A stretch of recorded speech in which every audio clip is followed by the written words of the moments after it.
Man, dude, I would be willing to pay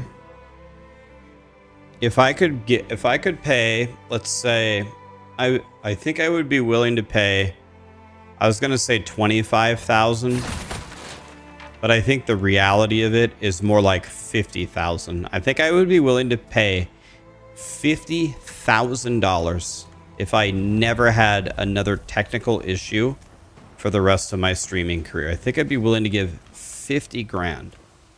If every time I wanted to stream, I could just start streaming and it would just work. You want to know what's funny is, I say this every day. I don't think it has anything to do with Starforge. I don't think it's the PC. I think it's OBS. OBS currently just seems completely broken.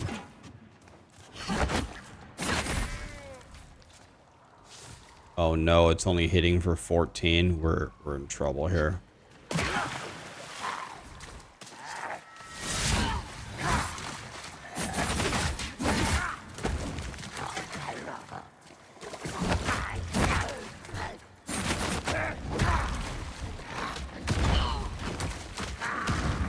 I'm out of stamina. I can't do anything. I need to get my runes in here.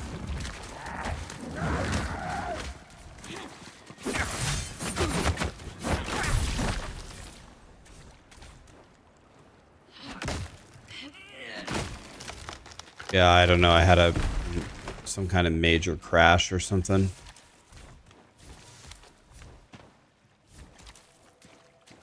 We need to farm for these gems here. Oh god, I bet you I have no chance of killing this guy. I'm already out of stamina. I didn't even do anything.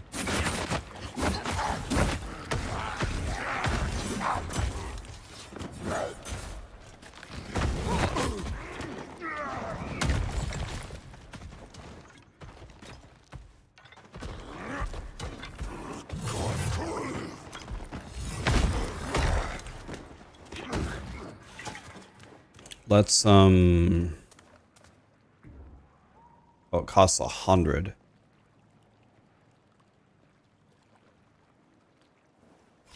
God, that's expensive.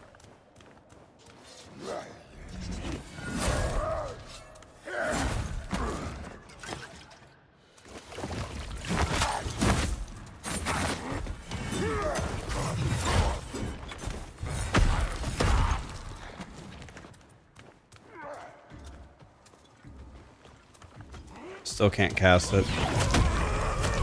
It's not completely full.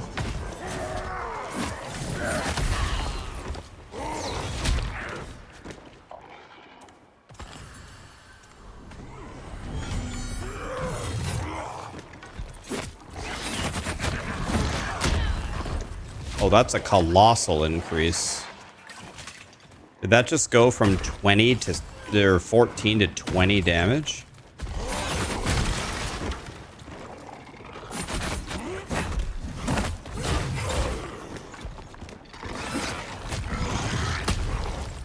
I don't know. I do no damage.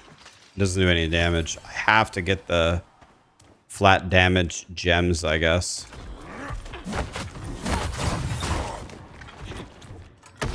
I don't know. Everything about this doesn't really work. I don't have any stamina. I don't have a way to heal. I don't do any damage. This is gonna kill me. Let's try it.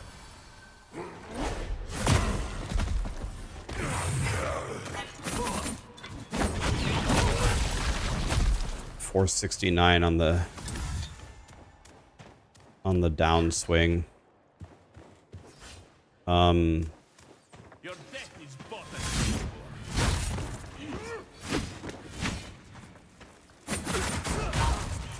I don't know.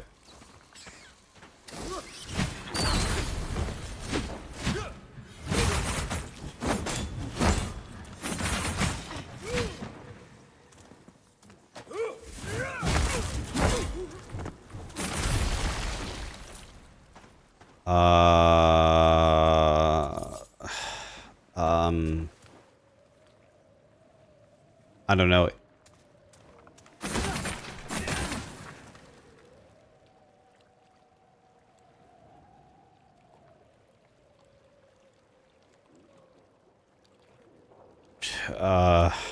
I can't. Is there any place in this game that I can go where the monsters are not super high level, where I can farm some gear?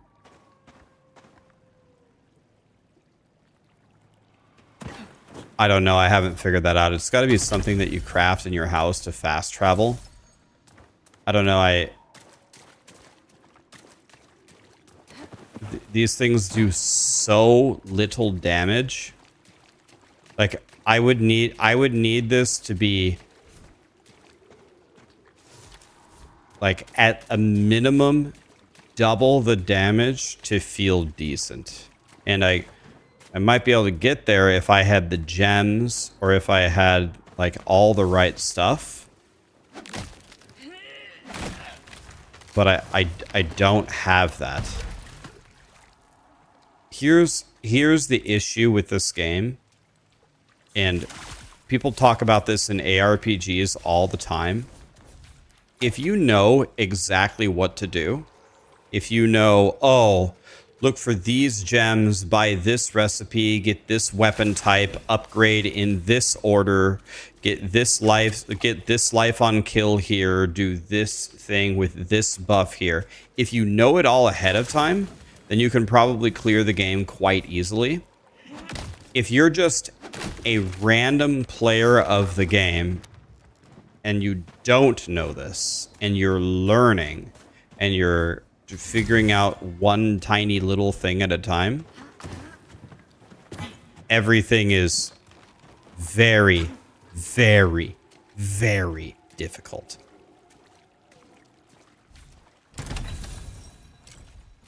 Like, the end game might be a little bit different in how you tune it, but the devs need to get some data on some people that they don't have to be like morons, like, you know, gamers, but that are new. They don't know what to do. They don't know how to enchant. They don't have a build in mind. They don't know. And then maybe do a pass through of the game like that. The game has to feel okay for them, like the whole way until the end game.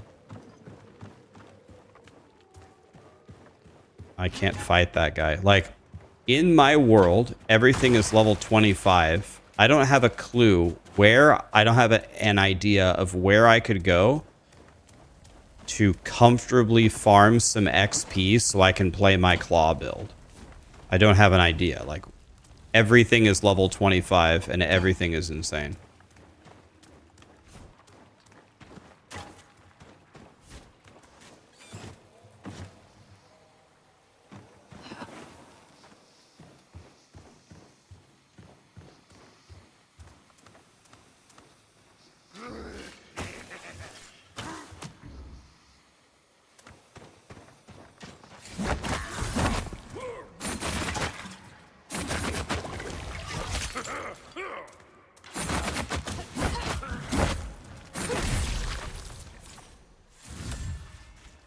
Plagued ring. Let's see what that is.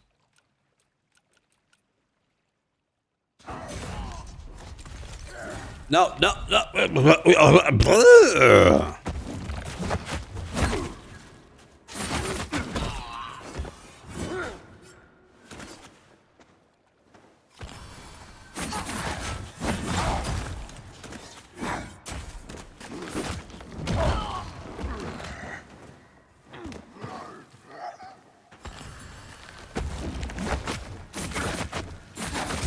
So it looks like I will never, with this build, I will never stagger them. It is what it's looking like. Is this guy here? The guy burrowed in the ground. Last time I came here, he wasn't here. See if he one-shots me here.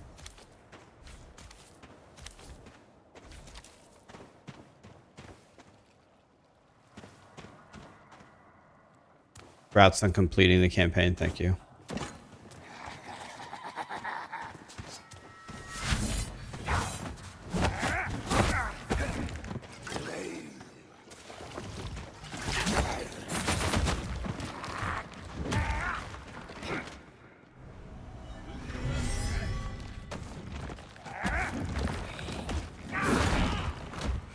Oh.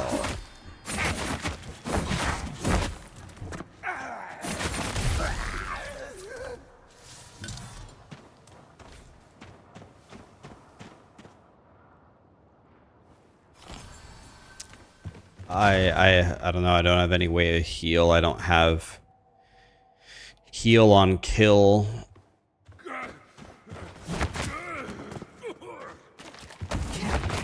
The kick is pretty good because it has a knockback. The claw attacks are terrible, but the kick is really good.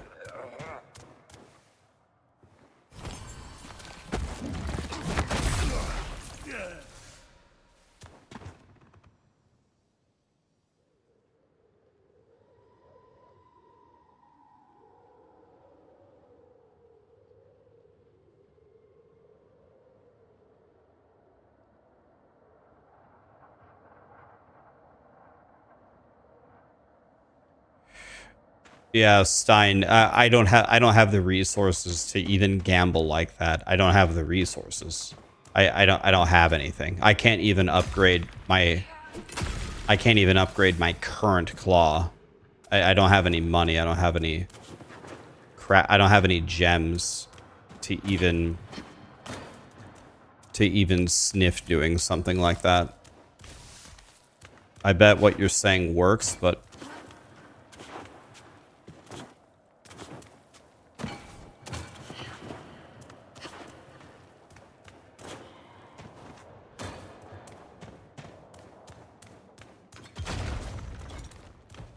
oh, man. Go up the ladder, go up the ladder.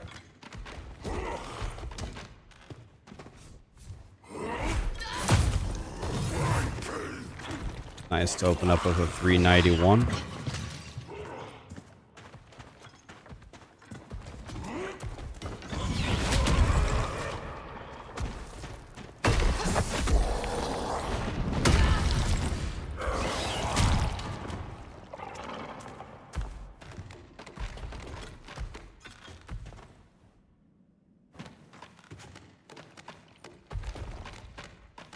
There we go.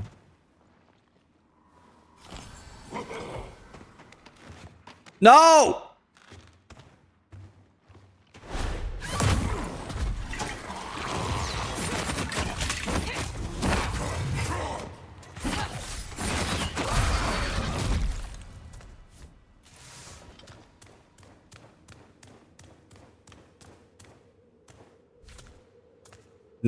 Don't tell me I DC'd. Don't tell me my stream crashed. We still here?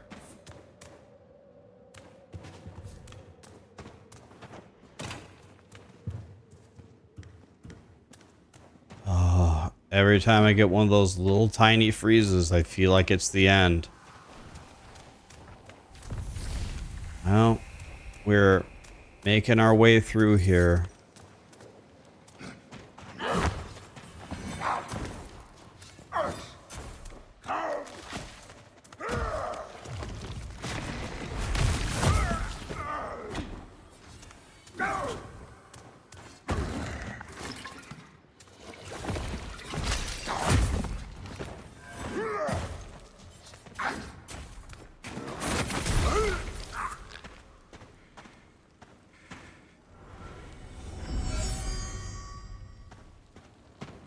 Try not to.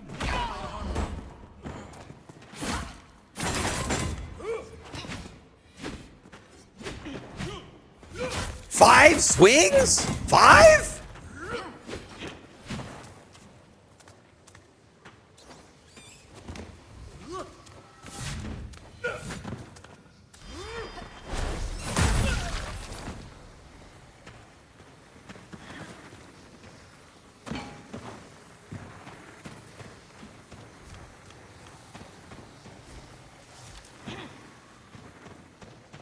Hi, Kelly.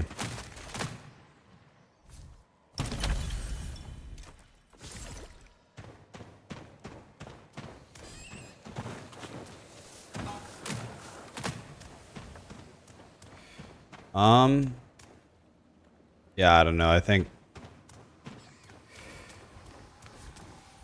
I don't know. Let's just go back to town. I don't know. I don't have...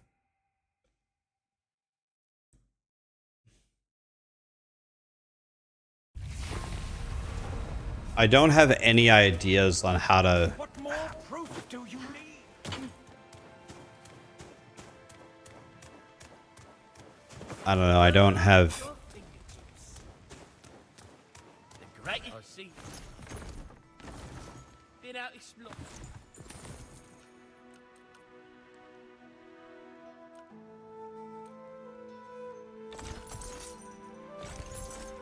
Let's try selling some gear.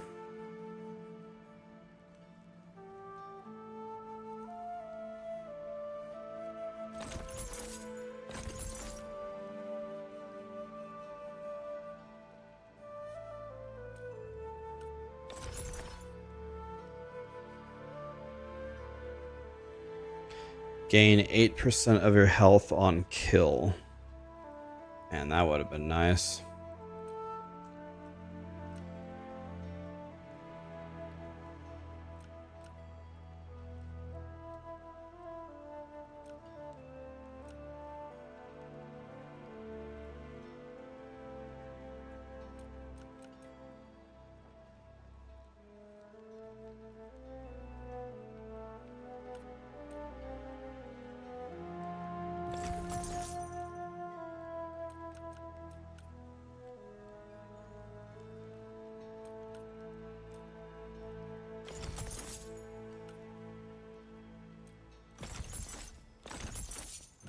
All right, now we have some money.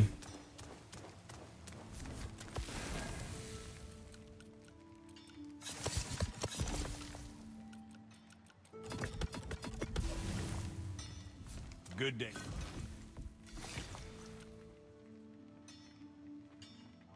So, torn sinew. Victory is born in the Anybody know where I can get that? I've scoured the realms.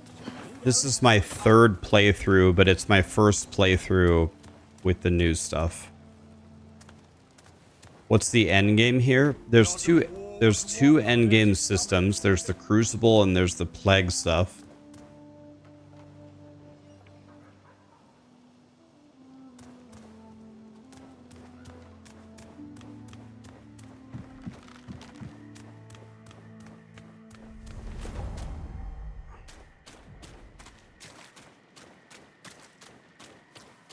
We die together then.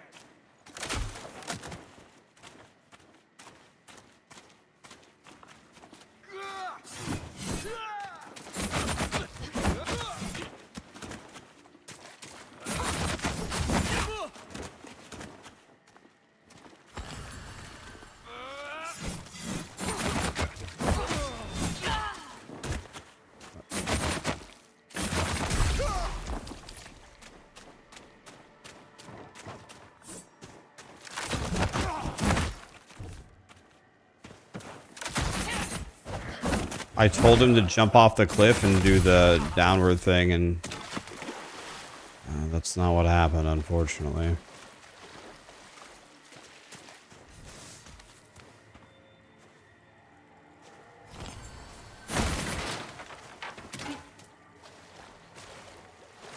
The twins boss drops sinew. The Riven twins? I don't even understand.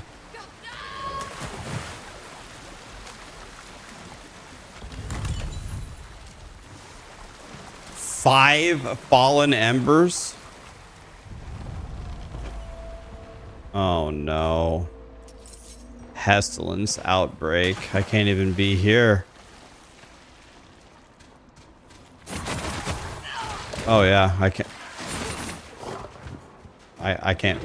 Just kill me. Just kill me. Fuck it. Just kill me.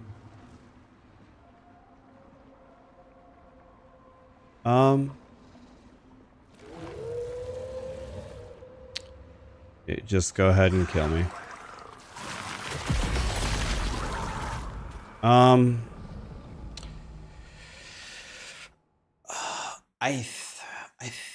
thinking about stopping this game. I don't know.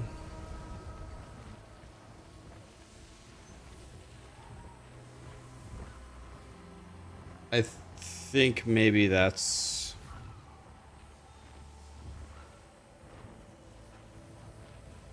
enough for me.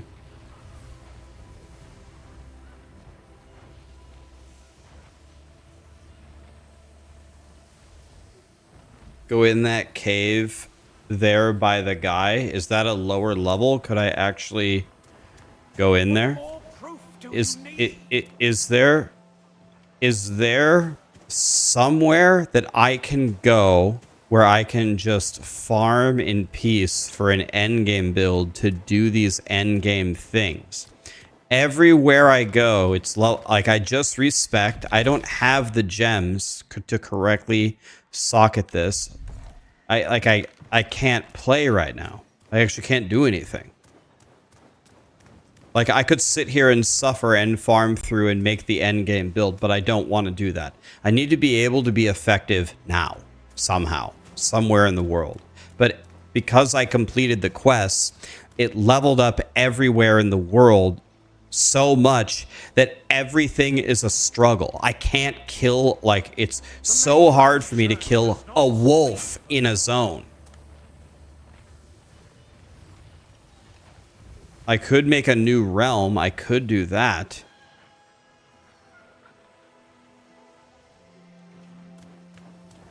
What more proof do you need? I can't even, I cleared the campaign, no problem. I've scoured the realms. You don't know.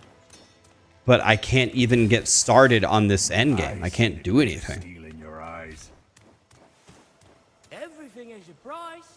People recommend start a new realm to farm up so you can play the endgame.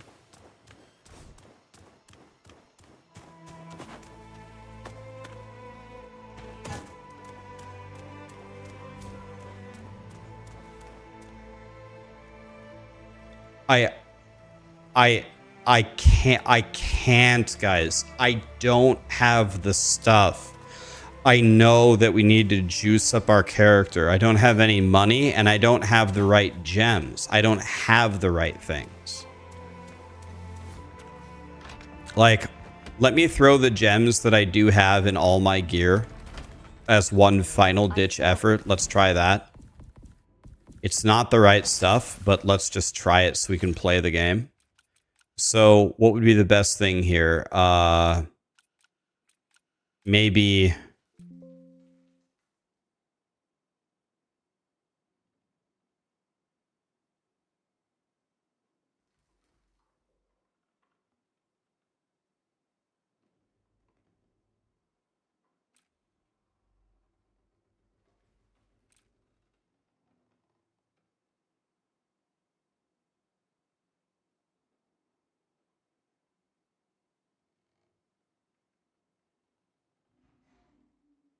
So my thing just crashed again.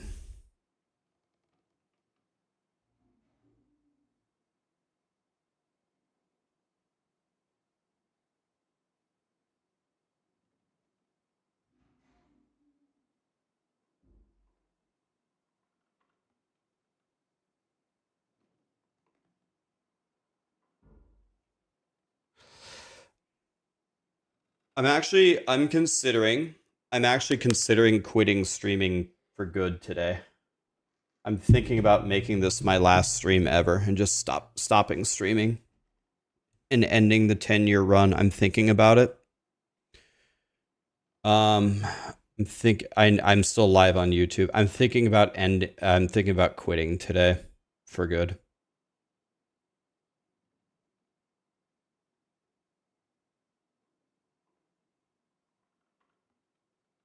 I might just stop streaming.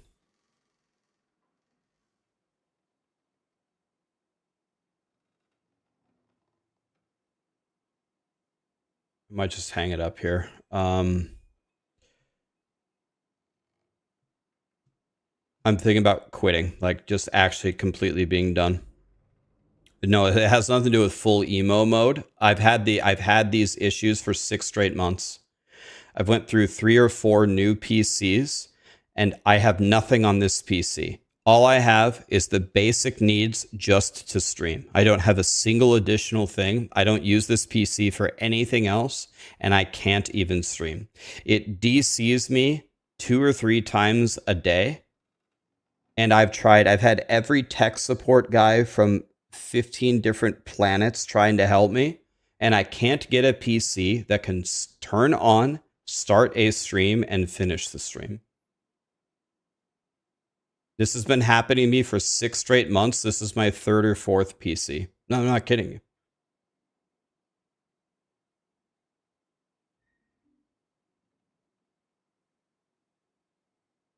I have a 5080. It's not the GPU. It's not the hardware. All the hardware is perfectly fine. It's not the hardware.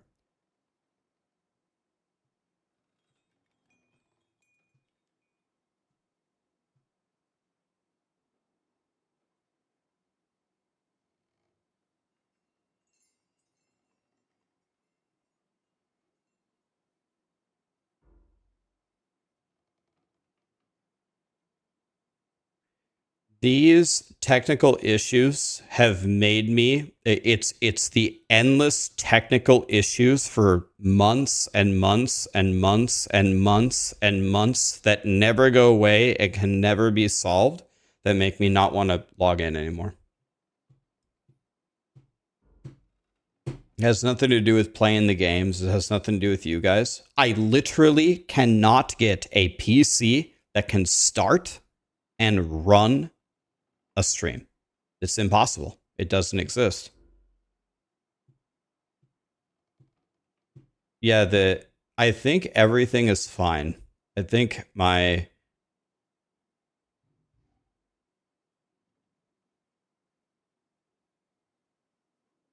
PC is fine.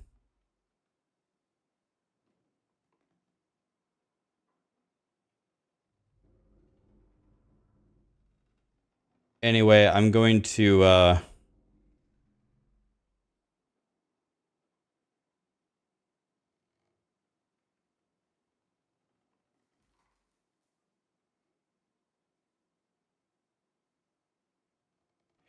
me fire up the Twitch stream again here. See if let's see if I can just hit this button here.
All right.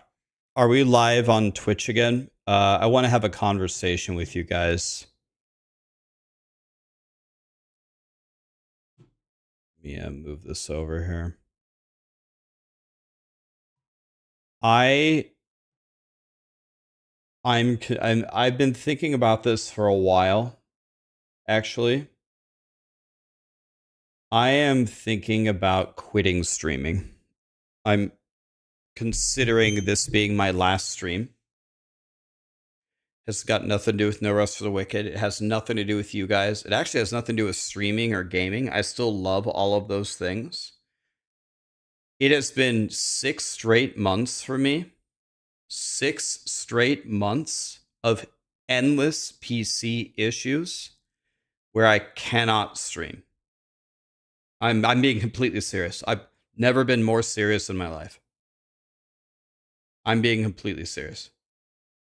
It's been 6 months, 3 or 4 straight PCs of shipping back this, take this graphics card out, do this, or do this RAM, do this update, no backup, this update, motherboard, BIOS, this, that, revert this, no, try this combination. Oh, you're so unlucky. I'm sorry. I'll help you.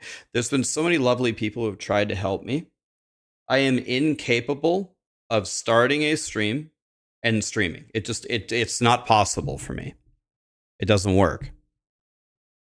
I've got all the best equipment. I've got the smartest IT guys that have ever lived on planet Earth helping me, and I just can't do it.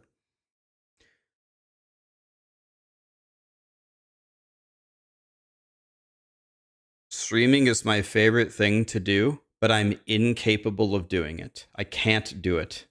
It doesn't work. I've tried every single IT thing you could ever imagine. I've had 3 different PCs. I've clean wiped everything. I've backdated OBS.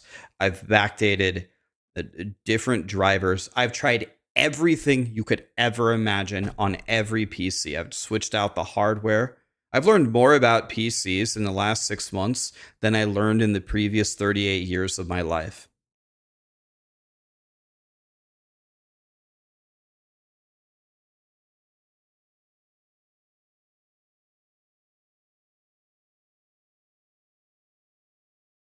I am so unimaginably beyond sick of my stream crashing and things not working.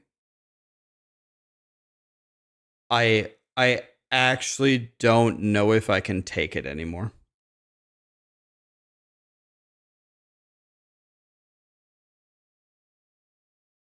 It's not the power supply.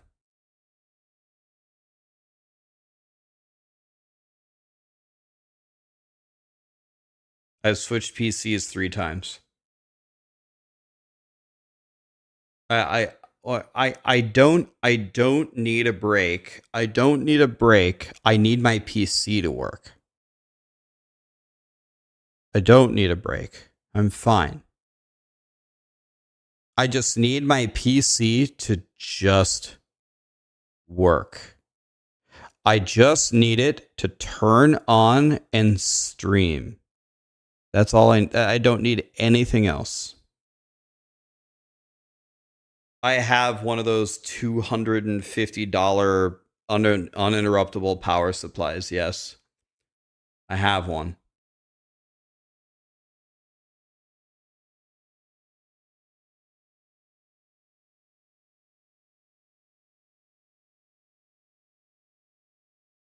It can't be a power outlet issue. It can't be a power outlet because nothing goes out. Nothing happens. My game doesn't crash. My PC doesn't shut off. It's OBS. OBS's encoder crashes my stream. I've tried every other encoder. I've tried redoing the graphics drivers. I've tried using the AMD encoder. I've tried everything. It doesn't work.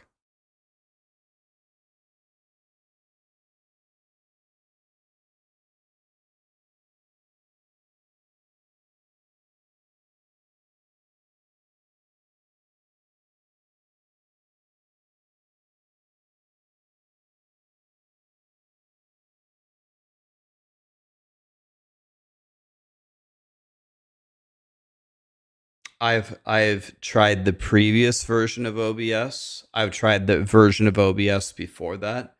I've tried the version of OBS before that. Same thing with the graphics drivers. I've tried back 1, back 2, back 3.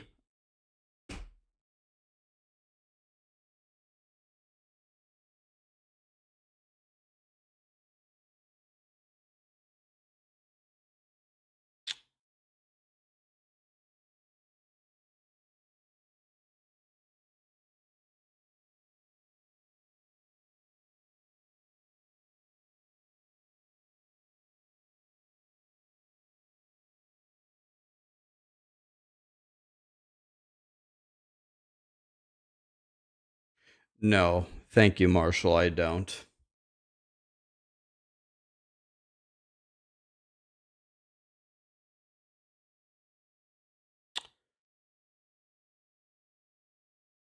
I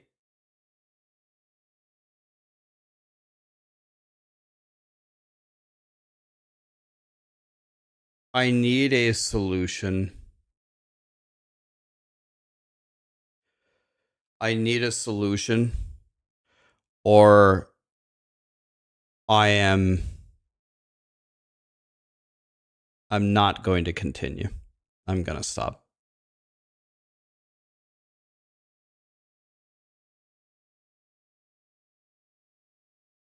I need a solution like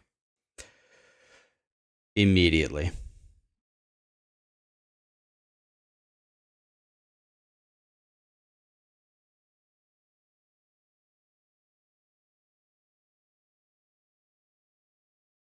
These endless tech errors have ruined my experience as a streamer to the point where I don't want to do it anymore.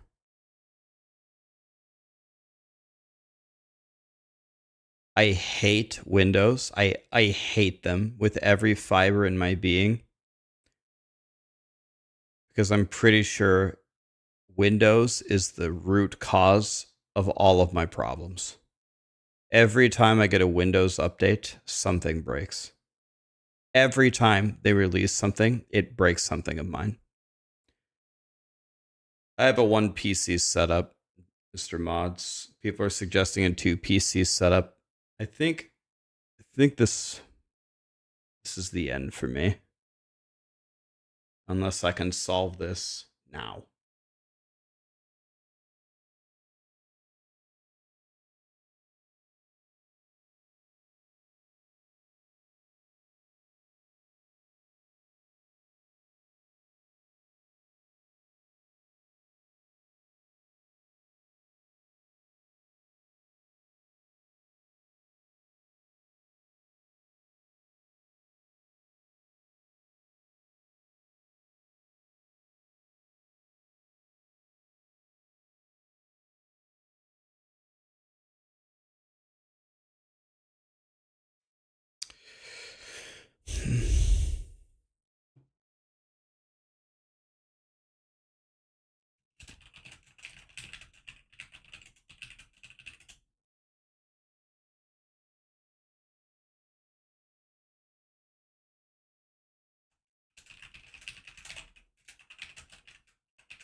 I don't know. I don't know, DS, because streaming is the thing that I really enjoy doing. Streaming is my preferred thing to do between that and YouTube.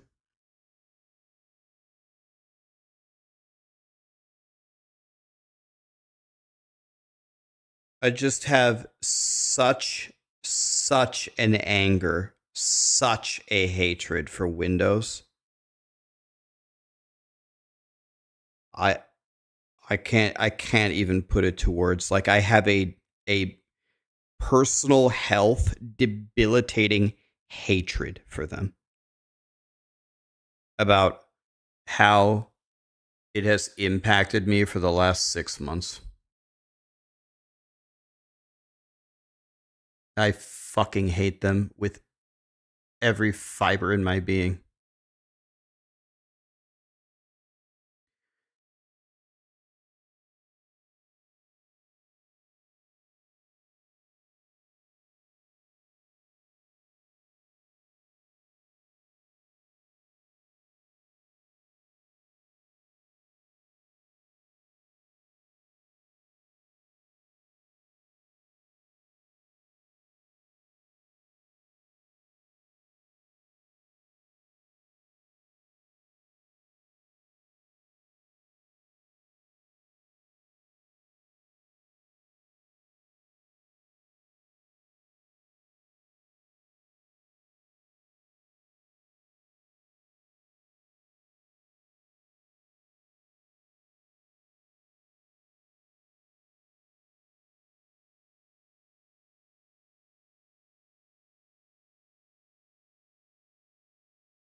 I can't believe I can't bel I can't tell you how many times. I can't tell you how many times and with how many people in the last 6 months I have stayed up until 5 a.m. trying to fix PC problems so I can stream for you guys. I I'm not kidding you. I think it's at least 10 different nights on 3 different PCs. And I don't have anything on this computer. Nothing. I have my live split timer, my OBS, the games that I play, Spotify. I purposely put nothing on it just so I can just stream in peace. And it's impossible. It's impossible. It just doesn't work. It doesn't work. Oh, I don't understand. Nobody else has this issue. Why does it always happen to me? Am I cursed?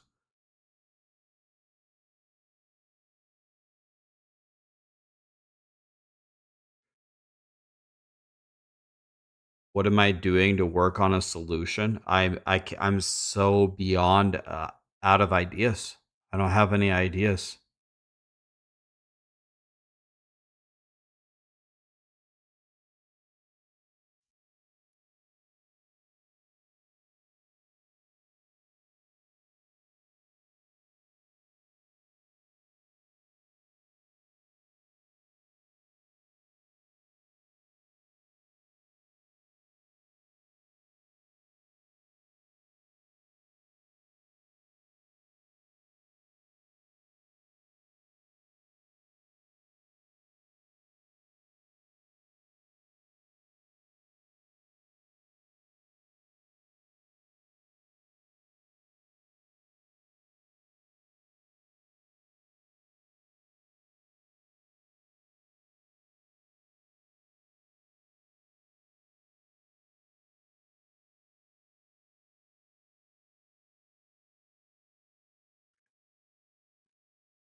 I I mean, I could try buying a non-Starforge PC.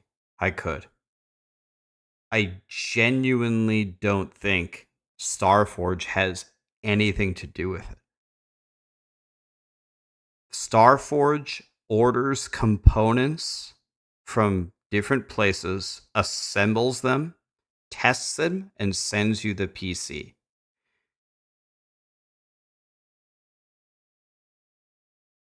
I don't. I tried the CPU encoder, it crashes anyway.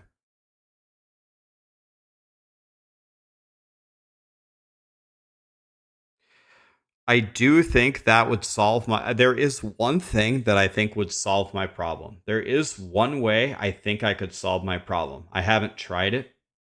There is one thing I could do that I think would fix it. It's if I stopped streaming on YouTube.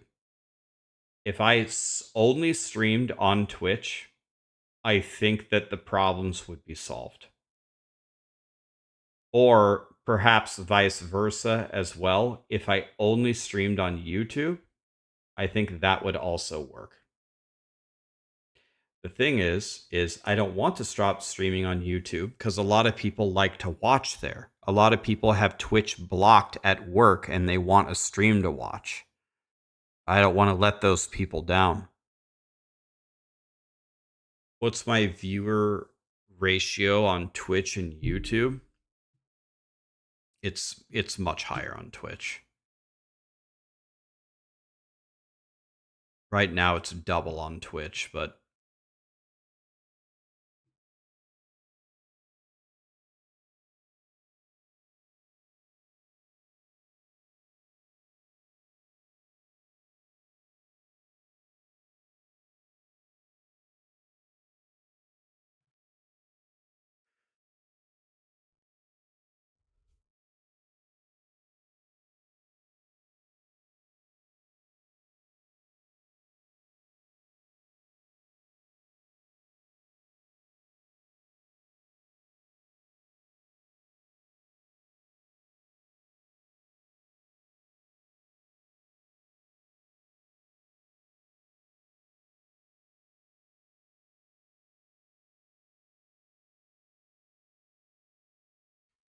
I don't have a 4K series GPU, guys.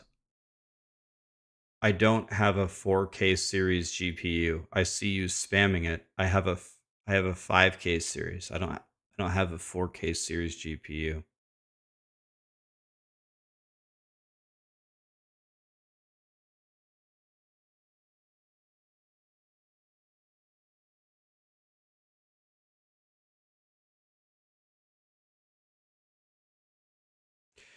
Again, guys, here's the thing. I'm telling you, you guys are like my psychologists here. I'm telling you, you guys are saying, Rax, you seem really really mad. You need a break. I am very very mad. I don't need a break. My anger is coming from the PC. If it just, I'm fine until it breaks. I lose my shit because it's been this way for 6 straight months.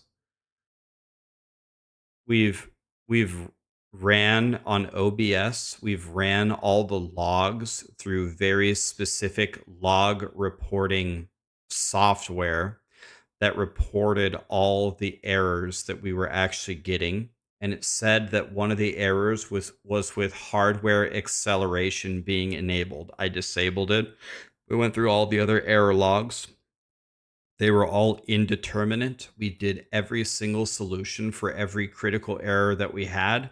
Still crashes.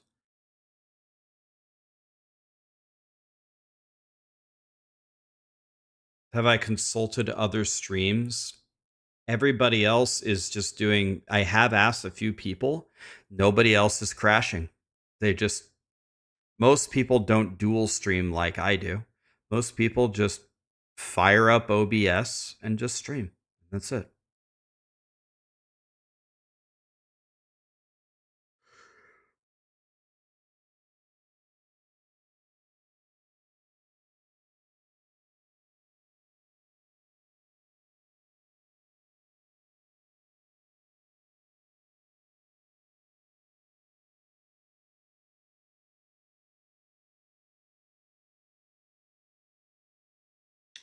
I have not tried a stream not at my house, no.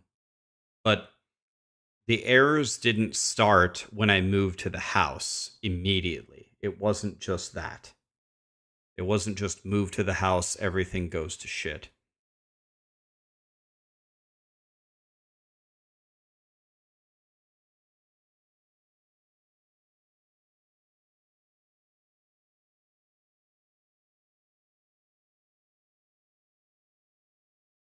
I don't know. I think what originally broke it, what originally started the downfall, what originally started the downfall of my streaming was when my Intel 1300s 13,000 series got fried.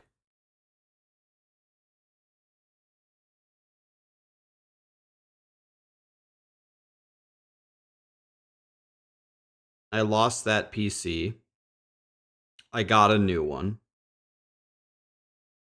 The the Intel PC, the I had a CyberPower PC. I got the Intel PC for getting sponsored by Starforge. The Intel processor got fried. I lost that PC. They sent me a new one. The new one wouldn't let me stream. They sent me this one. By the way, I sent them back the PC and they tested the parts and the parts were all fine. Like they tested them before they shipped it to me. They tested them when they got them back to see what the problem was. They said everything passed. Then I got this one. It seems the PC is fine. It's not, it's fine. It just can't stream. It just keeps crashing. And I'm pretty sure if I stop dual streaming, it'll stop crashing.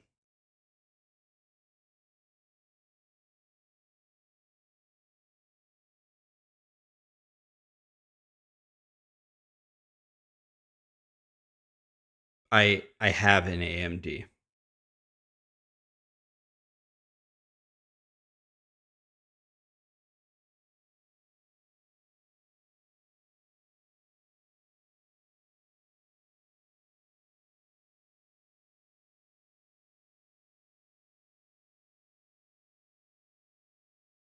I used Restream for a long time. There's a much better way. There's two better ways to do it other than Restream now. There's ATM or however you say it, and there's Stream Elements can also dual stream for you, both of them.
It's not my internet either. I'm not exaggerating. This is I think factual. I have the best internet in a residence, maybe in like the tri-state area. My house is custom wired with Cat 7 cables. I have Cat 7 cables in my house. It's not. If there's anything that isn't holding me back, it's my internet. I have the same upload. It's 2.5 upload as well. It's fiber optic. Nobody has better internet than me. Literally no one. I have Cat 7s in my house, not Cat 6s. It's not the internet. I'm telling you guys, I've tried everything.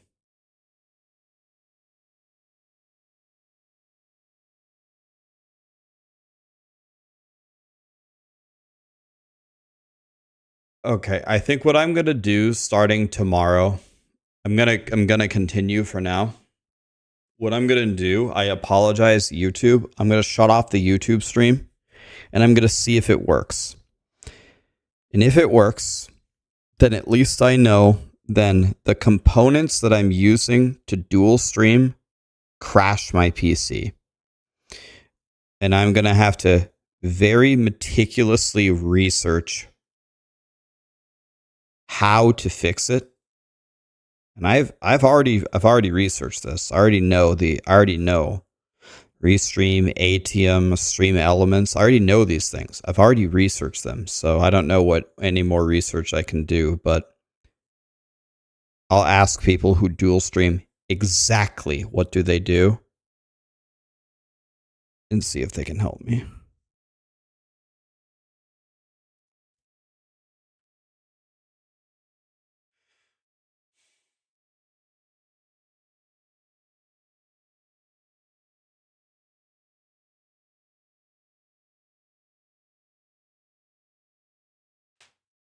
What's my ping and latency?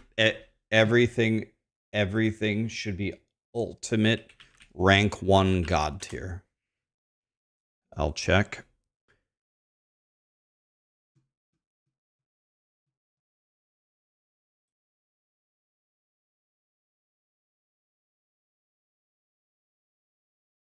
My latency is 2 ms. 2.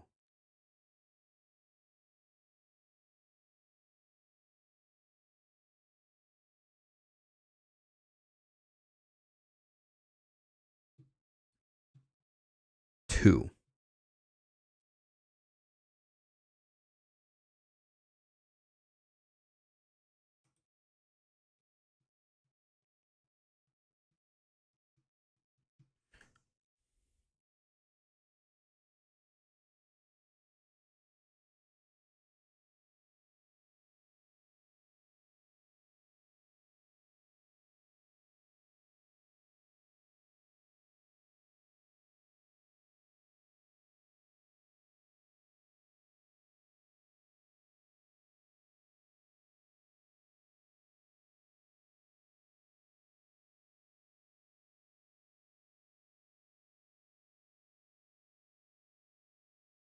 Bro just can't accept that the two PC setup as a solution. I'm 1,000% sure that the two PC setup is a solution. I'm also, you guys forget, I've also spent, I told you, 10 nights until 5 a.m. sitting in Discord calls, not with one IT guy, with IT teams who are willing to help me. These guys are geniuses. They built computers for 20 years. I'm just chatting with them as we're sitting here trying to figure it out. And all of them told me, you can go a dual PC streaming setup. You absolutely can. They said, for streaming in 1080p, 60 frames per second with a top-end machine, it is absolutely 1,000 million billion % not needed.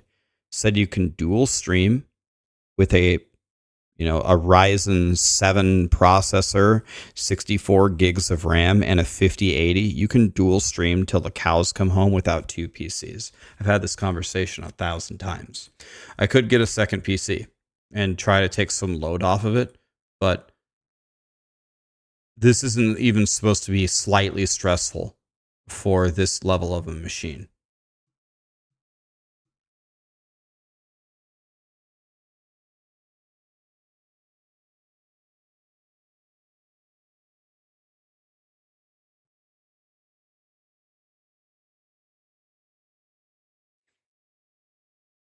What's the bit rate on OBS?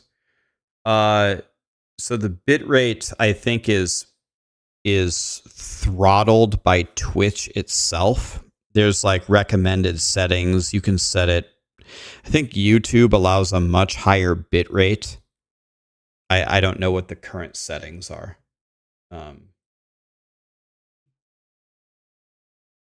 But I think I think Twitch throttles it anyway.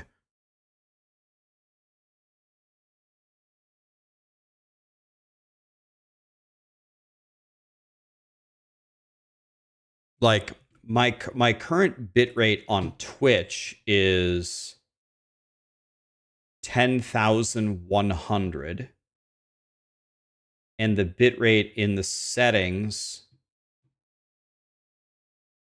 is the encoder settings has it capped at 10,000.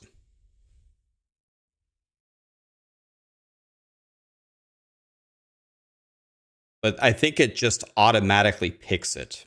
But I could cap it lower. We've tried capping it lower with no change.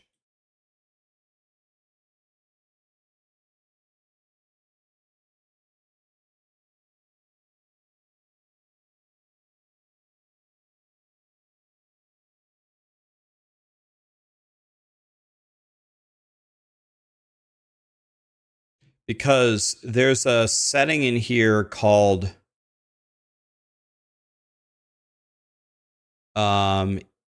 enhanced broadcasting. I'm not sure if that has to do with the bit rate directly, where it has the different video qualities.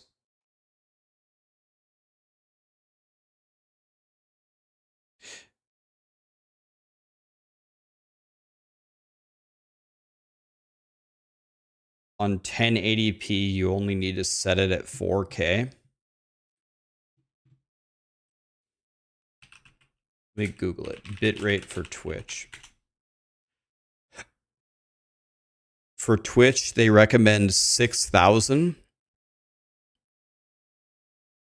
If you 1080p stream, a bitrate of 6,000 is the minimum. So it says 6,000 is the minimum. But it also says that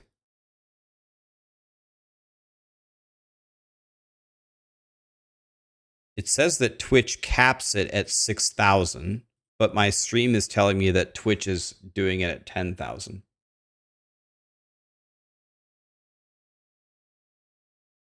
I mean, I'm just telling you what Google's telling me. I'm not sharing what I think. I'm just reading Google over here.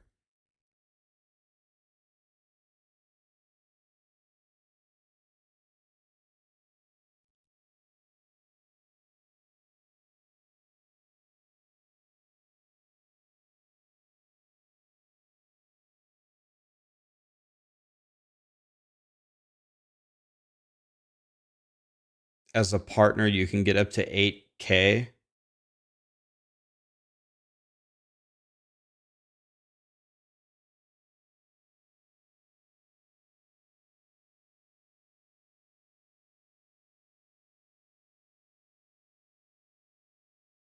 Right. So that's saying 9,000 for 1080p at 60 frames per second. Mine's at 10.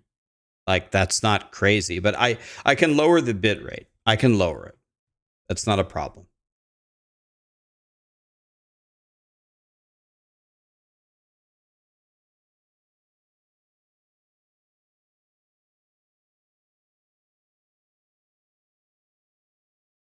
Oh, okay. Yeah, I mean, I'll try it. I'll try it. Sure.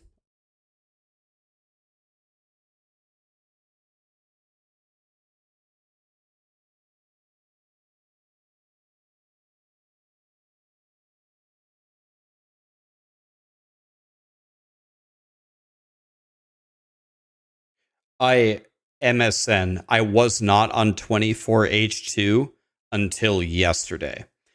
Because my streams kept crashing, I upgraded to 24H2 yesterday. The whole last couple of months, I have not been on 24H2. I specifically didn't download it. But since it wasn't working, people said even though 24H2 has problems, it might actually help me. So to try it.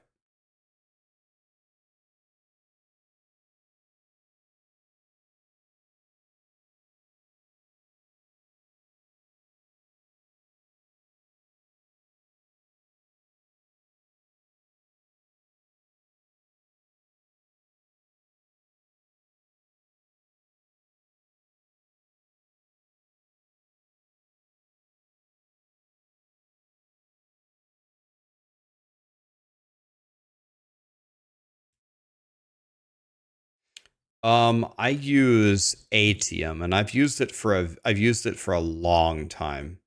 Is that how you say it? Atium? Atum. Aitum.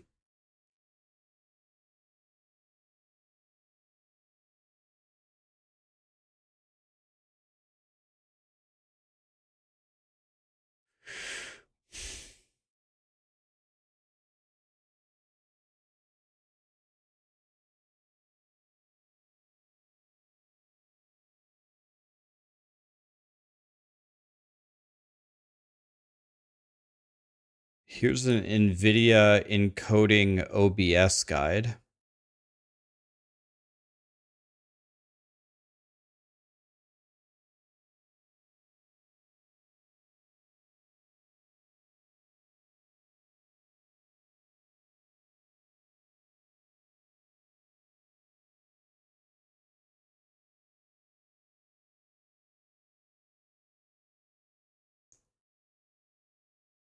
How to determine your bit rate.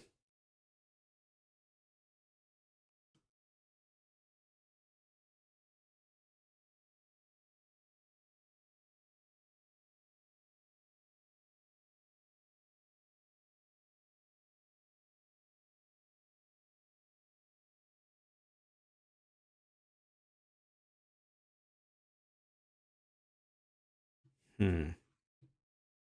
This is kind of interesting. I've never read this before. So let's see here. You want to use 75% of your upload speed as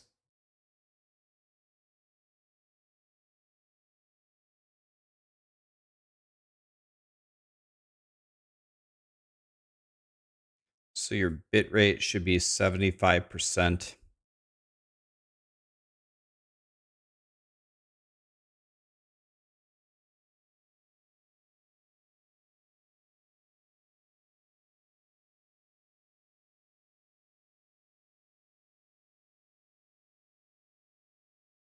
I don't downscale. They're both 1920 by 1080.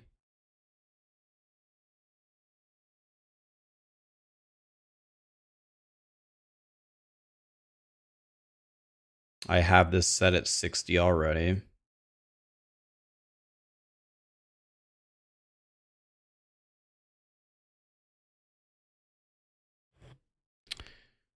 Oh, see, it says to put the bit rate at 10,000.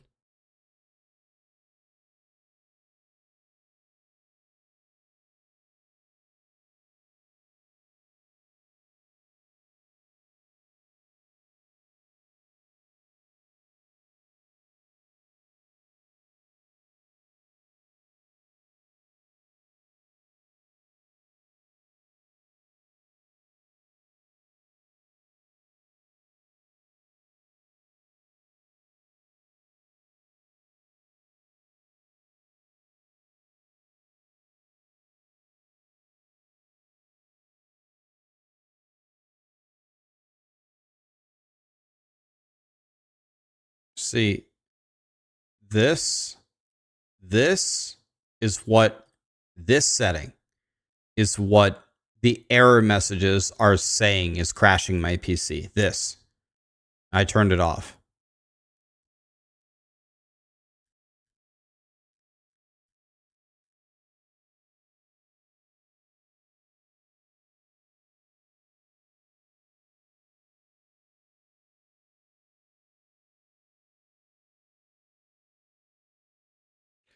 See,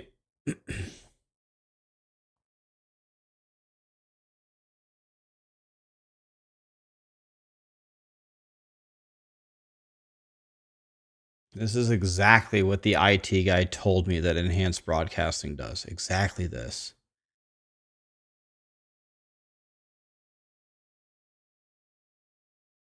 I have this enabled and I turned it on for you guys.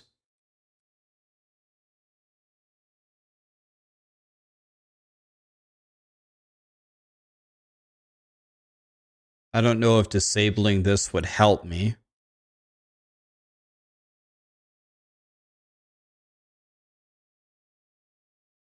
Now here they have it set at 6,000, but it's based upon your upload.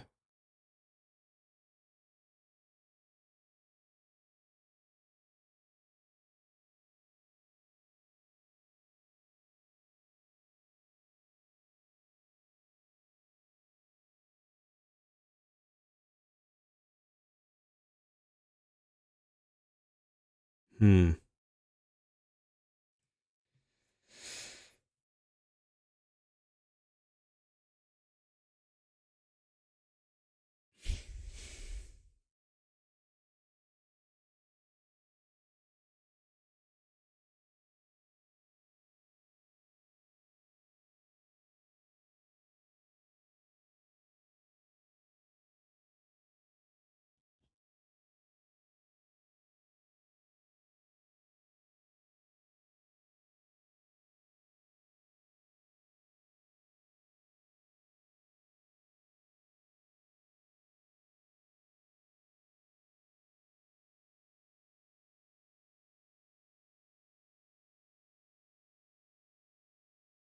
Hmm.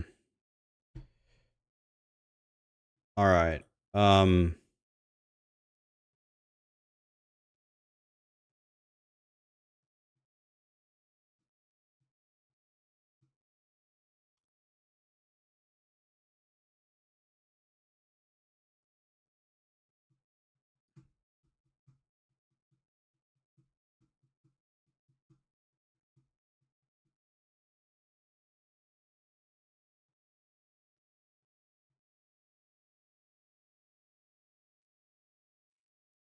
Okay. After this stream, I'm going to try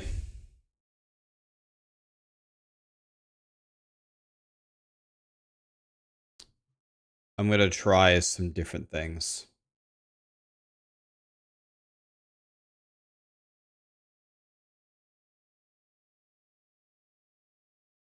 You guys have given me some ideas. I feel like I've already tried everything in the universe, but I will try.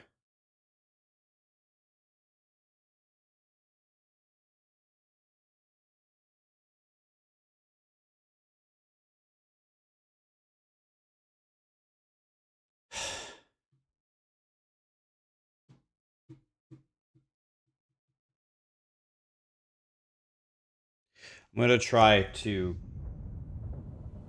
I honestly wonder if I should join a new realm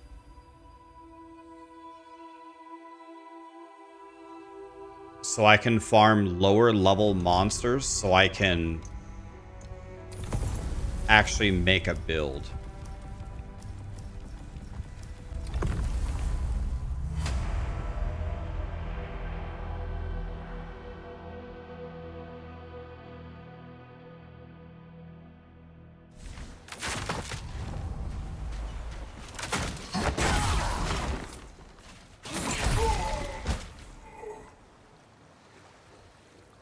Thank you for trying to help me, guys. I don't know. It's actually making me. I would like to think I'm a very, very mentally and emotionally strong person. It is very difficult to bring me down. It's very difficult. But 6 months of my stream crashing is absolutely enough to do it. You'll beg for death. Far from home, aren't we? When people come in my stream and talk shit to me, I just talk shit back and ban them, and I'm good. I don't ever think about it ever again. I'm pretty emotionally ironclad, I would say. But I'm actually starting to lose my mind with these PC problems. I got a double exalt out of the starting chest. That's insane. You don't belong here. No one thinks it's shot.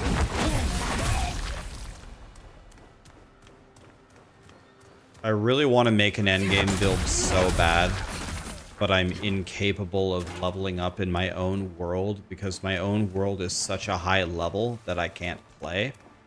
So I'm gonna farm. I'm gonna try to pump up this world as fast as I can, which should be pretty much instant. To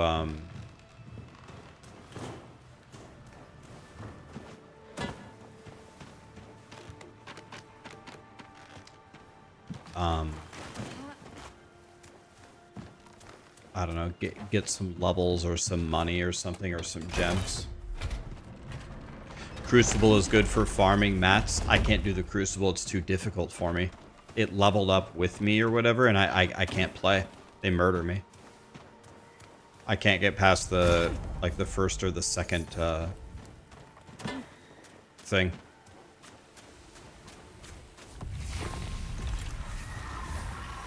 Hey Drixus, you just missed a complete and utter mental breakdown. Drixus is the one who has solved, I don't know, billions of my problems. He has helped me so much.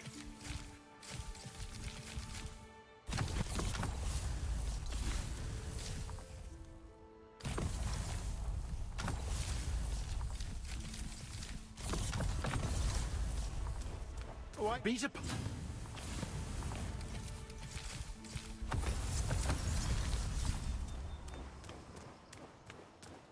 A true serum. You look like the adventurer. Yeah, I'm just so sick of it, man. It's so... You're gonna help me solve this one too. I tried everything, man. I don't know. I have no ideas anymore. I don't have any ideas.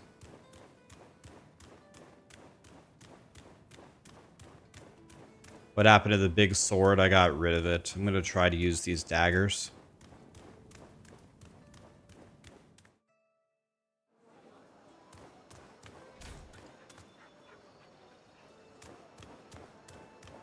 Sarah, a moment.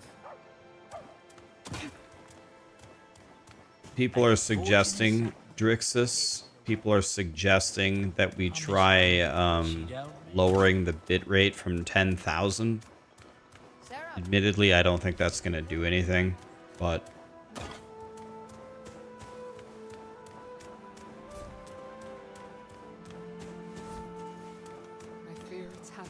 eyes of the city. It's not a bitrate issue. I don't think it's a bitrate issue either. Do you think disabling enhanced broadcasting? I mean, I was crashing before we enabled that, so that's not it either.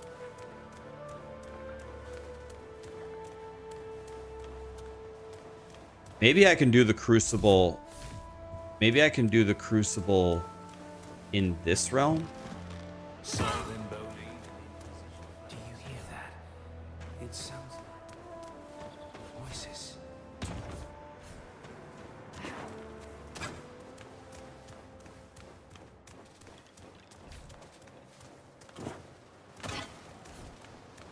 Never wanted to see him like that.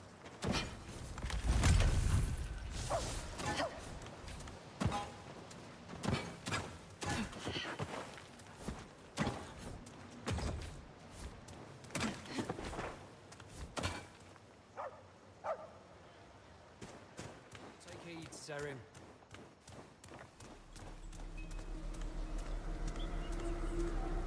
Here we go. This is perfect. This is... Oh, this is perfect. Hey, it's a level 21 zone. Oh, thank God.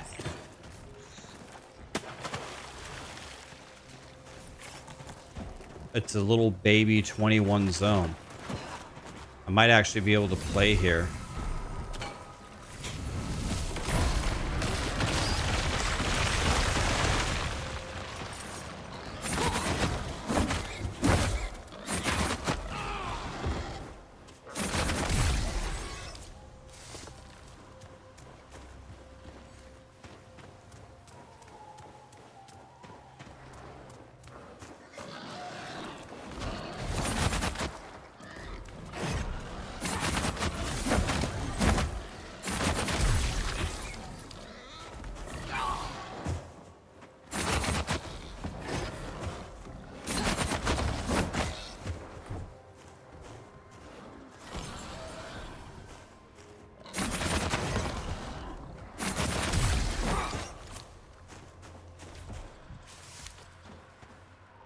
Okay.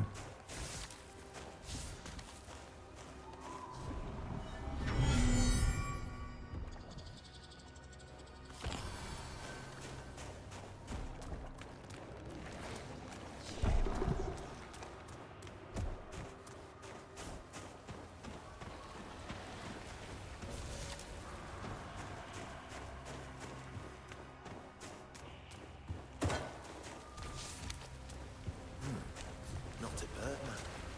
They're not dashing.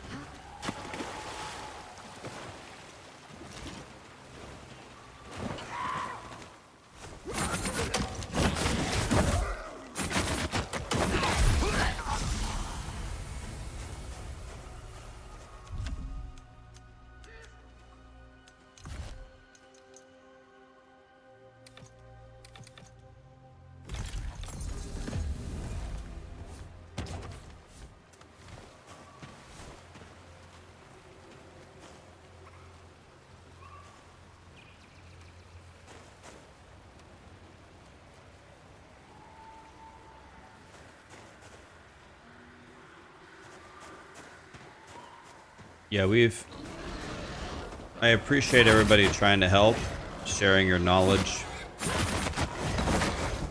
I would say 99% of what I'm hearing is great ideas, because that's exactly what we've done and tried 100 times. I haven't tried lowering the bitrate. I don't think that will do anything, but it's an idea. I'm not a computer expert, but I have been dealing with this for like 6 straight months without fail. If I had to guess what the problem is, my guess would be it's something to do with the plugins.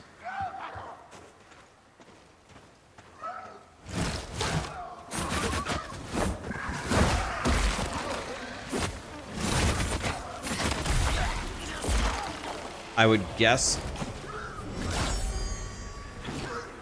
it's a plugin problem.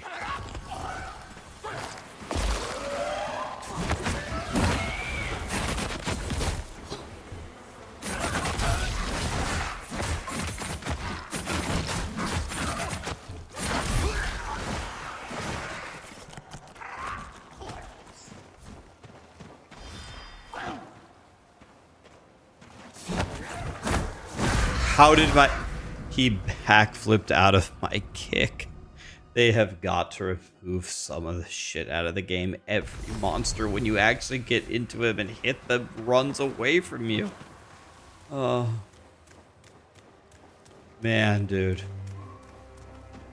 Significant changes are needed. I'm very intrigued to watch the interview with Zizrin when he's done interviewing them and see what he actually came up with. I hope they're planning on some colossal changes to this game.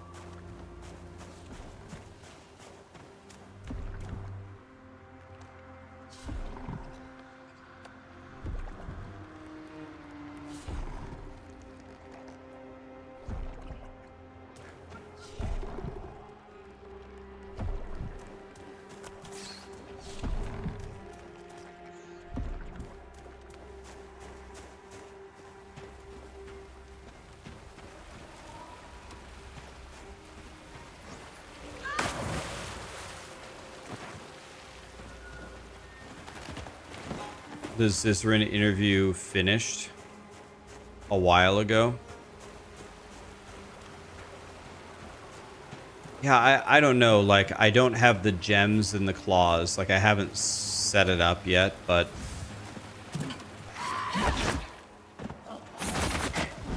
I don't know. I really don't like these claws either. I don't know. Like, I think this is also not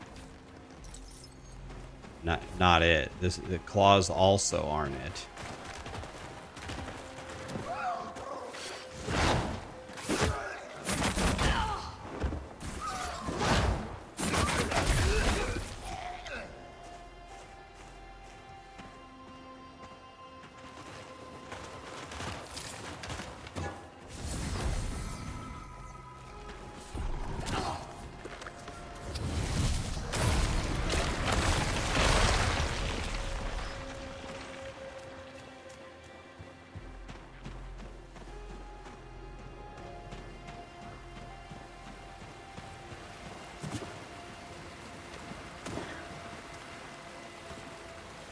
I have the infusion room. I have the infusion room. It does increase my damage. With the infusion rune up, my damage is at like a bare minimum of where it should be, in my opinion.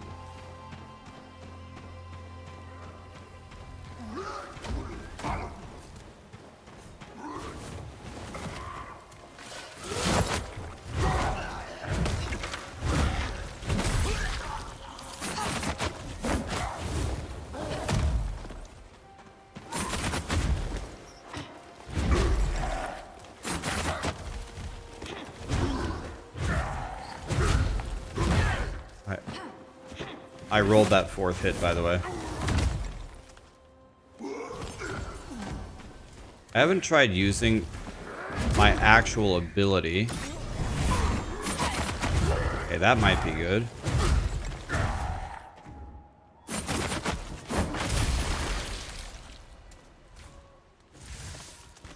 You want to watch the Zizrin interview now?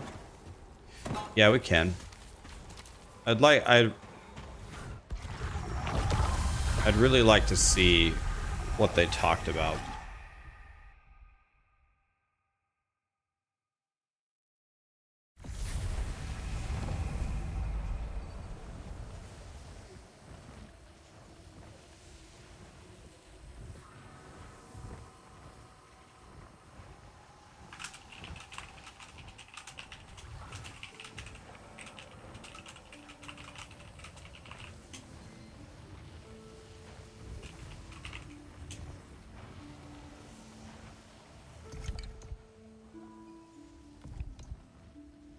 Turn the volume down here. Okay.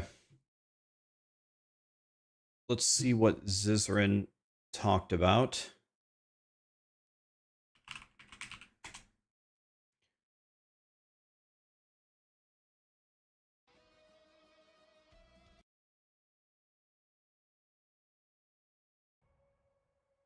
Okay.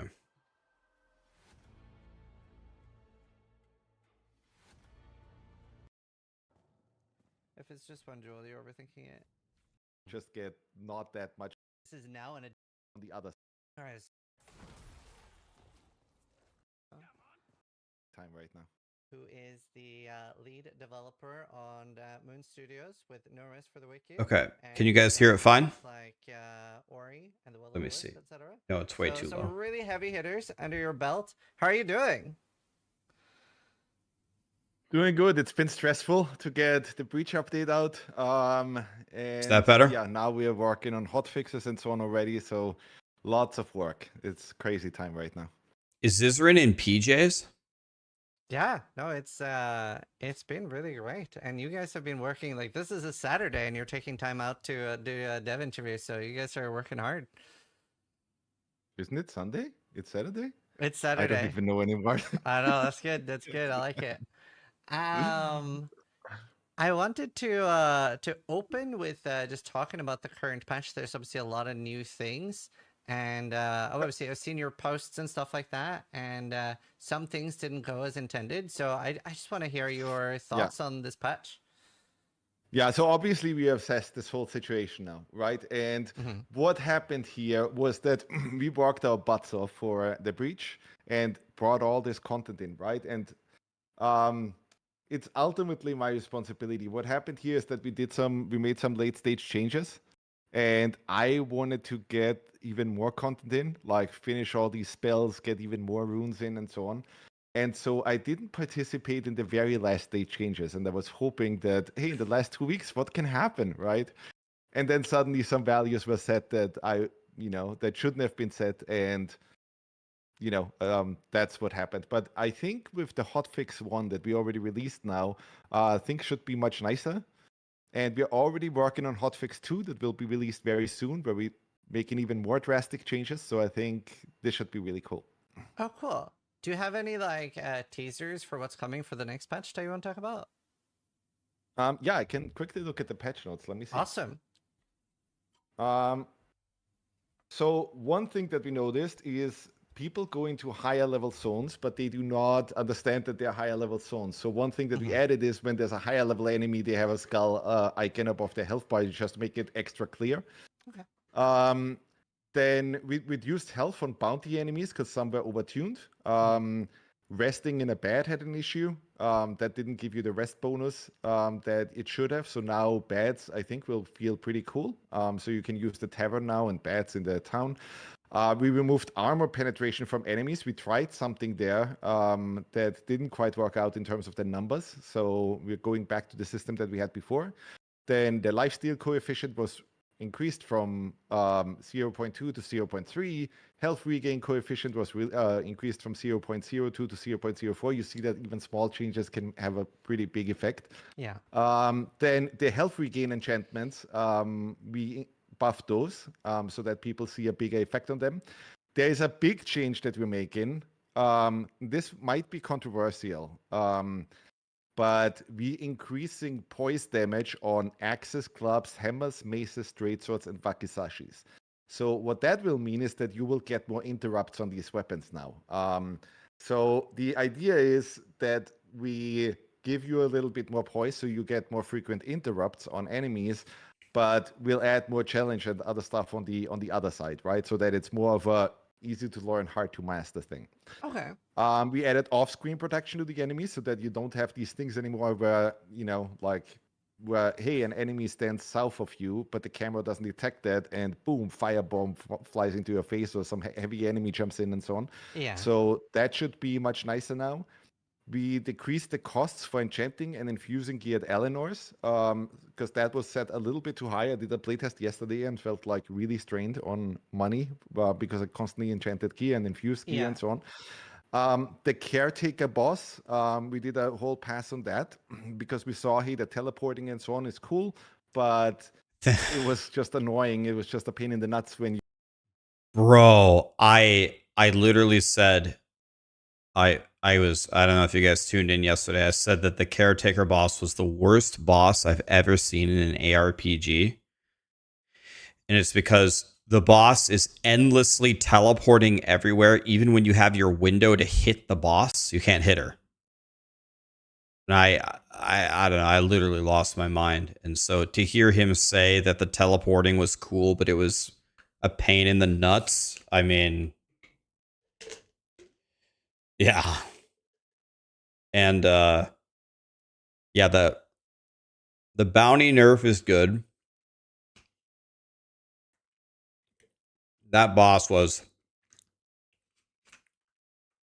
something else. try to fight him with Ghost slower Runner's weapons. messaging So we me. made some adjustments there so that the timings are a little bit more predictable. Then generally, I did a whole pass yesterday on the loot drop rate on bosses and on elite enemies, so that when you get that satisfying thing where you plonk in a difficult enemy on his head, the chances that you get better loot is higher. Same thing with cutting trees, so that the chance that you get more wood from these trees is a little bit higher, and same thing with the fishing, right? Just so that these actions like Let me go back to a higher second, level sorry. zones, but they do not understand that they're higher level zones. So one thing that we added is when there's a higher Sorry. level enemy, they have a skull icon above their health bar. You just make it extra clear. Then we reduced health on bounty enemies because some were overtuned. Resting in a bed had an issue. That didn't give you the rest bonus that it should Sorry. have. So now beds I backed think, up a will second. feel pretty cool. So you can use the tavern now and beds in the town. We removed armor penetration from enemies. We tried something there that didn't quite work out in terms of the numbers. So we're going back to the system that we had before. Then the lifesteal coefficient was increased from 0.2 to 0.3. Health regain coefficient was increased from 0.02 to 0.04. You see that even small changes can have a pretty big effect. Yeah. Then the health regain enchantments, we buffed those so that people see a bigger effect on them. There is a big change that we're making. This might be controversial. But we increasing poise damage on axes, clubs, hammers, maces, straight swords, and wakisashis. So what that will mean is that you will get more interrupts on these weapons now. So the idea is that we give you a little bit more poise, so you get more frequent interrupts on enemies, but we'll add more challenge and other stuff on the other side, right? So that it's more of a easy to learn, hard to master thing. Okay. We added off-screen protection to the enemy so that you don't have these things anymore where, where, hey, an enemy stands south of you, but the camera doesn't detect that, and boom, firebomb flies into your face, or some heavy enemy jumps in and so on. Yeah. So that should be much nicer now. We decreased the costs for enchanting and infusing gear at Eleanor's, because that was set a little bit too high. I did a playtest yesterday and felt like really strained on money because I constantly enchanted gear and infused gear and so on. The caretaker boss, we did a whole pass on that because we saw, hey, the teleporting and so on is cool, but it was just annoying. It was just a pain in the nuts when you try to fight him with slower weapons. So we made some adjustments there so that the timings are a little bit more predictable. Bro, they had to have been watching me because I was fighting with a two-hander, literally raging out of my mind. Then generally, I did a whole pass yesterday on the loot drop rate on bosses and on elite enemies, so that when you get that satisfying thing where you plonk in a difficult enemy on his head, the chances that you get better loot is higher. Same thing with cutting trees, so that the chance that you get more wood from these trees is a little bit higher, and same thing with the fishing, right? Just so that... Again, but yesterday I kept saying I have to go back to the first zone to cut the baby trees. Go back to the first zone to cut the... I did 5 full clears. 5 full clears of the first zone to get enough wood to do my projects. So... these actions, like farming stuff out in the world and so on, should feel a little bit more satisfying now in patch 2. Then Caroline, has the whole Innkeeper's Husband side quest, which has which as a reward adds the cook back to the town. And we saw a lot of players didn't actually do that, even though that's really fucking important, right? So we just made that way more obvious. So right as you enter Sacrament now, she will be right there, so Okay. that people are very much enticed to kind of like Yeah, and that's interact with her. And that's then there's unlocking just a Gordon. whole slew. Yes, that's unlocking Gordon. Yeah. So another thing about that, I actually didn't realize this until the very end game. Like, another thing that is not obvious is you're taught to cook at a campfire, but when you unlock Gordon, he has an oven, and the oven cooks different meals, and they're better meals. I made my entire playthrough, I made the shittiest food because I didn't know that you had to go to an oven to cook the better food. So he also needs to make it very, very clear to the player that there's an oven here that cooks better food. So I that's just an immediate thing. I have to ask: is he called Gordon because of Gordon Ramsay? Yes, the idea was we have a Gordon, and then we have a better cook who's called Marco. Okay. Alright, cool. I just had to check. Awesome. Well, those are some really cool changes. I think they're going to be very welcome because obviously There's still more coming, right? Like as we Yeah. are adding more stuff in. Like I didn't read through just the bug fixes, because Yeah. there was stuff with invisible enemies that people had. There was like some Oh yeah, he was watching my stream. You guys remember when I couldn't figure out what the hell was going on? Oh yeah, he was watching. Remember when I got ambushed by those invisible enemies? I was like, what the fuck? I hear all this noise. I hear like swords and people, like monsters screaming. Like, is that just the background noise? And then I just got murdered by an ambush of invisible enemies. optimization stuff we did in last moment, and we improved that now, so Yeah, I that can turn shouldn't it up happen more. anymore with hotfix 2. So yeah, that's just a whole slew of these kind of things coming in, like Wow. quality of life changes and so on. I'm really looking forward to it. So it's supposed to be difficult, but not that difficult. It's always supposed to be a challenge, right? Because I like these moments where people, kill a really difficult boss and then throw after 10 Yeah. tries, right? And throw their controller in the air or their keyboard and so on. So I like that, right? But some of the tuning was just not really balanced to it the Yeah. way I wanted it to be. So, now it should be much closer to that. Yeah, so I had a very interesting experience because I didn't I really saw want your to... stream. I wrote Did you in the see when chat, I was but doing the don't think Riven you saw Twins? me. No, I didn't see that. Okay, But I think you played the older version of it. Yes, well, the first time I did it was quite okay. Then I killed it in like less than 10 tries. But this time, I was very stubborn and I didn't want to make a new world to gain any power. So I was level 12 for the Riven Twins, and it was the second boss. So it was like a level 15 or 18 zone. And especially because of the waypoint mechanic, I didn't want to like go do something else and then have to run back later. So it took me 2 hours to kill the Riven Twins. It was quite an experience, and it was an experience. Well, the thing is, people love to bash their head against enemies that, even when we clearly tell them, dude, this guy is probably a little bit too strong for you, right? But you can't change that, right? Like people will just go try it again and again and again and again and again, right? I mean, the phenomenon that he's describing is true. I'm not disagreeing with the fact that if you give me a challenge, I will never back down. Everyone kept telling me, go get better food, go get a new weapon. No. And I'll just sit there and I'll just keep trying. So yes, that does happen. But I never one time, I beat the whole campaign. I never felt powerful. Never. Not one time. And I had gems in my sword. I had my sword leveled up to like level 9. And this was like when I was only like level 15. A level 9 sword. Gems in it. I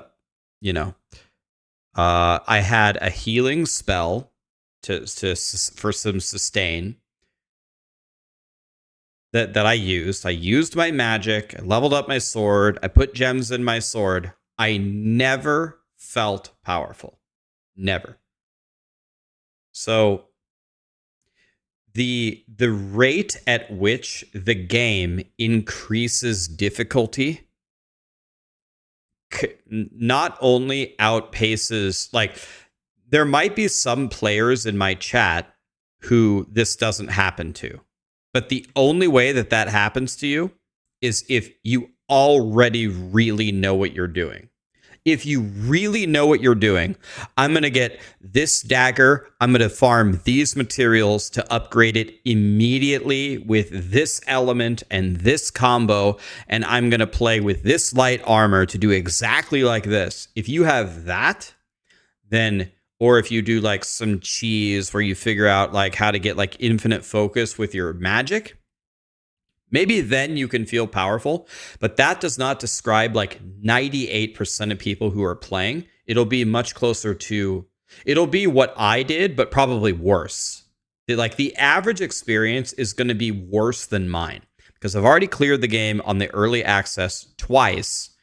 And I have some sense to go upgrade your stuff immediately rather than just YOLO with a stick.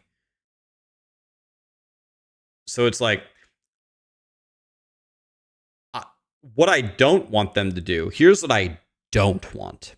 I don't want them to just go through the game and just nerf the shit out of everything. Because then it wouldn't have the same feel. It wouldn't be fun at all. You would never feel like you accomplished anything. I'm sick of these games. Like we just complained in Diablo 4 for 2 straight years that nothing matters. Everything is so easy. It's stupid. So the last thing that I want is that. But I still feel like the rate at which they increase the difficulty of this game is too fast compared to how an average player would gain strength.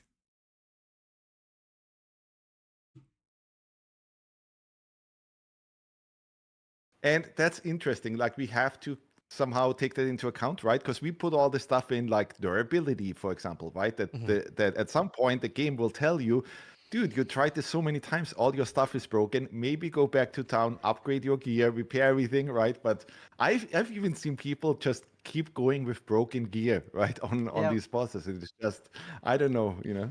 Well, there are a few things. So my next thing that I want to bring up there is about the waypoint system.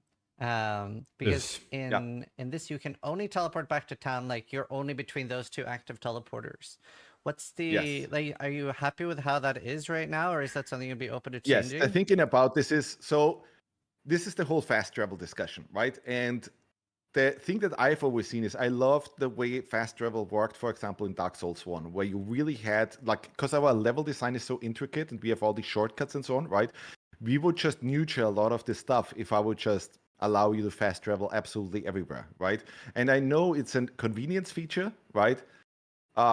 But there is something to be said about learn how the world works and so on. We also have the life system, right? Which also will get major improvements again and again, because we want these moments where you run from Sacrament back to the Shallows or something, and oh my God, there's a whole new quest appearing, or oh my God, there's all new enemies appearing and so on. So that all of that gets cut out if I just allow you to fast travel immediately, right? So you would never see these moments and so on. So that's one of the major reasons why we do the whisper teleporting the way we do. And yeah, just generally, I just do not love what it happens to level design once it's just clear that, well, you can teleport everywhere, right? Because it just really takes something out of the whole really knowing and learning how the world actually works, you know? And that's really, really important to us. I agree with a lot of that, but would you be open to some sort of compromise where there would be a different type of waypoint so that you would have like... That's exactly what I was going to say. To anything, but you would have one... That's what I was going to say. So what about... So first of all, I don't disagree with what he said. That's cool. What about, instead of that, you give us a waypoint in each zone that's like... It doesn't even have to be centralized. They can pick where it is, but one waypoint where I can use it to get kind of far into a zone. Because the only way that, like, for example, I'll give you an example. I want to cut the trees at the end of the top right zone. You want to know how long it takes me to get to that area? Like when I'm farming somewhere else, I have to run from Sacrament all the way through the whole zone. Even with the shortcuts, it takes forever. So it's like, can you give me a waypoint where I can just at least get somewhere in the zone? Like, yeah, checkpoints. Yeah, we've been begging for them in like, would you give us one centralized portal in each zone? Just one, not choose wherever you want. How about that? One that, like, okay, this is now an additional area that you can teleport to. So, like, That there's might been be interesting. some... You mean like a consumable or something, right? Where you can just say, "Hey, No, go to this one." no, not a consumable. I'm thinking more like lesser waypoints and greater waypoints. So the lesser waypoints would work the way they currently work now, but the greater waypoint would be like you're quite far away from Sacrament, and it would be a really long way all the way back. Then you can maybe go to the greater waypoint at any point. That's I think that exactly. would be That a was good compromise, exactly but you what still I. get to have like a lot of the running around for the important bits. But you know, when it's really far away, it's like, yeah, you can start from here. I mean, I've seen that feedback quite a bit. We'll definitely have to think about it, right? Like, and Yeah. if we add something there, there's already a return rune that at least like allows you to return from anywhere to Sacrament. I think that might also be good as a consumable. And then, yeah, we do have to, like, I'll in the next system sync, I'll bring that up as a, hey, do we want to do something about allowing players to fast travel? Yeah, but that doesn't help though. The returning to town is not the problem. It's the only way I can get into any zone is by running to it from the center of town. What, like, I love what he said about making the world matter, and they have designed the world so well that it is like a big puzzle, and learning it really, really does help you. I don't want to take away from that. All I'm saying is, if I want to go do a bounty, it's 9 straight minutes of running. It feels like WoW Classic in the Barrens when you don't have your mount. It's like,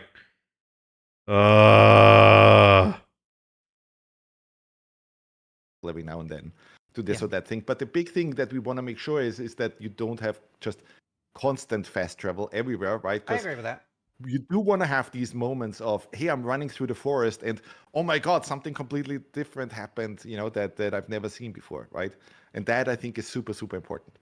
Yeah, I agree with that. I think there's a happy compromise to be found there. Another thing that I've seen a lot of people talking about is the health recovery, especially like out of combat. Like, it's very reliant on the crafted food. I'm guessing you've seen a lot of feedback on it, but I Yeah. wanted to get your thoughts on it. Yeah, so I think a bit of what is going on there is that people aren't fully aware of some of the systems that we have in the game already, right? So, for example, I just had this really interesting conversation with another developer who was basically bringing up the same thing to me, right? And I just told him, hey, did you try to get the heal rune from Eleanor, right? And he was like, the what? You know? And I'm like, wait, you know, like, so that kind of thing. He didn't even know that existed, right? That there's literally a rune in there that can heal you based on focus. So then if you do that, if you play that way, right, like you could build an entire build around that, just get more focus so that you can heal more often, right? And then you can skip a lot of the kind of like food stuff, right? So I think what I would like to do to help with that is just add more of a guideline there, more of a tutorial, and so just make it clear about which mechanics actually exist in the game, right? Because, like, we generally see. No. So first of all, introducing mechanics is good. Telling people that it's there, it's good. I did this. I got the heal rune on my sword. I used it for 99% of the game. I never had food. I never had money. It was really my only option. Like, I don't know how I would have played if I didn't use the healing rune. And it just genuinely feels bad to be constantly consuming food all the time.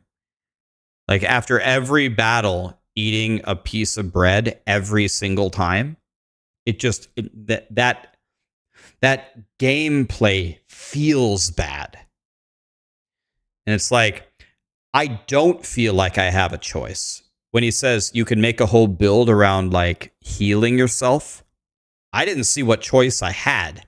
Like, I don't know how I would have played. If you took away that healing rune from me, I don't know what I would have done. So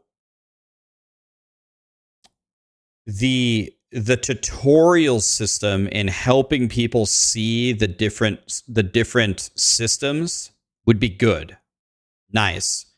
But that to me would not solve the underlying problem of how mandatory the healing stuff like some form of healing feels, and how rough it feels to eat a biscuit every time you fight. See people playing the game kind of in a way where they just don't understand some fundamental mechanics yet, right? And that's always been true, for example, with a bunch of Souls games. Even for Diablo, that's the case, right? How many people play Diablo and just look at the numbers, never look at their affixes and so on, right? And just, just want to have fun, right? But we just need to make it clear to people how each mechanic works, right? And that's where I think we're in early access, right? There's not every tutorial in there yet, so that's what we need to improve. Okay, I think this is a very important thing that he said, and I think that I think that this could be tuned a little bit. So, what I'm hearing from some people in my chat, I'm hearing that some people have made completely busted builds. Like, you just fry everything. You make a magic build, or they do like the same claw build that I'm doing, and they just murder everything. I don't murder anything. I feel like a weak piece of trash. Now, I don't have gems in my claws yet because I don't have the gems. There's no good way to get them. If I had them, or if I could buy them, or if I could target farm them, I would. But I gotta wait until I actually get the gems. But what he's describing is true. People don't know all the mechanics, and they don't have a mastery of the mechanics. But that's exactly what I was talking about 2 hours ago.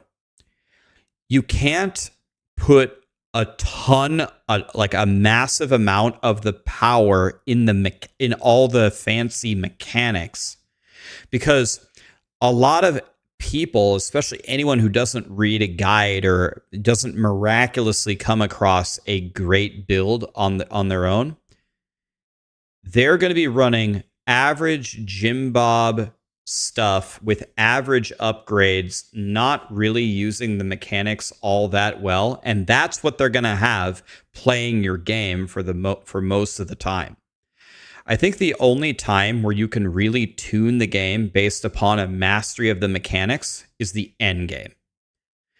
Again, I'm not asking them to just nerf the shit out of the campaign, but I think with their data that they're getting, I think they should really look at it. Will be good to teach people the mechanics, but that's not going to give people a mastery of the mechanics.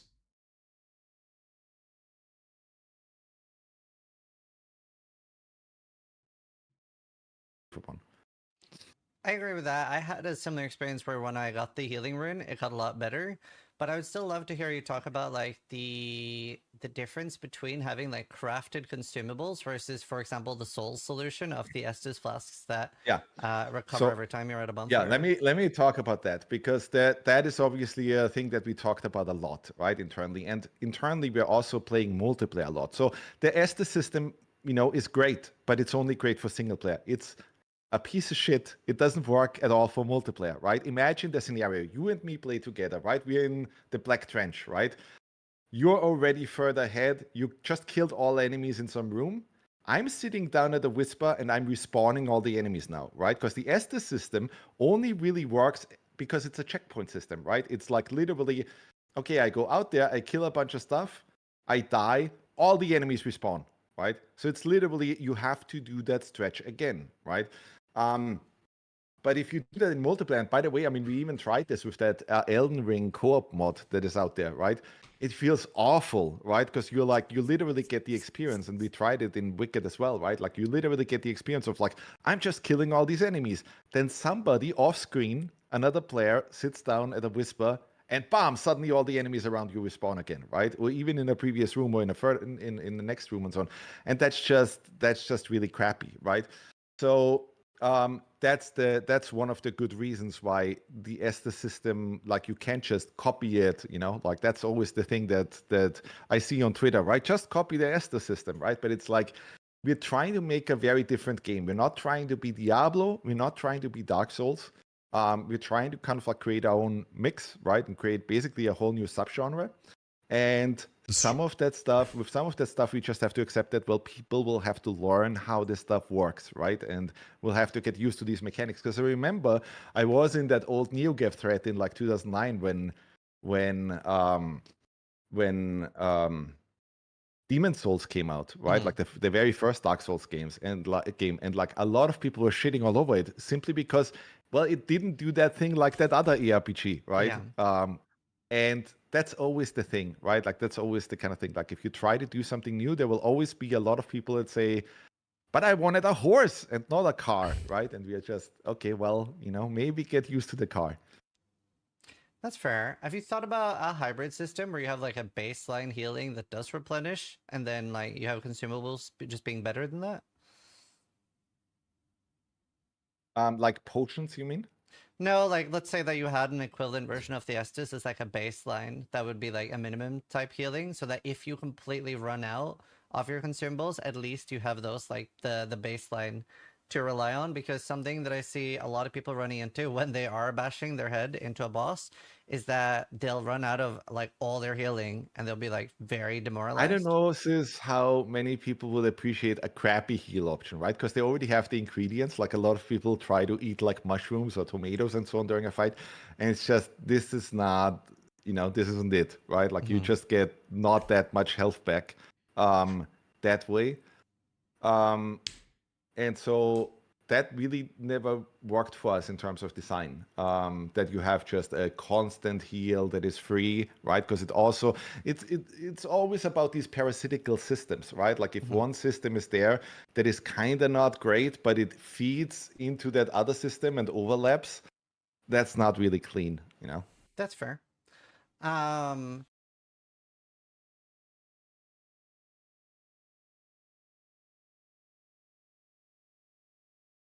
I'm trying to process what he said. So, I mean,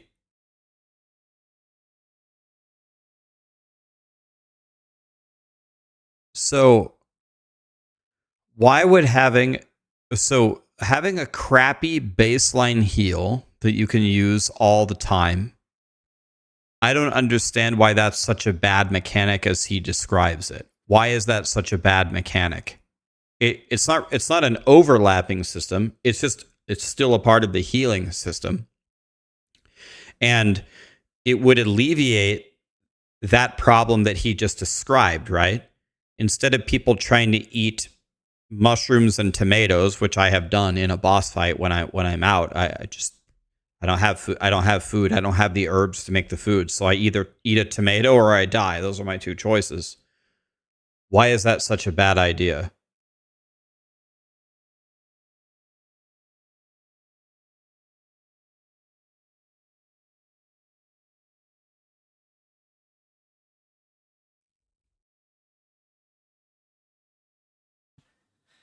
And like, are you against being able to like rest at the waypoints at the moment? Yes, because the thing that happens, right? Like, we tried this obviously, and we had this right before launch, that you could rest at any whisper. But again, like, this is very, like, you have to look at healing and enemy challenge and so on in unison, right? So with that, what you could easily do and how you could easily exploit everything, right, is that I'm at a whisper, I kill the first enemy, I take some damage, I go back to the Whisper, I immediately heal up, right? The enemy hasn't respawned yet, right? Because that's not the time yet. And then I go to the second enemy, I do the same thing. Then I go to the next enemy, I do the same thing, right? And I just keep ping-ponging, right? And exploiting that system. So that really doesn't work properly. But is that different from, like, you can just kill yourself in the game and suicide your character to get That's full exa- health, right? Which a That's lot of people exactly are doing. that's at the moment. exactly Let's what say I it's do. like 10% left. It feels a little bit frustrating that it's like it's better to just off yourself than to be able to recharge.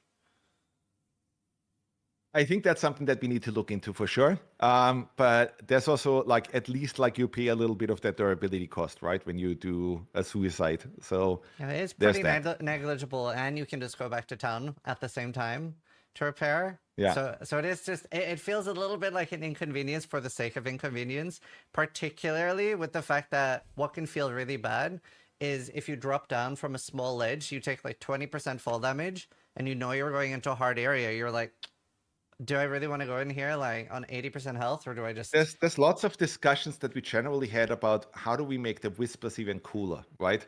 And so maybe we could upgrade them and all of these kind of things, right? And so yeah, I think we will look into quite a lot of that. So Awesome. that's always the thing that I want to look into, right? Not just, hey, can we add this one feature there, right? But just, can we add a whole system to this, right? Can we make this really interesting, right? So that people care a lot more about the Whisper, so that it's not just, oh, this is a thing where, you know, it checkpoints me and then it allows me teleports, right? What else can we do to make it interesting, right? And what else can we do to kind of like even just have people invest into it, right? That to me is interesting.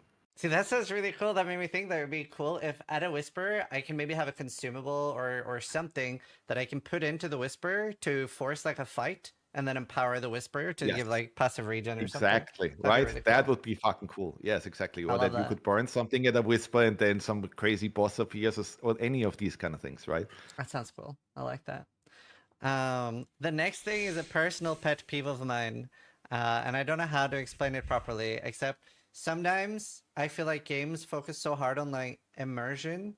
With this is particular when like you're inside a dungeon or you're in a mountain area and you see like a large part of the mountain like obstructing the screen behind me because I'm like slightly in front of.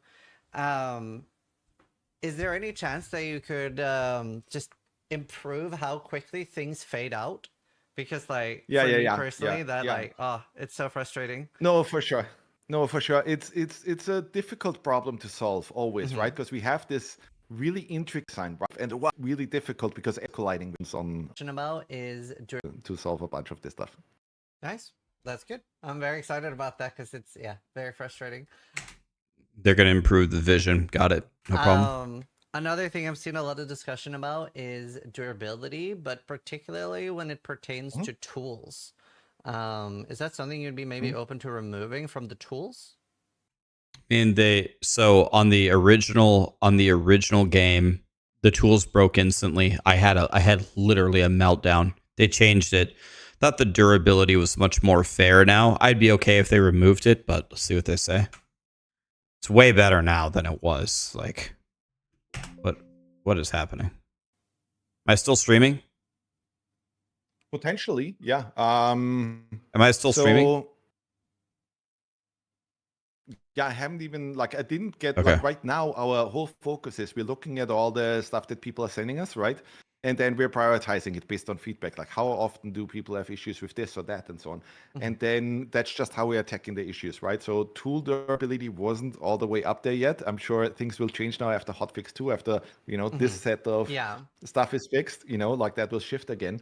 But in general, the way I always want to see it, right, is that I want to squeeze the shit out of every system that we have.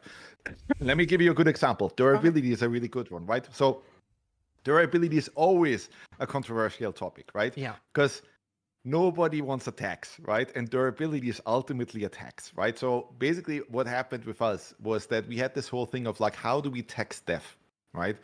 And there's obviously the old Souls thing, right? Where it's just, hey, your XP basically drops and then you have one chance to regain it, right?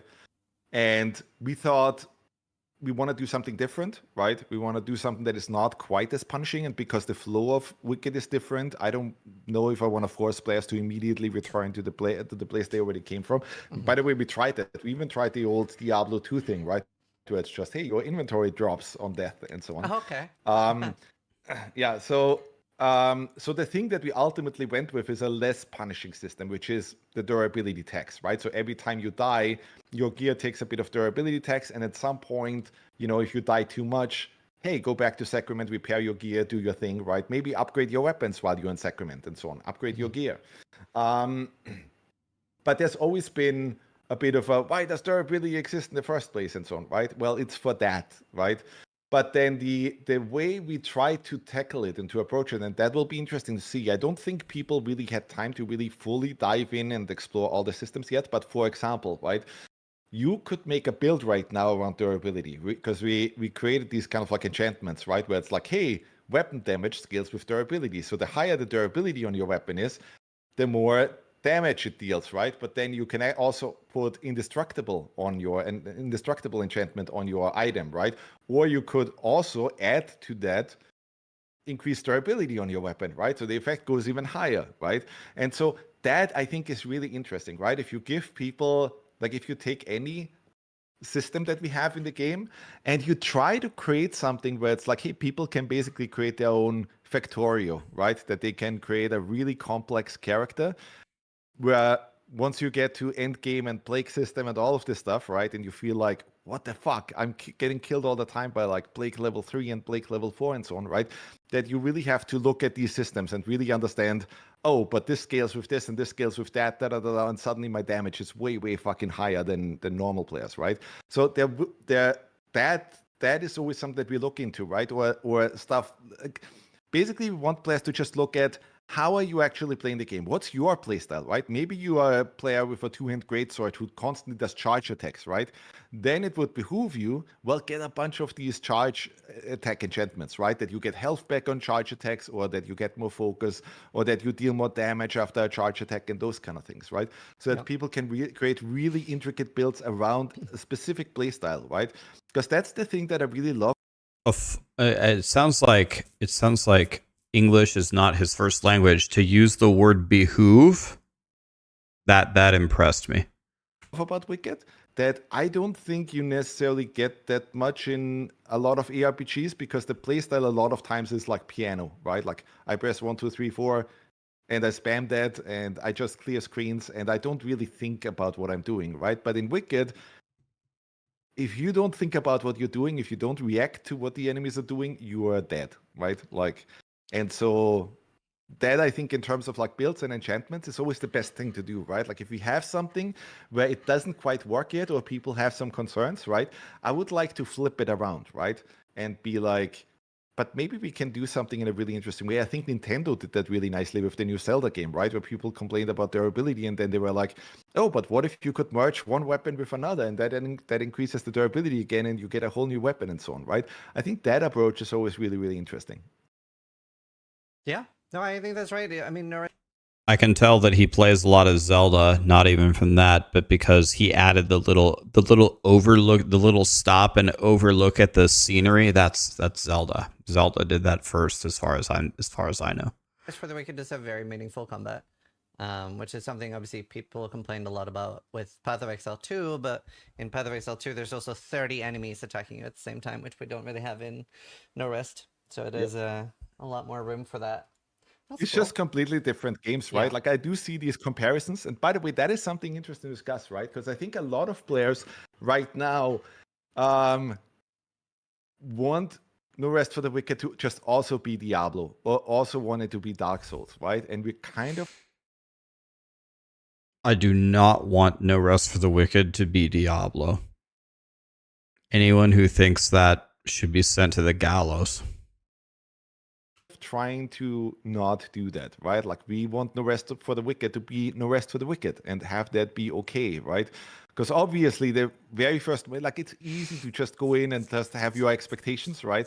And be like, but I want this to be Dark Souls, right? But it's not, right? And it takes people some time to really get used to a whole new formula, right? But then once you get used to it, you might just like it.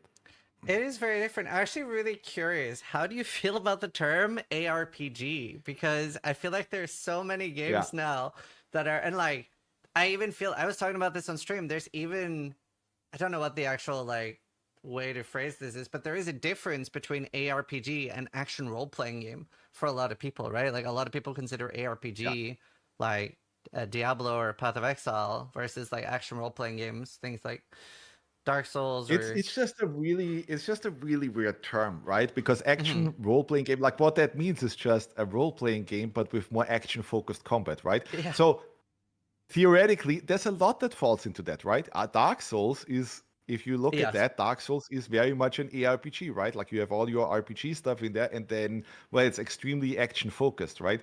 But what it really, like what a lot of like hardcore gamers assume now is that ARPG means like Diablo, right? Yep.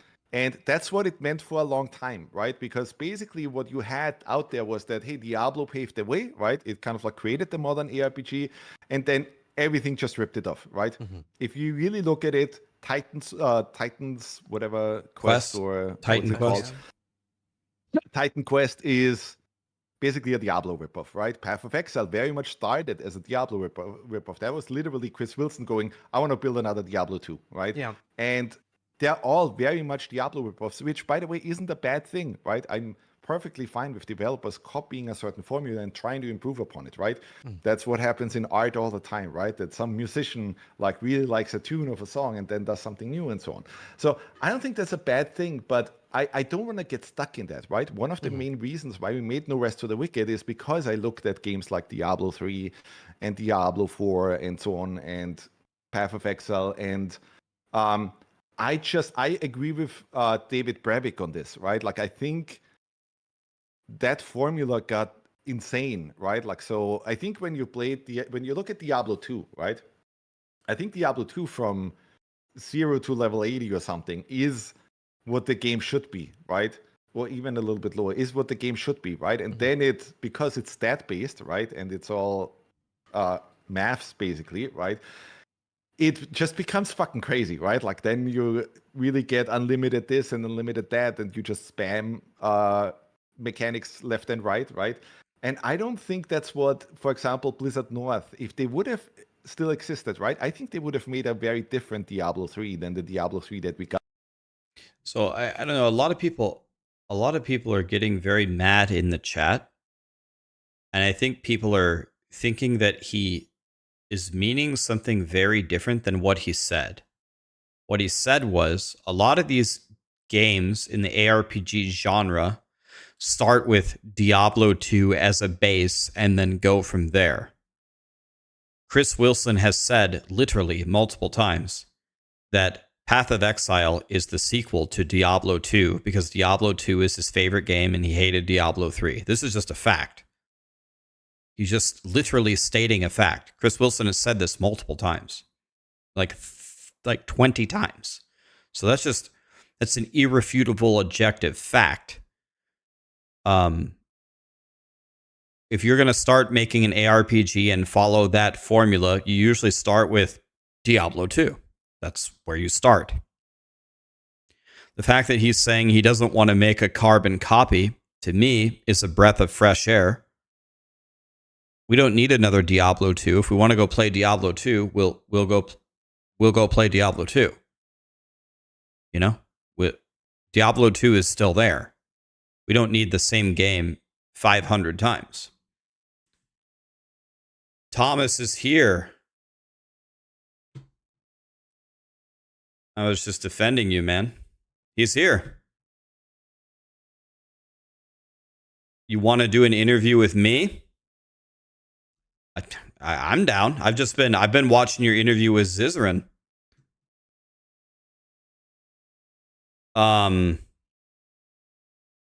He's here, guys. Thomas, are you busy right now? Can I call you on Discord? We don't even have to do webcams or whatever. We can just chat if you want, or we can do webcams, whatever. Or do you want to schedule it for some other time?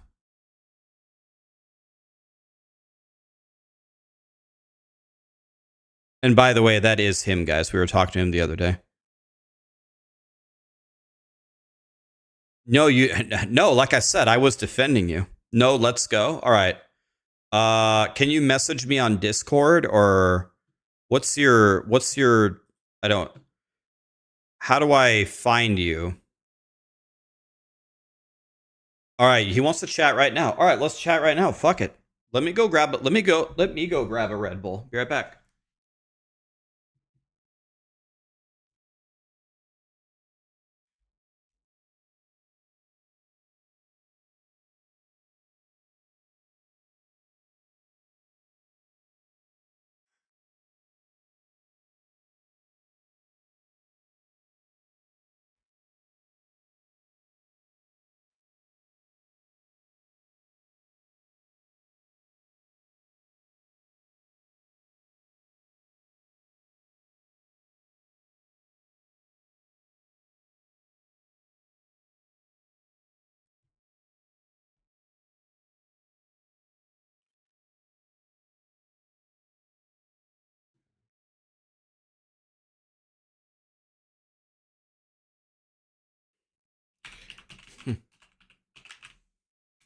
What a cool dev. How do I add a friend? All right, hold on.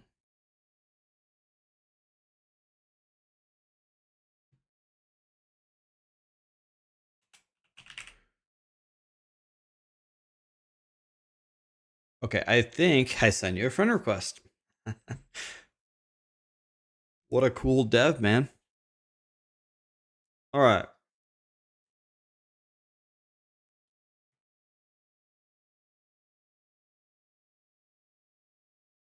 He was shit talking Diablo? How? I don't get it. How is he shit talking Diablo? By saying, I don't want to make another Diablo.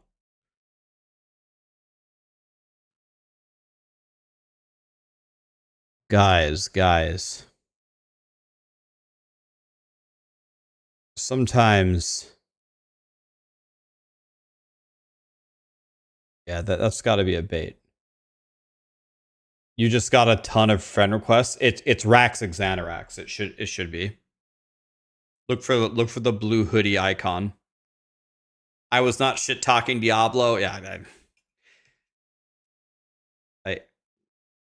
people were also saying that you were insulting Path of Exile by copying Diablo 2. I mean, Chris Wilson literally said Path of Exile is the sequel to Diablo 2. He literally said that like 20 different times. I think people do not understand their ARPG history.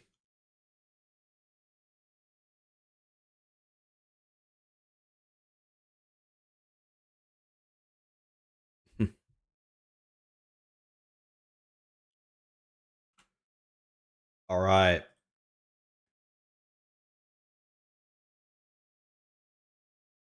Dude, I'm just going to put you full screen. They don't even need to see me. Hey, can you hear me? I think it would be nice if they see us both, right? Let me turn you. I know I got to turn you way up. That's the first thing you're going to tell me. All right, can you say something? Hello, test. Higher still or what? Higher still? I'm good. I can hear you. Can you guys hear me? All right, I put you real high now. What's up, man? How you doing? Hey, doing good. Yeah, I don't know. The chat is a little crazy. I'm a huge Diablo fan. I don't know why people would think that I'm not. It's crazy. Oh, dude, as someone that literally lives on the internet 24 hours a day and streams all the time, people will have their own interpretations of your words all the time. Some people thought that you said that you didn't like Diablo or you were insulting POE. I'm like, guys, are you kidding me? It's called getting one guide. This is one guy in the chat always. Now, let me explain. So, I mean, obviously, I'm a huge Diablo fan, right? And I also played Path of Exile and all those things, right? But the thing with Wicked is we want to approach it differently, right? I think there's already so many games out there that look at that Diablo formula and try to improve that, right? But stay very close to that. And we're just approaching it from this angle of, like almost like what would an Eastern developer do, right? Like if you would, make the combat system really intricate, right? And really like even like question everything, right? Down to, hey, is a point and click combat system, right? Like, is that still the thing that people want, right?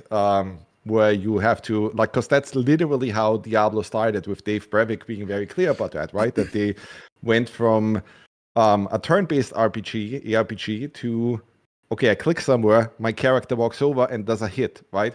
And that's still kind of what we have, right? Or what we had. And my whole thinking was just, I want more control over my character. I want to feel super cool while I play that character. And even down to the Dark Souls thing of like, hey, I want to feel like fucking notorious, right, when I play the game. That's why we have these rune attacks and so on. That's where this comes from. Let me just be clear. Like, I'm a huge fan of Diablo and Path of Exile and all those things, right? And obviously, we take a lot of inspiration from all these games. So, yeah. I think anybody with an IQ above 2 with a rational brain would see that radiating from the game, from your response to the community, from the interviews. So don't worry about that at all. I want to thank you for. I just had a ton of fun playing. If you watch my streams back, it'll look like I literally aged 50 years in a few days. I'm just raging. I want to kick Callie off of the deck. I'm screaming, "This is the most dog shit mechanic and boss fight, whatever." But I think that's just the. If you aren't feeling that way, yeah. If you aren't feeling that way, then are you really playing or what? It's those moments, right? Like we had the same thing even with Ori, right? Where people got to a certain stage where you had to escape the Shinzo tree and the water is coming, right? And people died 50 times, 100 times. But once you fucking do it, right? It's the best moment in your life, right? And that's always what you're after. No, exactly. Okay, so I was gonna make. I don't know if you've ever seen me do this before, but usually when I go around all these ARPGs and then I make the state of how all these different games are, and I just talk about the good and the bad. And actually, this does not happen very often, but my list for good is actually longer than my list for bad for No Rest for the Wicked. So that's a good thing. That does not happen very often, because usually I just complain about everything. Well, normally at Moon, we just focus on the bad, right? So tell me the bad, and then let's see how we can fix that. Okay, so I want to talk to you about some things, and some of these things, like like you're the developer, right? You've got the answers or whatever. I just want to. I've got 14 topics here I'd like to talk to you about. Just 14, okay. Just 14. Okay. Actually, first, let's talk about something that you were talking about with Zizarin. And when I was watching your interview, I actually paused it and I shared like my idea, and Zizarin had the same idea that you guys discussed, right? Like, which is awesome. So I want to talk to you about that for a second. So first of all, you said you don't want to port everywhere because then you lose like the magic of the world and learning all the shortcuts and yada yada. Plus, by the way, you got to go chop 1,000 trees anyway, so you might as well just run back anyway, right? I think Zizarin's idea is very strong. And like the idea that I'm having there is you guys pick one point in every zone. Like, let's take the starter zone. Maybe it could be the beach start, where you can always port there from Sacrament or from somewhere in the world. One spot in each zone. And the idea of that is, yes, I do want to traverse the whole zone. Yes, the game will probably be ruined in some ways if you just let me zip around anywhere that I want. But if you let me port one spot deep into the zone, that avoids the 8-minute run of, oh my God, the bounty is over there. I got to run all the way over there. Like, let me start. Rex, how do you think we should implement that? Should that be a rune or a consumable, or how do you see the system working? Okay. Well, if you want my opinion, so the phenomenon that you're describing is exactly like what you were describing when you were talking to Zizarin I'm in complete agreement with it. And what you said was people are just not familiar with all of the systems in No Rest for the Wicked. Yes. This actually still applies to me, and I've probably played your game, I guess, in at least the 90th or 95th percentile. Yes, Rex, it even applies to some internal developers that we have, right? It's a fucking complex game, and we still don't have all the tutorials in the game. So, like this is just the case right now. And as someone who built Maxroll, a website for guides on games, I can guarantee you that the tutorials will help a little bit, but will not solve the problem. People just don't read. People just don't pay attention, right? So people don't even see, by the way, like we have, that's the interesting thing. So we have many people walking with a level 4 character into a level 12 zone or something, right? And for some reason, they don't notice that, right? So we have to be really active on making sure that all of that stuff really clearly comes across. So here is would be my initial idea of how I would implement this.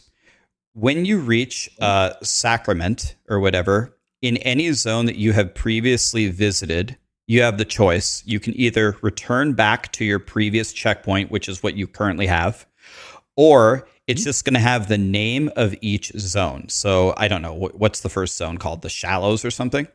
It just, or whatever that big zone is, it's just called the Shallows. And if you click it, it just starts you at the beach. And then the next one in the top right where you go like break the door or whatever. I don't even know what the Dead Nameless Pass, is that what it's called? You pick a waypoint wherever you pick, wherever it makes sense to you guys. And if you click Nameless Pass, it just takes you to the one waypoint that you have decided in Nameless Pass. And that's it. It's just that simple. You give us one spot in each zone. Or but that is unlimited fast travel, right? So you would skip through, for example, if you want to go through the Shallows, you need to go through Orbanglades and the Fortress, right? Like, and Marinus Keep. And you would skip all of that. So we'd still have the issue of we would overlay with the Alive system, for example, right?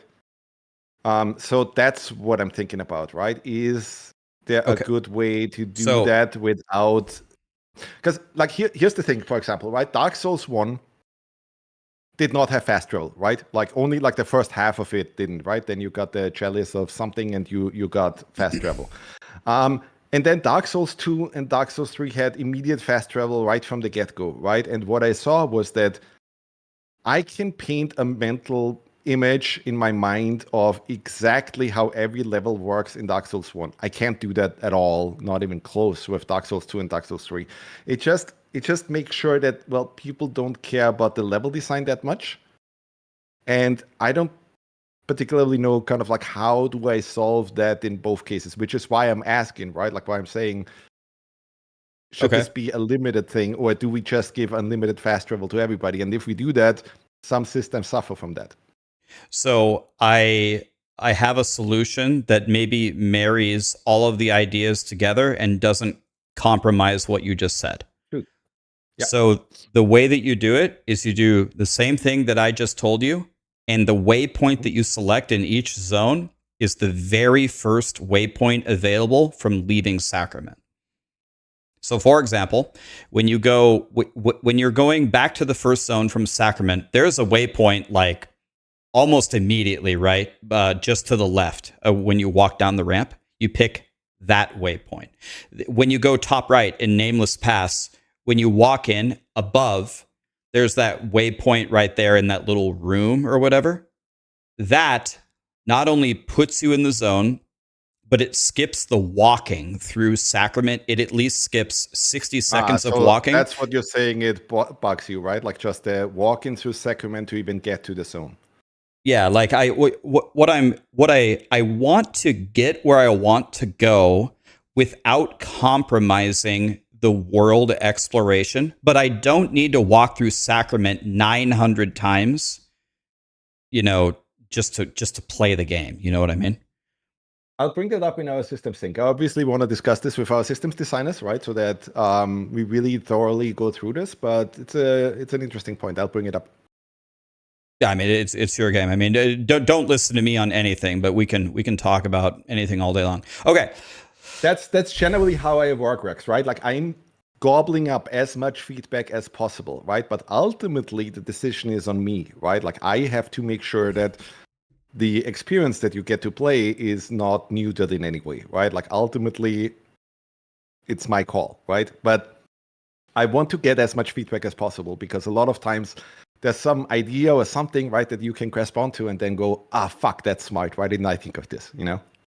Perfect. Okay. So here's something that I don't know what the solution here is. And the solution would be very, very technical. Like I wouldn't be able to provide it to you. Like it would have to be you. But one thing that feels bad in No Rest for the Wicked is the fall distance. Like one of my favorite things to do. In fact, I might actually say my favorite thing in the game is the falling attack. It does so much damage. Yeah. I had like in the bottom right zone in the end game, I had 2 super powerful enemies and I had no idea how to beat them. They were chasing me. I was like, I'm dead. But then I found a ladder I could climb and I did 2 falling attacks and one-shotted them both. That was probably actually my greatest feeling in No Rest for the Wicked. By the way, one cool thing I would really like to do is I wanted like that plunge attack that we have right now is cool, but I think that could be cooler if we do it more like Sekiro, right? Where it feels more like you're an assassin jumping from above, like death from above kind of thing, right? Where it's like, hey, if you see an enemy down there and you're clearly above, right? Then I should be able to hit a button and not have to run off a ledge and then press the key in the air, right? It would be cooler if I could just hit a button and then just do a cool assassination move from the top. That'd be a million times better. Yes, so that's one thing that I will definitely look at, right? That has come up quite a bit, that we can do something way cooler from the top, right? So it's a bit more like Sekiro that way. The other thing regarding the fall damage, I will look at that because that comes up again and again, right? And especially now with hardcore mode, like the most common death in hardcore mode is not any enemy, it's falling, right? Yeah. So I'll probably reduce the fall damage, like the fall distance a bit. Yeah, and here's the thing. Here's why I think it's actually more technical. You guys actually do carefully craft these zones, right?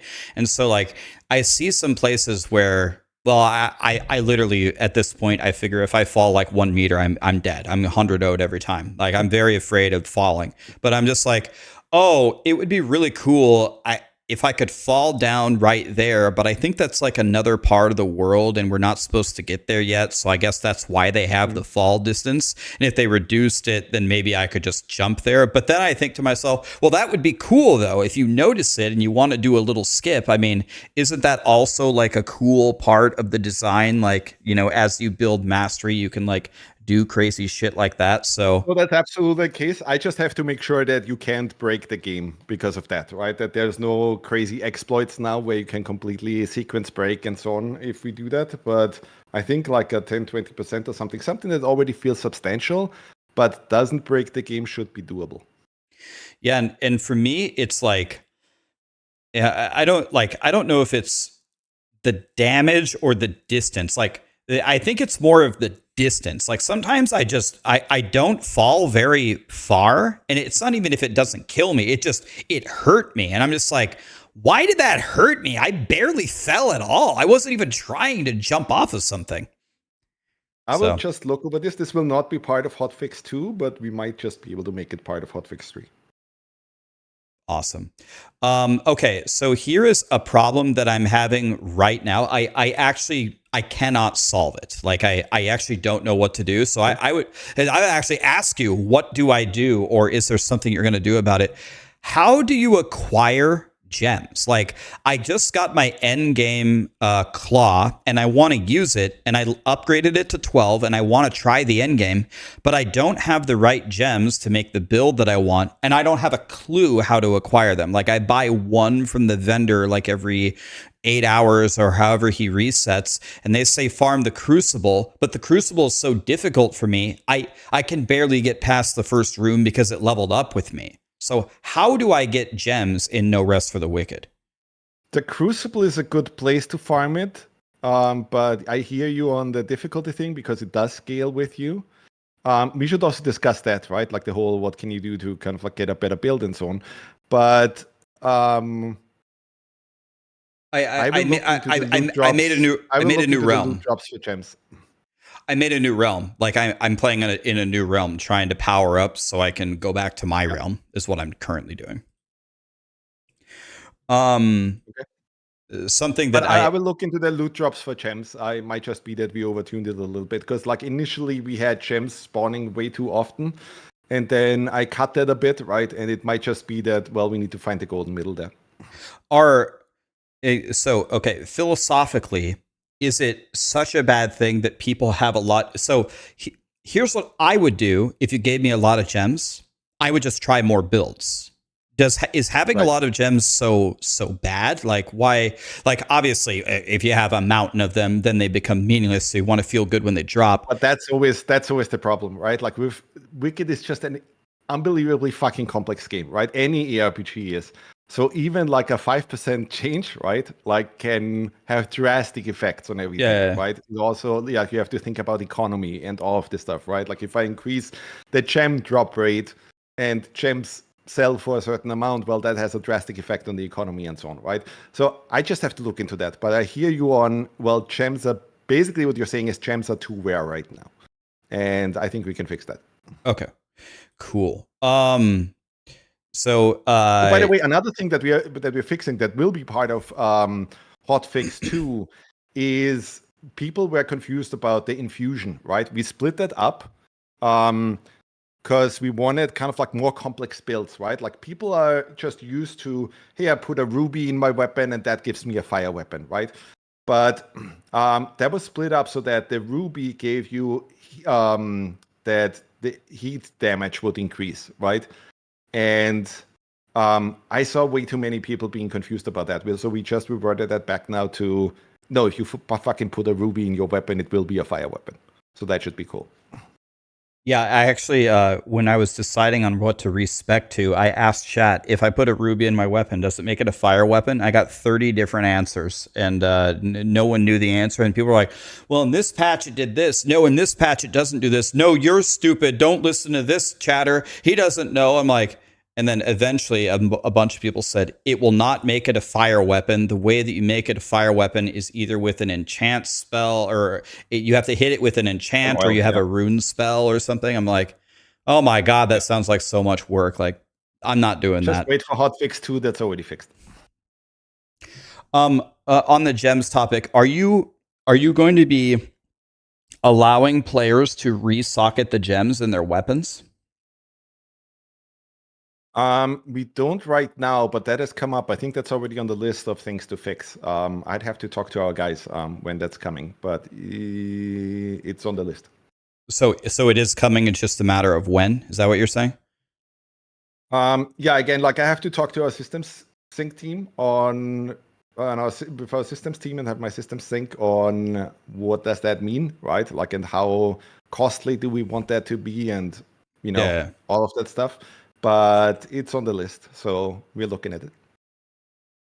Excellent. Because we already allow you to extract runes. We already also, by the way, a lot of people don't know that I've seen in streams. People don't know that you also can destroy runes that are already on weapons, right? So if a weapon drops with where you like the moveset, but you don't like the rune, you can actually destroy that rune and just socket other runes into it. Okay, I've never actually, okay, let me ask you a question. I actually don't know this. I don't know if you have data. Do people, like, when they play your game, do they respec often? I picked up this, you came in my stream, you said use a claymore. By the way, now I can tell that you don't like me because the claymore sucks. But I used the claymore. It was awesome. I played it for 90% of the game, and I don't know, man. Like, again, part of the reason is like the gems don't drop. That's why I don't respec, and like I don't like. I guess the feeling that I have is I just went and farmed all this copper ore, iron ore to level this up. If it doesn't automatically drop at like level 7, like I'm not switching. But in the data that you see, are people respecing a lot on their playthrough or no? Yeah, they're respecing quite often. So that's used a lot. And the respecing, we changed it now so that it just costs 1 fallen ember for 10 attribute point respecs. Yeah, right? That seems fair. Yeah, so all you need to do is make it to the seneschal and get that that project, right? The Iron Corpus, it's called, and then you can respec. But yeah, people are doing that quite frequently. Okay. That's interesting. I would not have expected that. So that's cool that they're doing Yeah, it. I mean, we added respec, by the way. We didn't have it in the original launch. We added respec because it was such a requested feature, right? I'm always kind of like down on respec, frankly, because I never really like the feeling in games that, hey, I'm playing for 20 hours with my warrior build, right? And now, blam, with one hit of a button, I turned him into a mage, right? That's one of the things that I didn't like about Diablo 3, right? Like with Diablo 2, I always loved that feeling that I cherish every build that I have, right? Like my first level 99 character was like, fuck yeah, I built that, right? Like you get that feeling of like, I'm proud of having built a Hammerden, right? Yeah.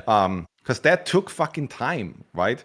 And then with Diablo 3, they had this bozo game designer on it who just removed all attribute points and so on, and basically removed the RPG elements, right? And that was the original Diablo 3. And by the way, I'll get a lot of shit for saying that, right? Like but I really didn't like. I think you'd be fine, right? Because ultimately, an RPG should still be about choices, like interesting choices that the player needs to make, right?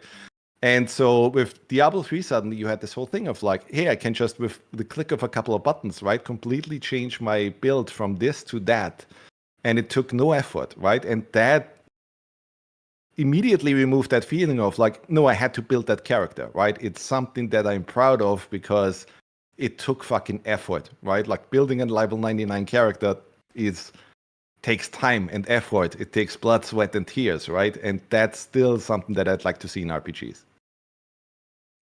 I mean, yeah, I think it's like this. It's this fine balance, right? Because on one hand, sticky, like I remember I playing WoW Classic. Like you start leveling a shaman, it's going to take you a month to get to 60. You know, you have no idea what you're doing. You get to level 40. There is no such thing as I don't like my shaman anymore. I'm going to go make a mage. You got to go do everything over again. You're yes. As you said, you're putting the blood, sweat, and tears in the shaman. But like, I feel like I don't know. It's like in the class you were able to easily switch, right? So you just were able to switch skills and all of that. Yeah, you switch from it like enhancement to elemental and stuff. But yes, exactly. I feel like the audience, like the new era mentality is very much, I need ultimate quality of life. I need to be able to respec my weapon, my stats, my everything about me instantly, or I'm not playing. And I appreciate a lot of the things that you're building or trying to preserve in No Rest for the Wicked, where it's like a balance, right? Like, let me give you the quality of really careful. Yeah, let me just say something. So you have to be really careful as a designer, right? Like to very carefully listen to the community and be nice to them and be kind to them, right? And do a lot of what they're saying, but ultimately you should still really be careful about doing. And I think that's a problem that lots of developers have, right? That they cave into what the community wants and then make the game worse for that. And I'll give you an example, right? So with World of Warcraft, for example, right? There was a social element to World of Warcraft, right? Like World of Warcraft came out in like 2004 and it was basically social media before social media existed, right? Because I'm sure you will have had friends and so on that played World of Warcraft and not even like even after they finished everything, right? Did everything, had the level 60 character on the original game and so on. And then they kept playing simply because, well, that's where they hang out with their friends, right? Yeah. And something that happened after was that everybody was screaming for, but it's so hard. Sometimes my friends are not there. Why don't you just give me LFG, right? Like looking for group. And what happened is that more and more of these social elements were taken out, right? Like now suddenly you didn't really need a guild anymore, right? And you could just LFG play with complete randos and so on, right? And there's something lost when that happens, right? And some of that stuff that I thought was really good, I'm trying to claw back with No Rest for the Wicked. There's designs and elements and so on, especially now with like co-op coming and so on, where I'm even trying to reintroduce things that fucking Ultima Online did, right? Simply because, no, those were good they were just probably like too early for their time, or not introduced properly and so on. But there's really interesting stuff there that I then haven't seen being done, even though like I don't see a reason why not. But we'll have to see, right? Like, we do have to react to the community. We do have to be extremely open, receptive, listen to everything, right? But ultimately, we also shouldn't do things that could ultimately hurt the game. I mean, like that phenomenon that you're describing, like I don't know if it's like that I'm just an old piece of shit or something, but when I go back and I think about all the greatest games that I ever played, and no offense to No Rest for the Wicked, but almost all of them are like Super Metroid or A Link to the Past or WoW Classic or Diablo 2 or Heroes of Might Link and to the Past Magic. is my favorite game ever, by the way. Yeah. Yeah, I mean, it's just like, and like, there have been great games. Like Path of Exile 1 eventually got there. Like it's a great game. Elden Ring was ultimate god tier. Breath of the Wild and Tears of the Kingdom. I could play those games 24 hours a day for the rest of my life and be happy. It's just Me like it's a lot of that. Like I wonder, is it that I'm an old piece of shit? Is it that my mentality has changed? Or is it really just some kind of magic baked into these old games that new games, like their systems, are they moving away from it? And like, do we have any chance to go back? Like, I genuinely don't know if it's a me issue or if it's an actual games issue. I think there's like, this is a really almost a philosophical question, right? But I think what's happening is that games have become extremely complex, right? And gamers have asked for more and more. And so dealing with that complexity is extremely difficult. So, for example, let's take A Link to the Past, right? Like, if you just break it down design-wise, it's fairly simple, right? Like, you look at Ori, like the Ori series, right? Ori and the Blind Forest and Ori and the Will of the Wisps. I'm super proud of those games. I love that we made these and how they're designed and so on, right? But in terms of complexity, they're like, I mean, Wicked is 100 times more complex already, especially also to develop, right? And then the other thing that I think you're seeing is, well, the games industry is an industry, right? So a lot of the games you're playing nowadays are not made anymore by that group of people, a small group of people that just drink beer and eat pizza, right? It's made by a fucking factory, right? Like, and normally what used to happen, right, when Blizzard were like 30, 40, 50 people, right, in the early 2000s, that was literally just like, imagine the Beatles, right? Like, you get something very different if you put these four guys together, right? John, Paul, George, and Ringo, and just have them jam and just have them come up with cool new tunes and so on. Then what you would get if a record label would just put 100 people together and ask them to do the same thing, right?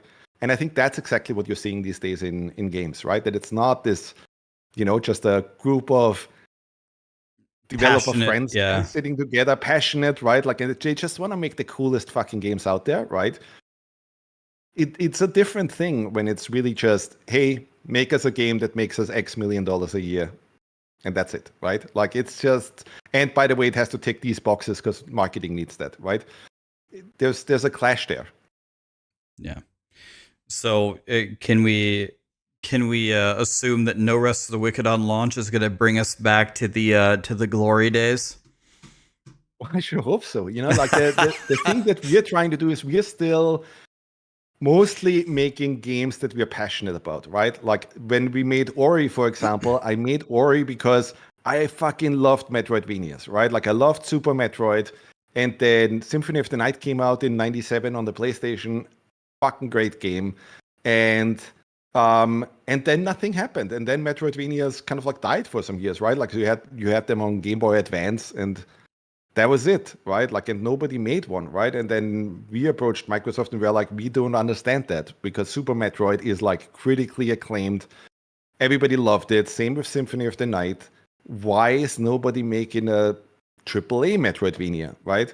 And we said, hey, I think we can do that, and then we did, and it worked, and people really responded to that. And by now we sold over 15 million copies of Ori. So that's really, that's good. And then with Wicked, the whole idea was also, Wicked started because I played Diablo in the early 2000s and loved it, right? Like Diablo 2, loved it. Also, obviously played Diablo 1 and so on, and Ultima Online and all these things, right? But I had this idea in my head of like, while playing, man, imagine what kind of fucking ARPGs we'll be playing 5 years from now, 10 years from now, right? And then that dream that I had, that vision that I had for these games didn't really appear, right? Like that wasn't really the case. Like, so it just became more of that, right? Like more of the same thing. And I wanted something that was just like, I don't want to talk down on stuff, right? Like, and be critical of things, especially of other developers and so on, right? But I think a lot of people didn't expect Diablo 3 to be Diablo 3, right? Like to be the sequel to Diablo 2, the way it panned out. And my goal was to make that, right? To really look at, okay, here's Diablo 2, one of the greatest games ever made, right?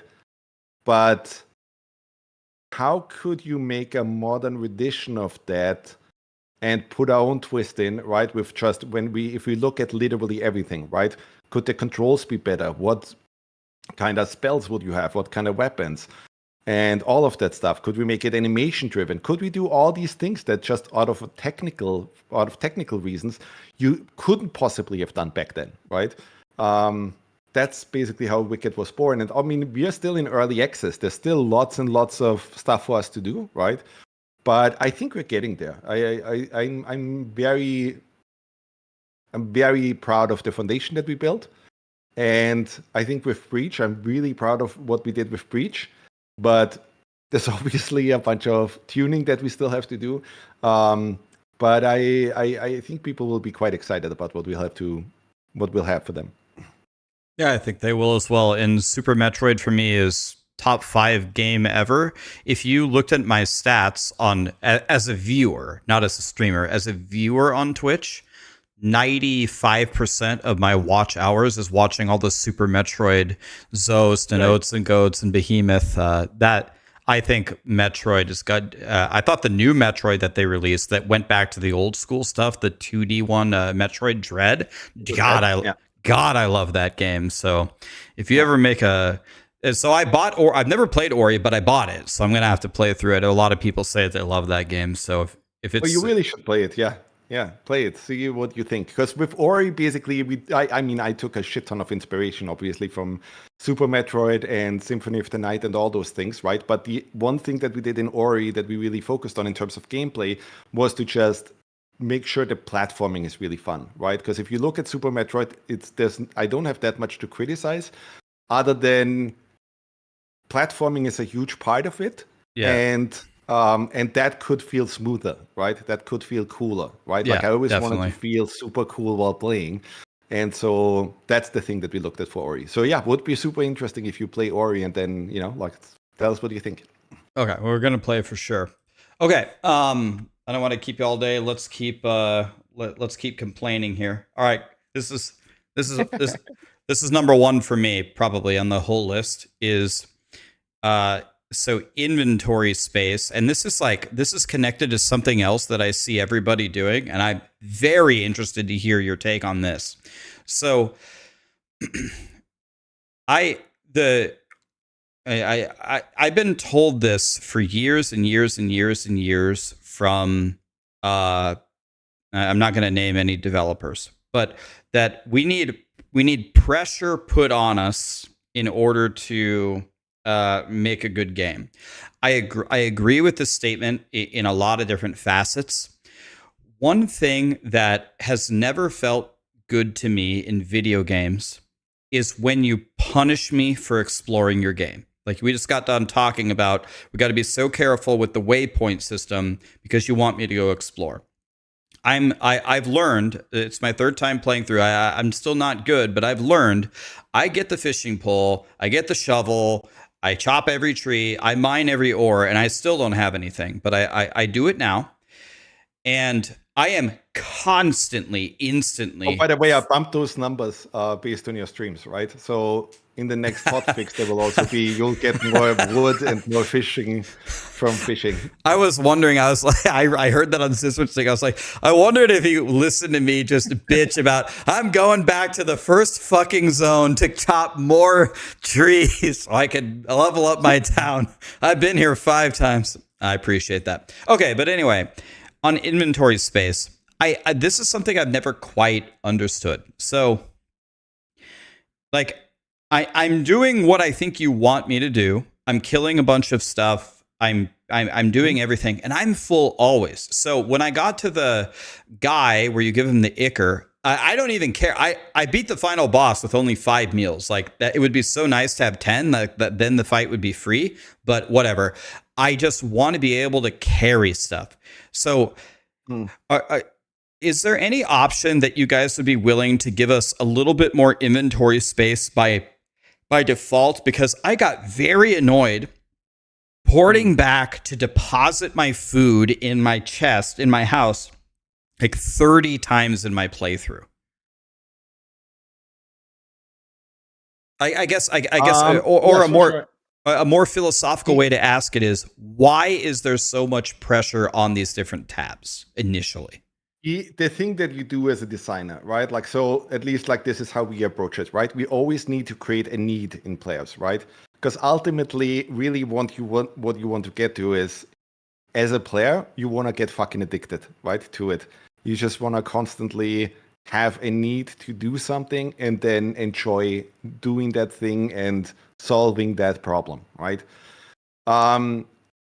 So the whole inventory thing and so on is part of that, right? We want to make you farm that fucking plague ichor, right? So that you upgrade that stuff. And so you have an interesting choice to make, right? What do I upgrade? Do I want more rings first, or do I want more space, or do I want this, or do I want that, right? Now, there's tuning required on like, well, what's the optimal amount of space that you have right from the get-go and so on, right? Let me ask you this. Did you actually buy a house? Yeah, I have a house with I have a house with 5 medium chests completely full in it. Okay. And your problem is that just default you don't have enough slots. Yes. So or the stacking is not enough for you.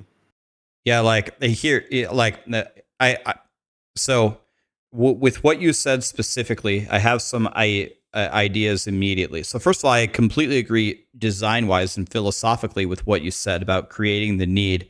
I think there's a couple of ways you could go with this to fix it, or you could actually just like mix and match it. Like there's so many different ways you could go about this. One way, like an extreme way, is you just unlock all the inventory slots by default and you take them out of the ichor, but you replace the ichor rewards with things that players would salivate for. For example, one thing that could be really cool about the ichor, which is kind of like your thing, you really like, oh, I stuck with my warrior, da-da-da-da-da. You could have upgrades like plus 10 focus, or plus 10 health, or plus 10 stamina. And people would care about that. And that could be like a way that you could make ichor super valuable and not put pressure on inventory. Or the inventory thing is not I find that it isn't a problem if I could just get like maybe 1 more row base, or maybe 2 if I could get it. I don't need you to double the size of my inventory, but it feels like I feel very, very cramped. Like if I do a full clear of the zone, chopping the wood, digging the things, killing everything, picking up everything, making some mushroom soups, I'm full. And I'm full before I reach the end of the zone. And you don't let me fast travel everywhere. Like I got to find the checkpoint and da-da-da-da-da, and then I'm going to have to come back exactly to the spot. So what people do to counterbalance this is once they get past the first boss, they make 5 new worlds. Have you seen this tech? Have you seen what people do? So yes, I have. They run around, they climb up the wall, they do the gate skip, they kill the boss, that's one plague ichor. Then you go talk to the bounty guy, 2 weekly quests, and then you do the 2 weeklies and you get 3 plague ichor, and then you make a new realm. You do this for 45 minutes and then you play the game.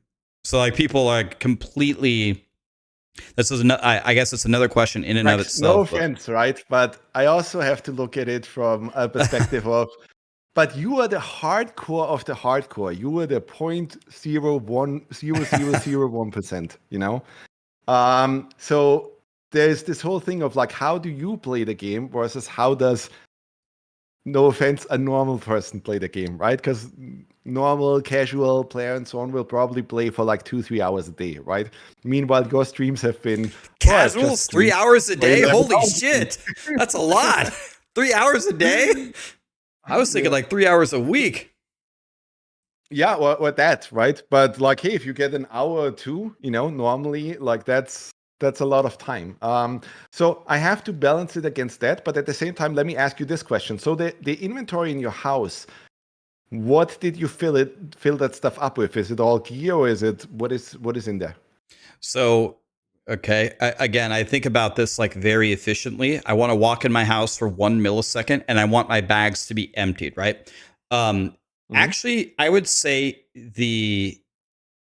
I can actually tell you in order which ones fill the fastest. It's the resources fills the fastest, then food, then gear, and then the gems literally never fill because I never find them. So are the stacks that you have, is it all like 99 or something, or what's going on? So here's my strategy. Here's how I currently play the game. I buy a medium chest, and then I take my resource tab when it's full, and I dump the whole thing into the chest. So what will it be? It might be some linen, some wolf fang. I just have like one of everything, right? And then I go play. I do 60-70% of a zone, and it's full again. I port back, and I just hit the move all similar, and boom, it will wipe out. It'll move like 90% of my tab over, and maybe I found like 5 new things. I put them in the stash. So are my things all 99? No, but what I'm saying is when you do 70% of a zone, if there's 20 resource slots, you will find 20 unique resource items before clearing the zone.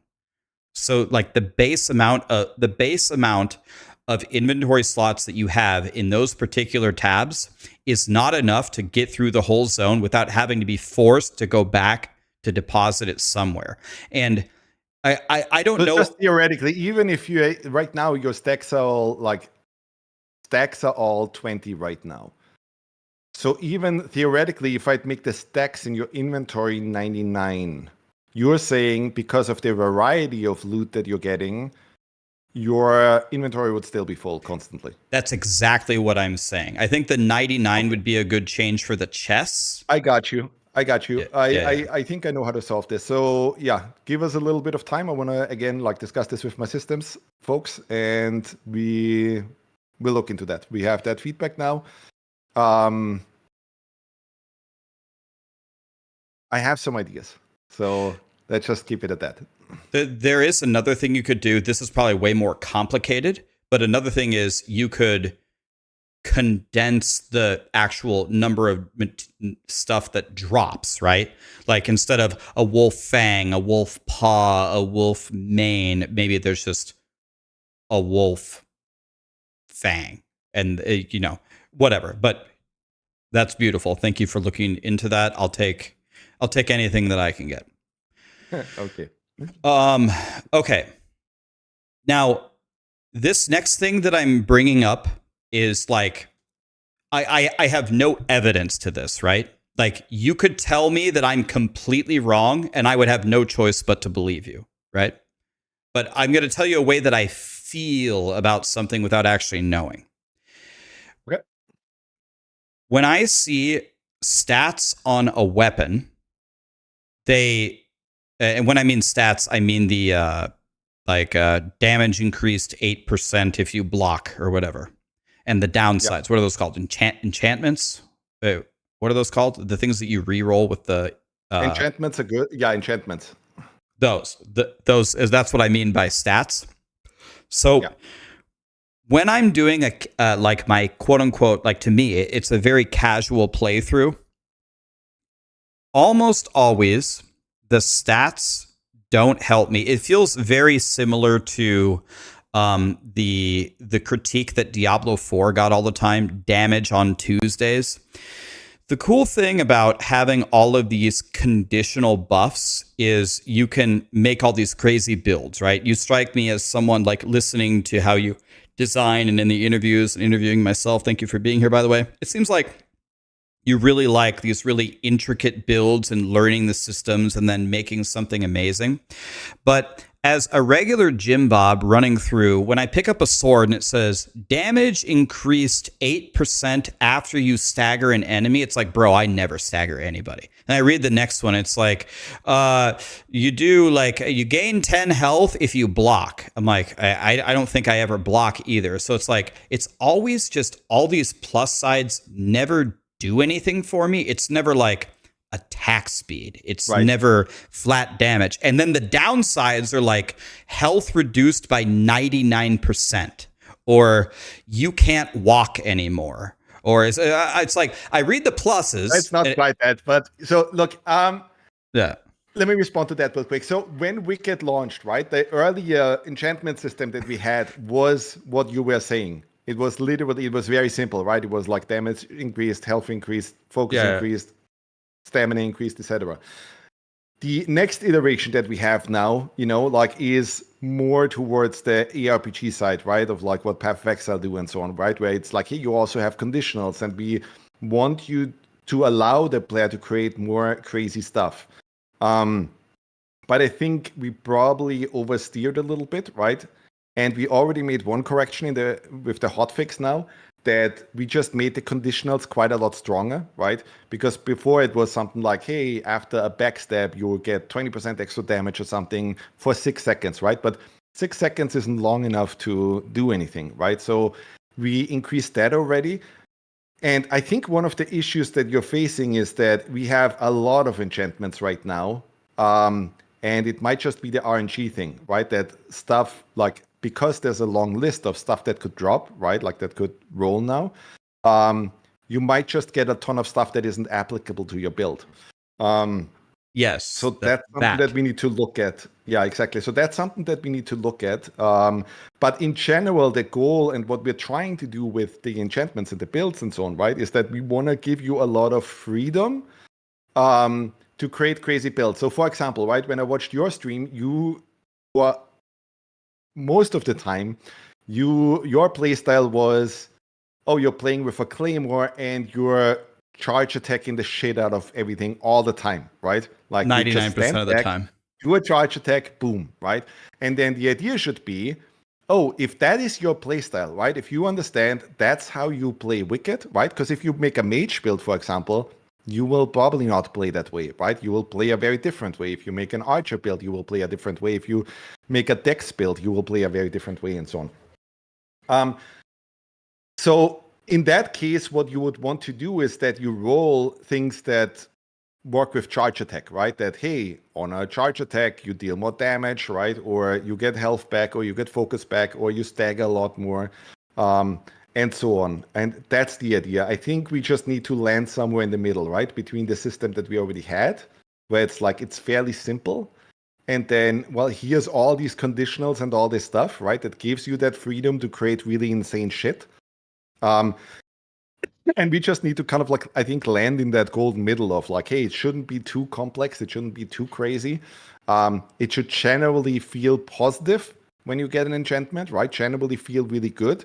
And a lot of times also, and by the way, I've seen this in action many times, right? Is that it just requires a little bit of tuning, right? So an enchantment that you think really sucks, right? If you tune it a little bit, right? And change the numbers on it, oftentimes it goes from, this enchantment is shitty, right? This affix is shitty, to, wow, that's one of the best fucking affixes in the game. Completely changes my build, right?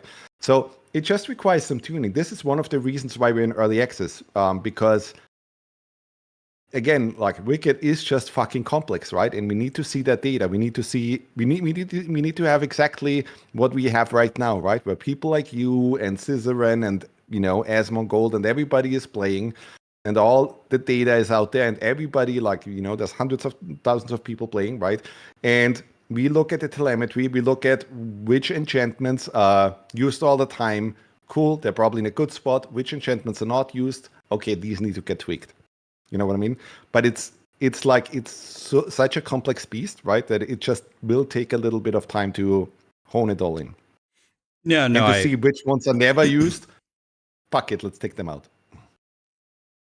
No, I completely agree with you. It's like I said, I haven't had any much luck with the system, which could be user error. So, but my user error is like a data point, right? It's also just the complexity. Sorry for interrupting you, but it's also just the complexity, right? Because we want you to even like be able to make crazy builds. I just said that in Scissoren's stream, right? That I want you to be able to make a fucking build based on durability, right? And those kind of things. So it's just because we give you so much, it could just be that RNG is doing its thing. And I don't know how this would work, like, because you can take a weapon that you start in the beginning and level it up and carry it through the entire way. But the basic idea that came into my mind, one of the things that you said, maybe the affix pool is just too big. There's just too many choices. Mm-hmm. Another thing is maybe on somehow the lower tier weapons or the beginner weapons, maybe the enchantments are a little bit simpler. Yeah, like in the starting zone, they just have like 3 flat damage and 5 attack speed and some movement speed. And you're like, okay, I'm understanding what enchantments are. And then as you get further, then the pool widens. And it's like, oh, now you get 60% more damage after a backstab for 15 seconds. And then you use the blink spell to backstab everybody and you're just pentakilling. I think that's a really good idea. And I think that's exactly what we will do. That we will basically tier the enchantments. Like this is a tier 1, tier 2, tier 3, right? And then drop those on those weapons, right? And gear in general. And then probably do something where it's like, hey, make it easier for players to farm either this or that, right? I think that would probably solve that problem. Okay. Yeah, that's awesome that you guys are looking at that. I think that will really help new players. So one thing that I studied in the university, yes, I went to college, and people think I'm the internet's biggest dumbass. I did go. Not that going to college makes you any less of a dumbass, by the way. But I studied economics. And the interesting thing about economics is they found that humans are usually twice as angry to lose $1 than they are happy to gain $1, right?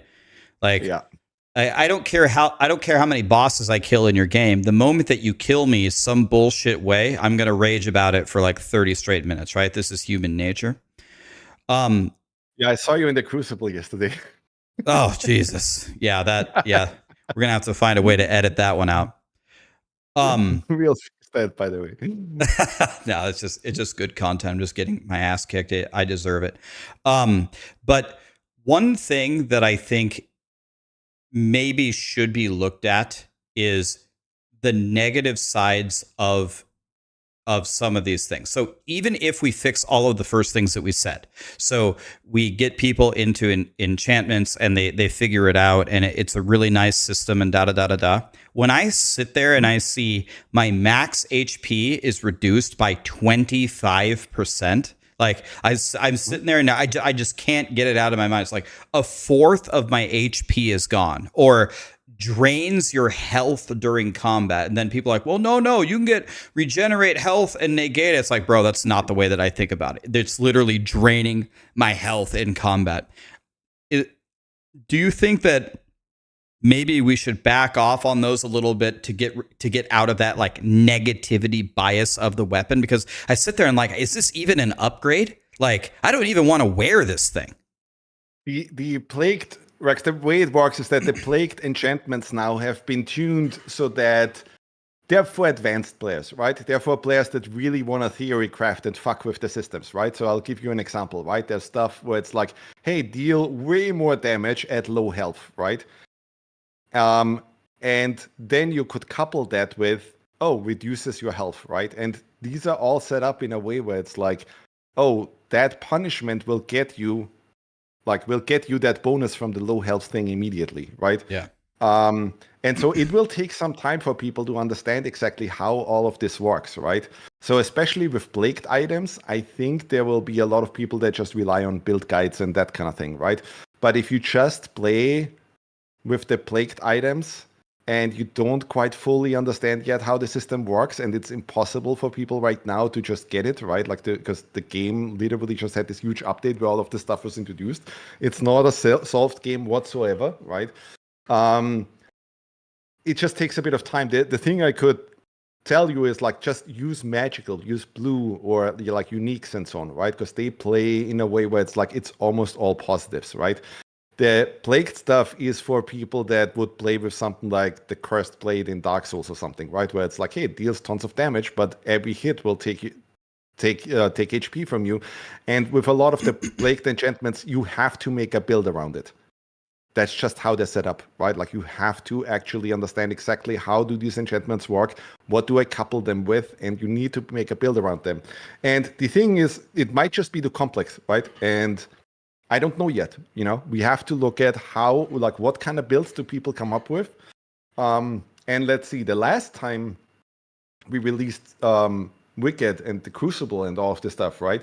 It took like less than a week for people to completely exploit the systems and go fucking batshit crazy and like get unlimited focus and unlimited health and all of this stuff, right? So yeah, we have consciously been a little bit more conservative this time around, right? So as we see people, like we have to see what are they getting, what builds can they make, right? And so based on that, we'll increase and decrease some of the numbers. Okay, so I guess maybe this is like user error on my part then, and it's probably literally, this isn't even a joke. It's probably because I just came from last Epoch, where the best items in the game are purple. But like when I see a purple item drop in last Epoch, that's a tier 7 Exalt. So that's not the case in Wicked. Yeah, no. So that's not how it works. A purple isn't better than a magical item. That's not how it works. A purple is just a plagued item that has a negative effect on it, right?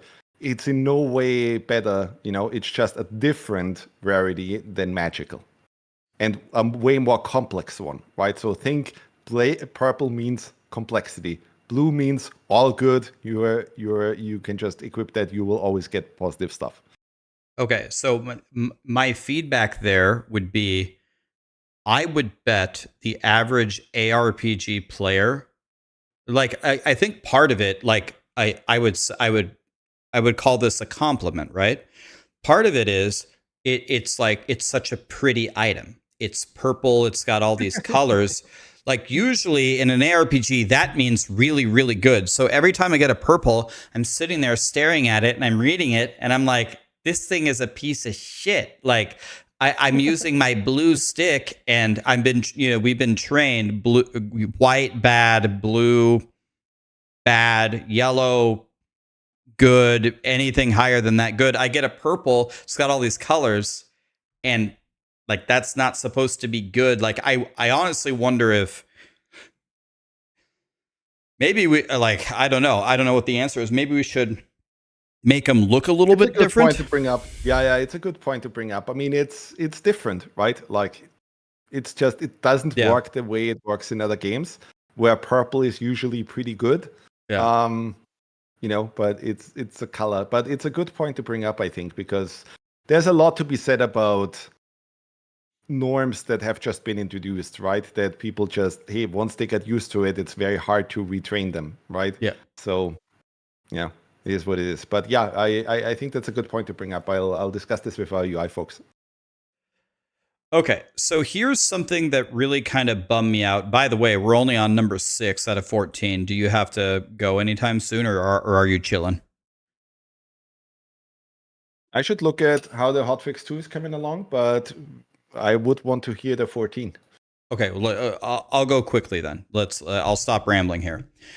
One thing that really bummed me out, like I did not intend to play. I wanted to play through as a caster. First thing I did, I picked up the wand. I liked the wand. I wanted to stick with it, but I immediately got away from it because I had to, like in the early game, I had to melee to generate focus to cast spells. And I understand that I get it. If you just let me be just shoot Hadokens from the very beginning of the game infinitely, then I'm probably just going to murder the enemy will everything. be dead before he even gets to you. Yeah. Yeah. So it's like I understand the idea here, but I just genuinely didn't feel like a caster. And what I said to myself, or I said to my chat, was, I bet you in the end game I will have a way to like have insane focus generation somehow, and then maybe I can be like a mage then. But that was like a very like feels bad realization. It's like I would have rather been able to cast spells from the beginning and maybe have them be like pretty weak as a downside or something where like I don't know. Have you guys thought about that? And are we ever going to be able to be a caster from the beginning without meleeing them? The thing that we tried this time around, right? Like, and here's something that you can try. Just start a new build. Play until Fillmore early on and buy the Hoar Frost Sickle. That is a frost wand. And the thing that this does is, at the end of the combo, it shoots out 2 ice projectiles. So that will already give you projectiles basically for free, right? It will still probably not give you exactly what you want. That it's like, hey, I feel like a caster build, right? Because this is a problem I've never seen anybody really solve, right? You have the same problem in Dark Souls and in any other game, right? Like that, where if you have projectiles, the same thing is true for the archer build, right? A lot of people are angry with us right now because we used to have the arrow skill on bows just cost stamina. And now it costs focus again. And the issue that we saw is that there's so many exploits there with that. Where if I give you a free ranged projectile, you can shoot the enemies before they even get to you and they're dead, right? Right. And we haven't really solved that yet, right? So as a countermeasure for now, we basically just said, no, everything costs focus. You need to do a little bit, to get the focus, and then you can shoot again, right? So it's almost like the Legolas thing, right? Every now and then he uses an attack, or he uses his bow as an attack or something, and then he shoots a bunch of arrows, right? Or with the caster thing, it's like Gandalf, right? Like he doesn't constantly do magic shit, right? Like every now and then he actually hits you on the head with a staff. And that was our approach here, right? So that a lot of the wands, especially the later ones, they have projectiles and stuff like that built into a moveset, right? So that you do like, okay, 1 hit, 2 hit, and then suddenly your character does a somersault backwards and shoots a projectile off and so on. And that will already build up focus. So then right after that, you can follow up with, okay, here's a blast AoE you and so on, right? So I would say try that, see what you feel, because that's what I need to get feedback on, right? Does that work for you or not? Because the other thing we haven't really solved yet, and we still have to think about it, because I don't know really yet how to solve it. On the aiming on the bow, the only thing I can think of is that we just turn that into more of a skill-based thing, right? So that you don't get like to shoot like pew, pew, pew, pew, pew, and enemy dead, right? Because that also doesn't create this most satisfying loop with the enemy behaviors. Because the enemy behaviors are very much tweaked for like the enemy has to get to you, and then it's a dance, right? And then it's fun. But if you constantly can shoot the enemies, by the way, Dark Souls has the exact same problem, right? If you can constantly shoot the enemies and they're dead before they get to you, you're basically cutting the combat gameplay out of the game. Give me 1 second. My stream crashed as it always does. Let me just people are going to want to hear from you. Apologize. Let me turn it. My bad.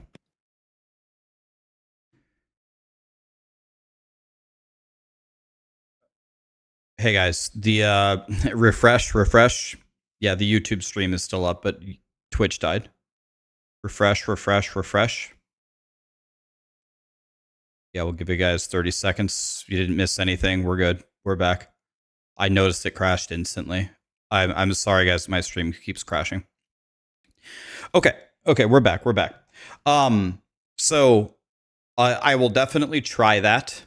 I absolutely appreciate that the difficulty of the problem. I don't know how to solve it, and I think it's a tough problem to solve. I guess my final words here, if I could speak on behalf of the community, I know exactly what the general consensus is going to be. People are going to, yeah, they're going to say, yeah, I already know they bows don't are care, bows. right? Like Yeah. bows are bows. They just want to fire them, and spells, they just want to shoot off their spells, right? I just don't quite know how to solve that problem yet, but we're on it. Like, we hear loud and clear they want to fire off their projectiles and all of this stuff, right? And I just want to just fire stuff, and yeah, we'll have to see. We made that change once, right? If we solve that problem, we might just go back to, hey, here's your stamina, archer, and there you go. One thing that I would be okay with as a solution, one thing that I would say I would expect this. If you allowed a fully ranged play style in No Rest for the Wicked, I would expect the damage to be lower. Like, if I'm smacking him with a great sword charge attack, I better hit for 300 damage. If I cast a spell and I can do it pretty freely, like you're letting me play, maybe it hits for like 40. Like that would be reasonable to me. That's another thing. That's another approach that I want to look into, right? That you could, with your wand, like, you have these dart spells, right? Fire dart and ice dart and so on, right? Like, if you'd have a version of that works as an attack, but does a shorter ranged projectile, that doesn't deal as much damage, I think that could work. That's another thing you could play with. Yeah, the range of it, right? Like, it needs to be the whole point of magic and bow is ranged, but maybe it doesn't have insane range. Maybe that's another. Yeah, maybe it doesn't have to go through the entire screen, right? Because the problem is shooting the enemy before you even interact with the enemy, right? Like, you still want to have to interact with the enemies. You don't want them to just walk to you, and by the time they get to you, boom, they're dead, right? So yeah, that's something I can look into. I mean, another thing that you guys have definitely done. I mean, I've died a million times to prove it. Maybe not so much like in the first zone, but a lot of the enemies, they will pursue you. Like they'll get to you. Like, even if you're running away, they'll hunt you down. So I don't know if that. I think you might be able to get away with it, like, more in your game than in other games. Okay. Here's a big question, and a lot of people are mad about this certain thing. I don't really I don't really know if this is actually a problem. The thing that people are bringing up is that people are saying that a skill goes off on the release instead of on the press, which adds a delay, which like ruins timings or something. I don't know if that's it. I guess I don't know if you have any comments on that. I don't know if that's a problem or if that's how the game is, or have you heard that? This is what the hardcore folks know, this, right? Like the punch out people. So sometimes, because we do charges and so on, right? Sometimes a certain thing is on release, not on press, right?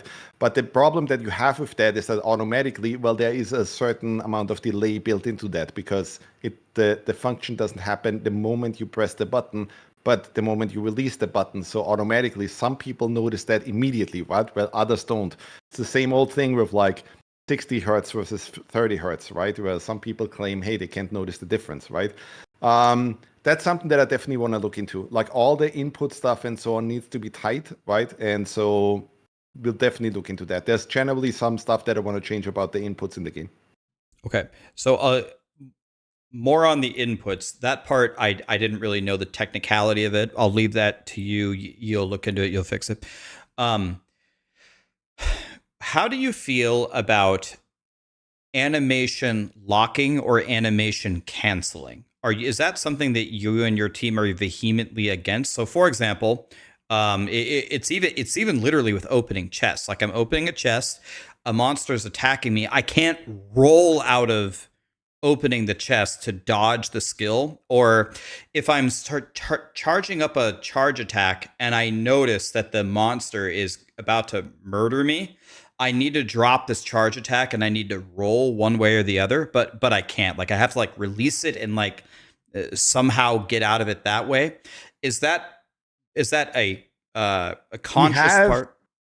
Yeah, so we have input queuing and animation canceling on everything, right? Like out of most attacks, you can cancel out early. It just depends on what are the numbers, right? So right now with most of the skills, I actually do it with a formula. With some of the skills, I do it manually for various reasons. But that just boils down to numbers. So, and with stuff like chests and so on, yeah, it's set to what it is. I don't know if that's a huge deal to people, right? Because the other thing is, yeah, if you are in combat and there's an enemy standing right next to you and you open a chest, well, you should probably get smacked on the head for that. Okay. Well, yeah, I guess my feet, I didn't really even know that animation canceling was in the game. It feels like I couldn't cancel you can anything. immediately try that. No, you can immediately try that. Like just press the attack button, right? And then you see, hey, your character, like Wicked is built exactly like a fighting game, right? You have your startup actives recoveries, right? So there's a startup window where it plays the first couple frames. Then you have the active windows, right? Where it actually plays the attack. And then there's always a recovery, right? Like normally what we do is we allow you to cancel out like after 75% or something like that of the animation is done, right? I'd have to look at the exact numbers because I tune most of the stuff based on feel. So, and you can immediately try that. Just grab Blood-Rusted Sword, right? And like hit, and then let the full animation play, and you will see like, hey, we'll play the full animation till he goes back into idle, right? But already if you hit, like by the time the sword is over there or something, right? You can already roll out of it or cancel out of it, etc.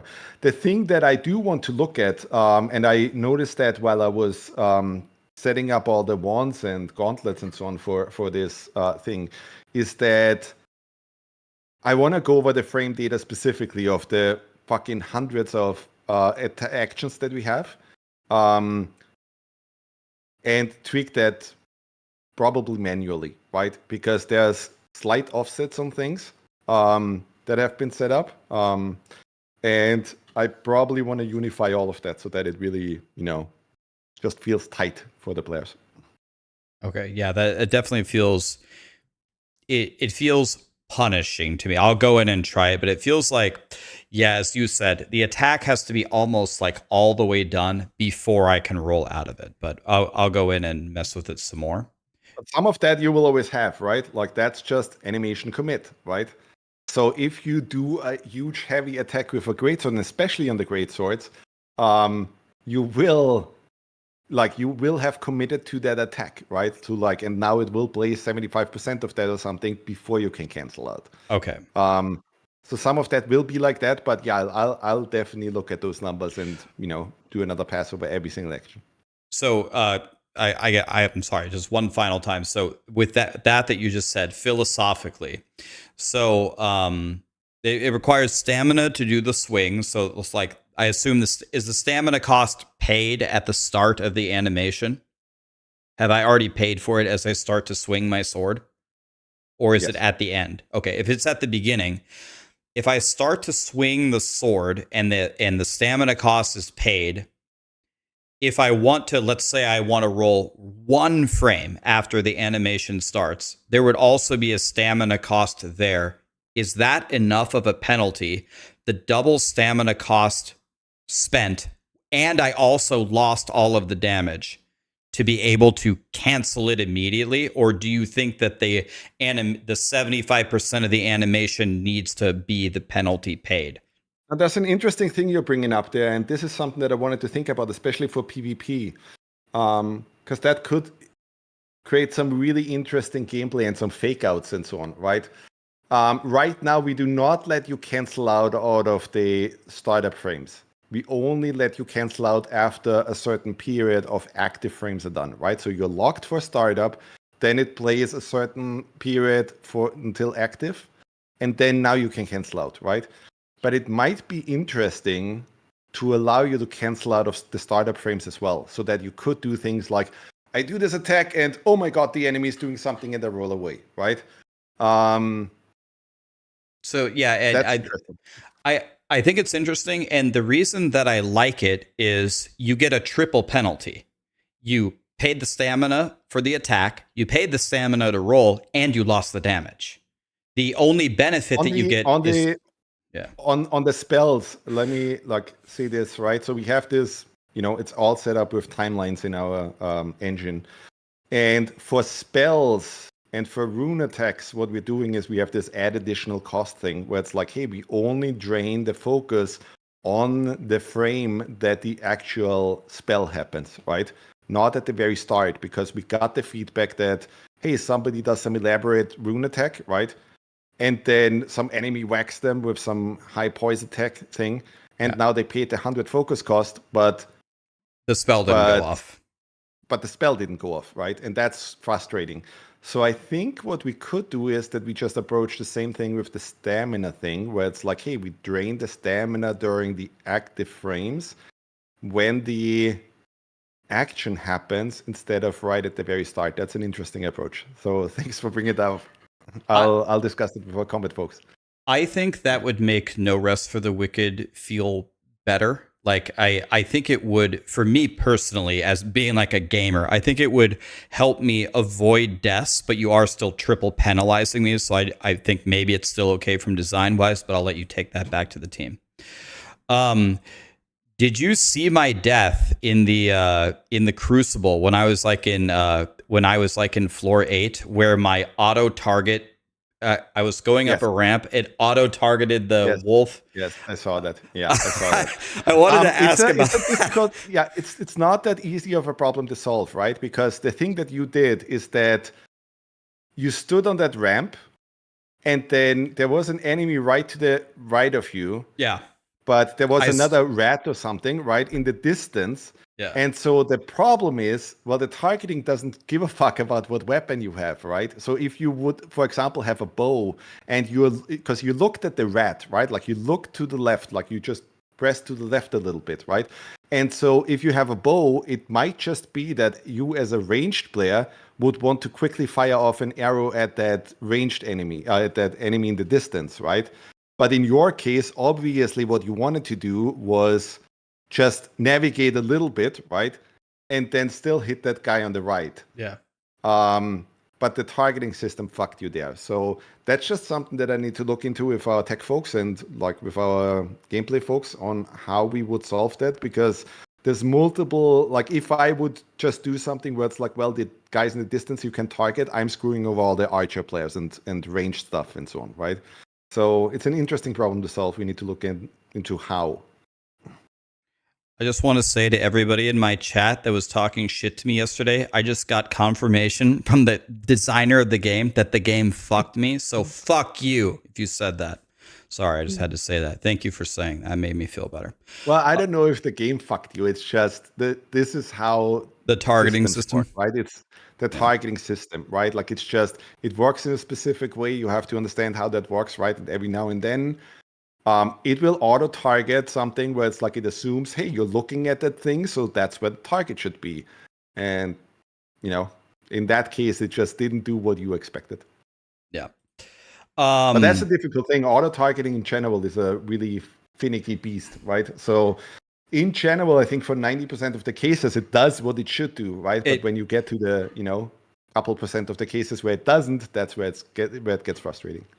And that's what I told my chat. My chat was like, Rax, turn off our auto targeting. Like the game would be so much worse without auto targeting. The auto targeting is fine. It's just, it killed me in the worst spot possible.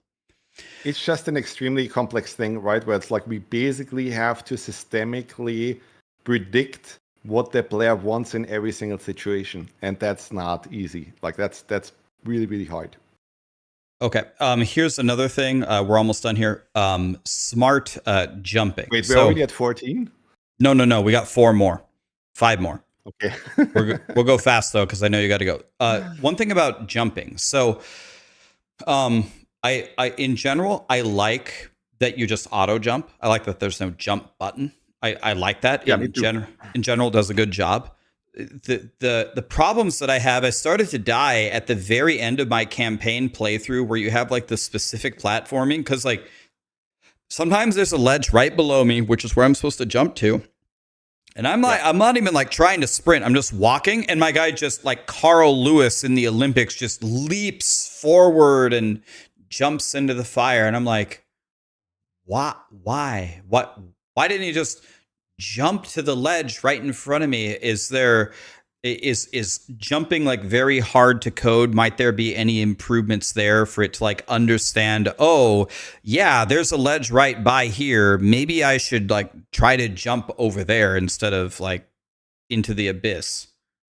I mean, again, there's groups of people that are like, don't dumb down games, right? And they hate it whenever there's any help on this stuff, right? Where it's like, for example, we have these balance beams, right? That you can balance over. Yeah. And there's a lot of players who are like, hey, you could do the Final Fantasy approach, where it's like there's a little cutscene that plays, right? And literally it doesn't matter what you press, right? Like your guy will just walk over and you're good. Yeah. No, I'm good with the balance beams. And a lot of times, like what you get if you do the Final Fantasy thing, right, is that, well, now you can't do really cool things like, oh, but if you stand halfway on the balance beam, there's another cool chest over there, right? Like if you make that jump over there, right? Like you still want to regain those things, right? So generally, also because of keyboard and mouse, right? Because the other problem that we're facing, that we have to solve, is keyboard and mouse is also fucking us in some ways, right? Because we have WASD, but WASD is digital input, right? So with an analog stick going over a 45-degree angle, no problem, right? Because you can literally just pick that angle. But doing that with WASD is a bit tough, right? Which is why we have that mouse move thing. So there's two things that I want to look into, right? Like I want to look into a really soft thing where we help you a little bit getting over those things and like predicting basically, oh, you probably wanted to do this, right? And it's similar to the targeting system. Like we have to do that soft and, in a way where it doesn't feel like limiting and shitty. And then the other thing that we were interested in for a long time is for things like falling,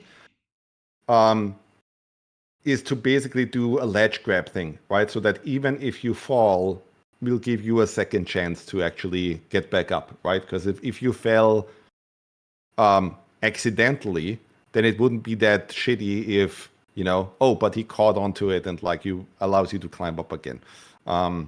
So that's something that we should look into.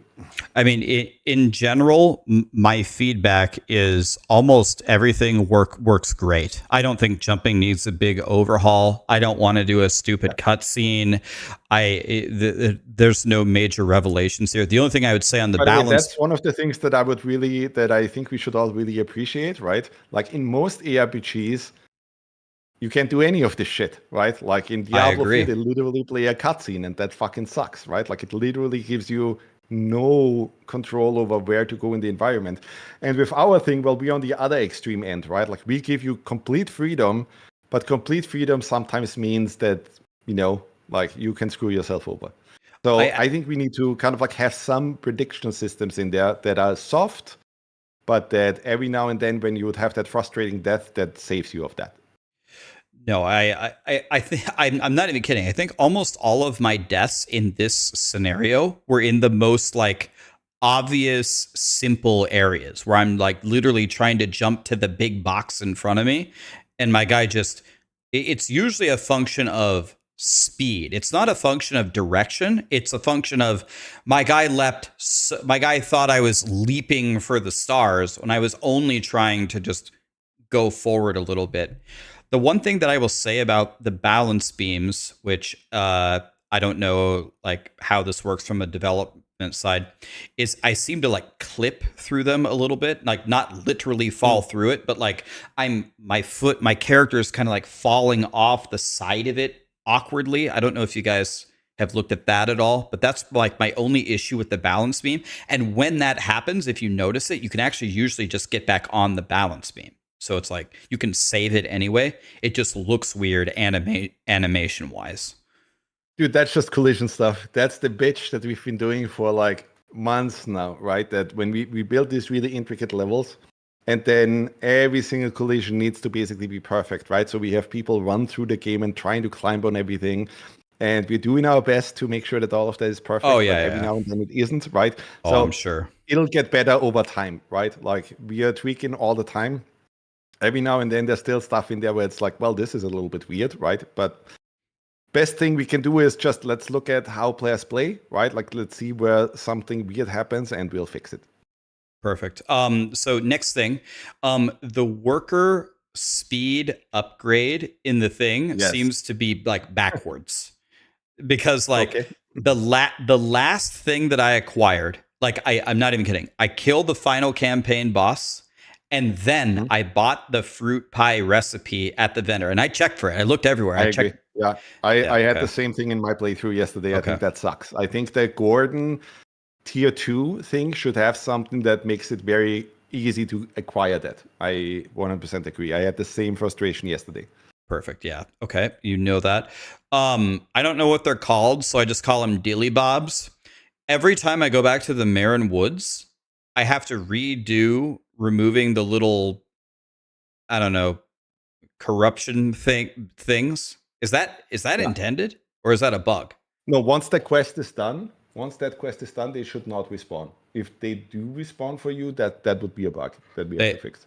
They all respawn. I full cleared Marin Woods. If I go back there for a bounty, all of them are there.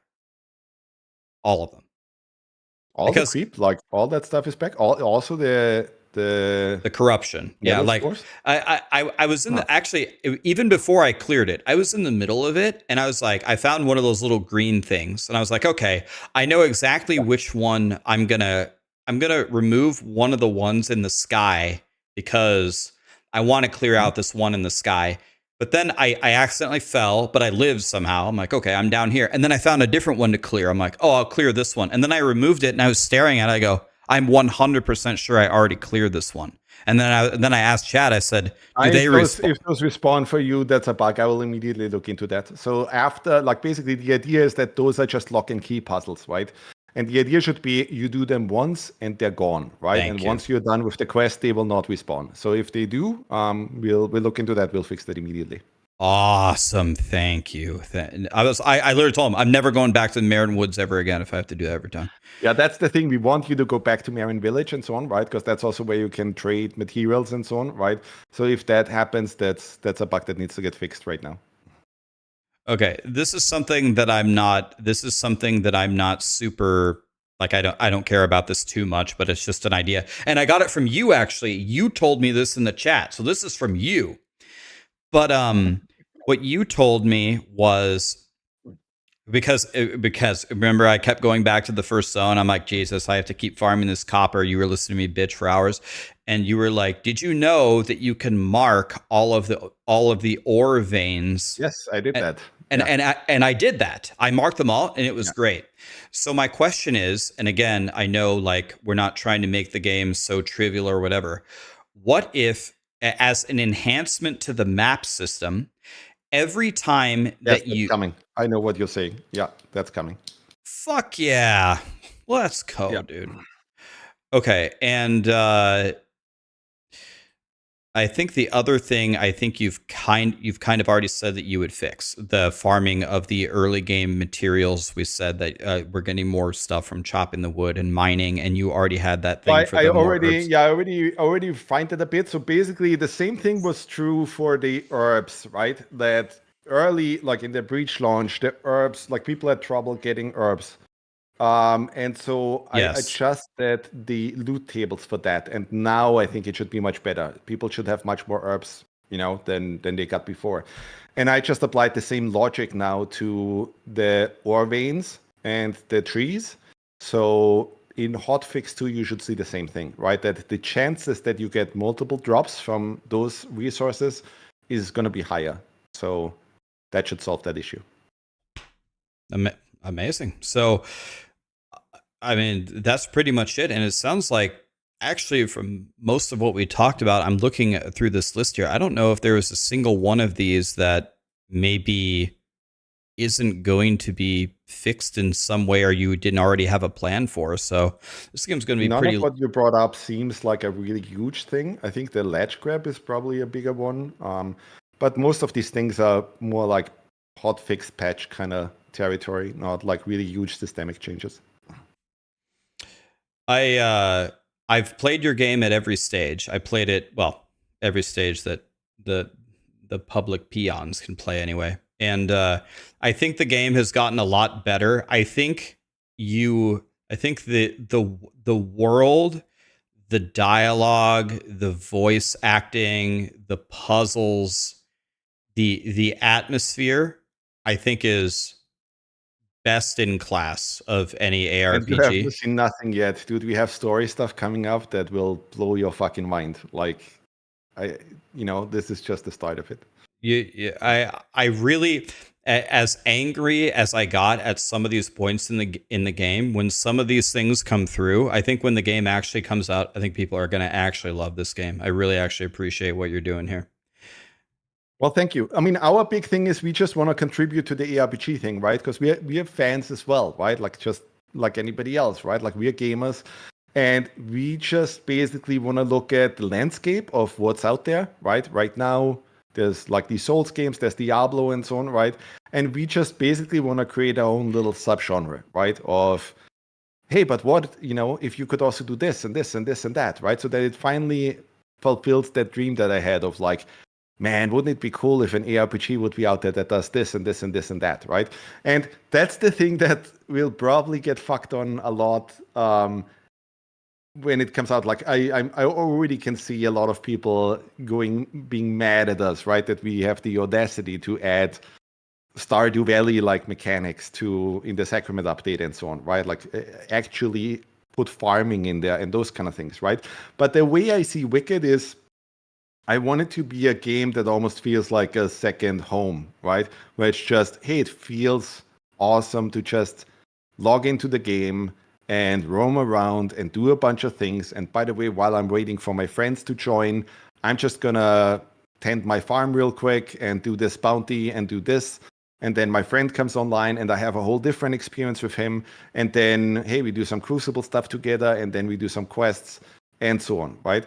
So it's just that. I think the other thing that will be really interesting is with the co-op update, right, is the whole thing of like, how will that affect people's playstyles and so on, right? Because that, I think, will have quite a dramatic effect on everybody. Because right now, like, we got a lot of crap regarding difficulty, right? And certainly, like, there was, I'll take it on me, that was my responsibility. I didn't join the late stage testing when I should have, because I wanted to cram more and more stuff into Wicked, into the Breach update.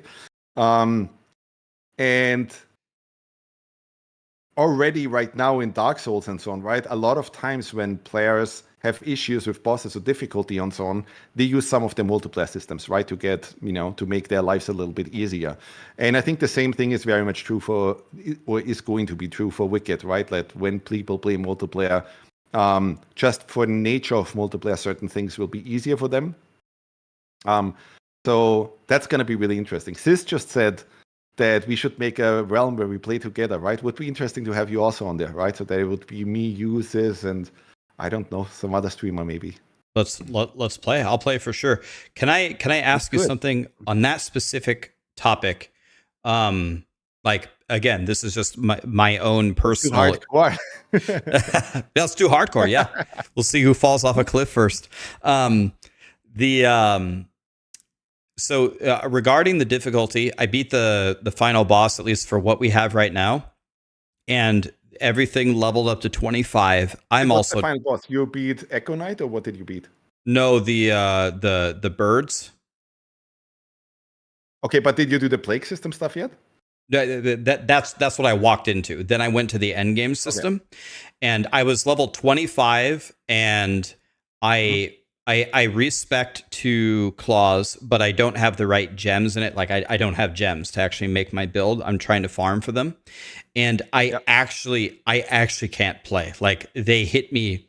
Every hit is like a third of my health, and I just don't do any damage. Like I can't do anything. And then I went into the Crucible, like the first one, and it levels up with you. and it's so difficult. Like it's almost like fighting the final Wait, boss again. but you didn't respec yet, is what you're saying. I did respec. I respec to. Oh, you did respec.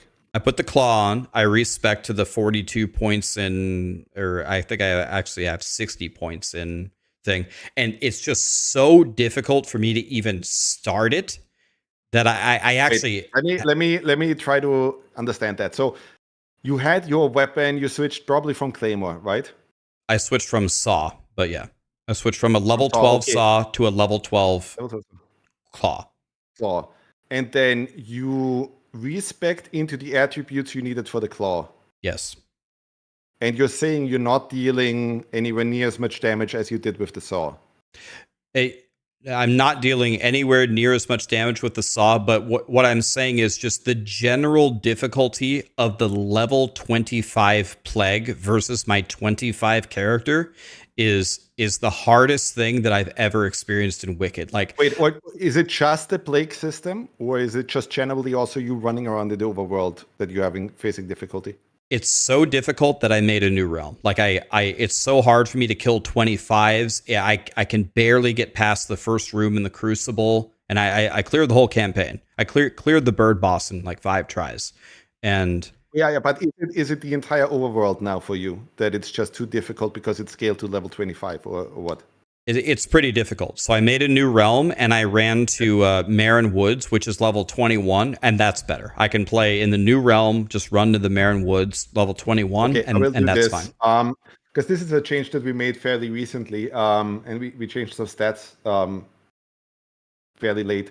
So after you complete the campaign, the entire world scales to level 25. To make it easier for you to, like level up and so on, right? But I think the problem is, well, the difference in level, you probably completed it without doing too much side stuff and so on, right? Like, what's your character level right now? 25. I think I just hit 26, 25. actually. I think I just hit 26. You are at level 26 and you have trouble fighting the level 25 enemies. I mean, I can kill them, but it's a fight. Like it's a fight. I don't feel strong at all. Now, granted, my claw. Let me look into that. I will probably I already wanted to do that anyway. But what I'll probably do is that not the whole world will scale to 25, but just certain areas. And then I will look with our systems guys on why you're having trouble there. We can watch your stream, right? Yeah, I mean, I have it pulled up. I mean, my claw doesn't have any gems in it because I don't have any gems. I don't have the gems that I wanted to use. Right. Does it have any enchantments, or is it? It's just a white claw right now at level 12.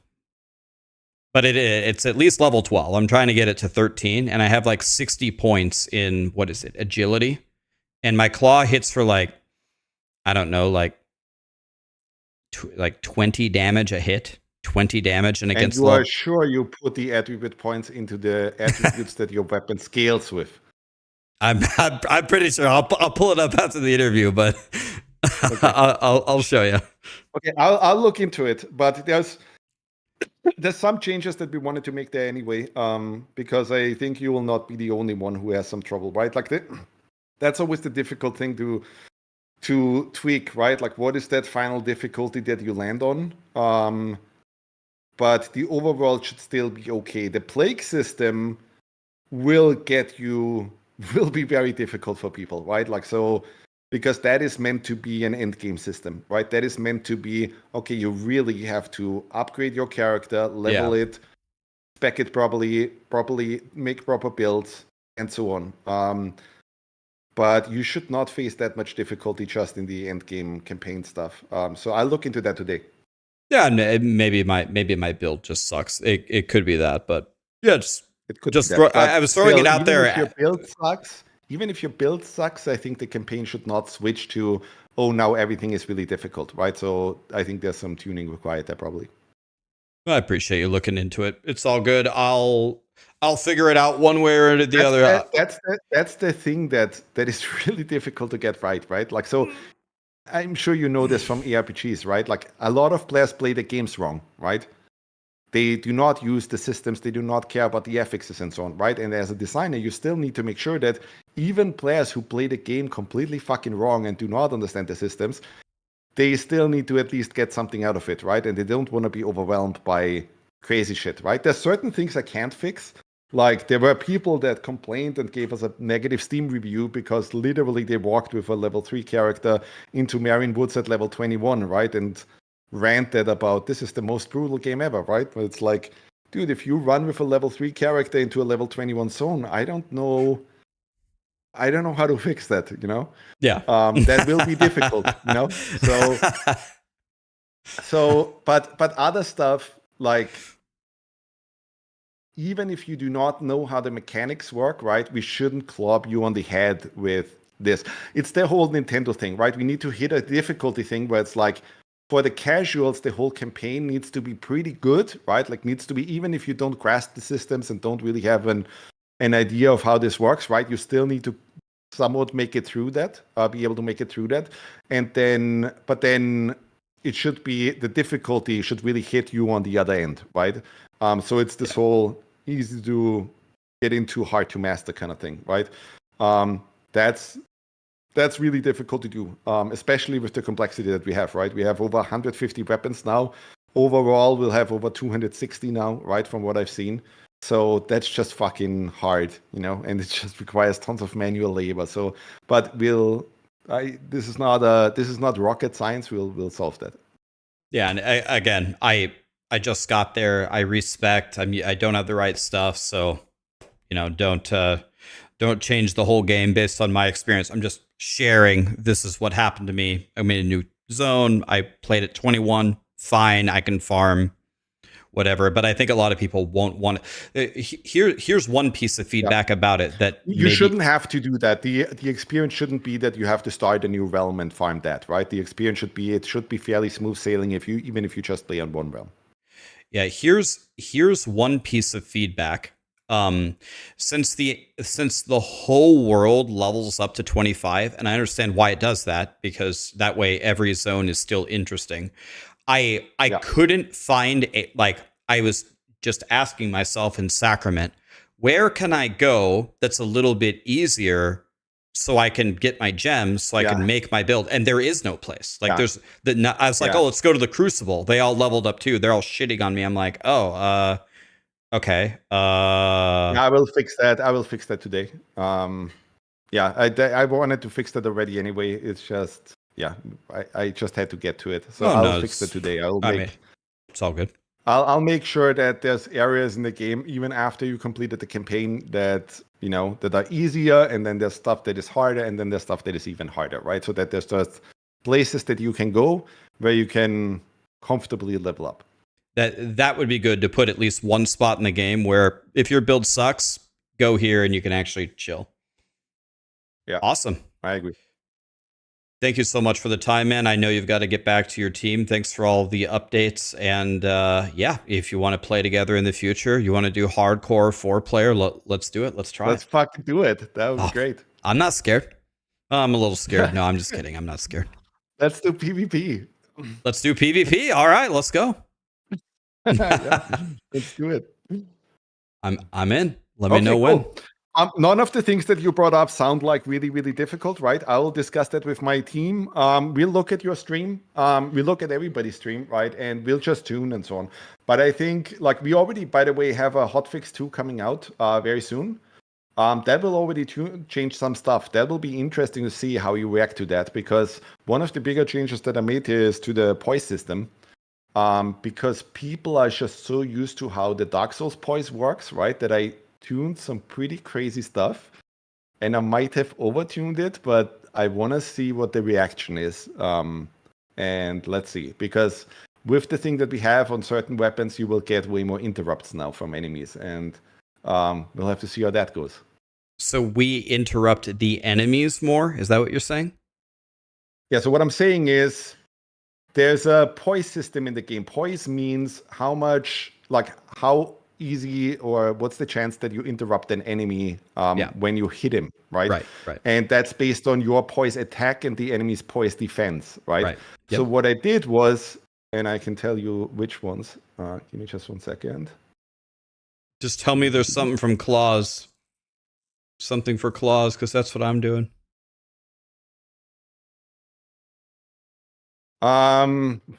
Well, the one-handed axes, clubs, hammers, maces, straight swords, and the wakisashis got a poise boost.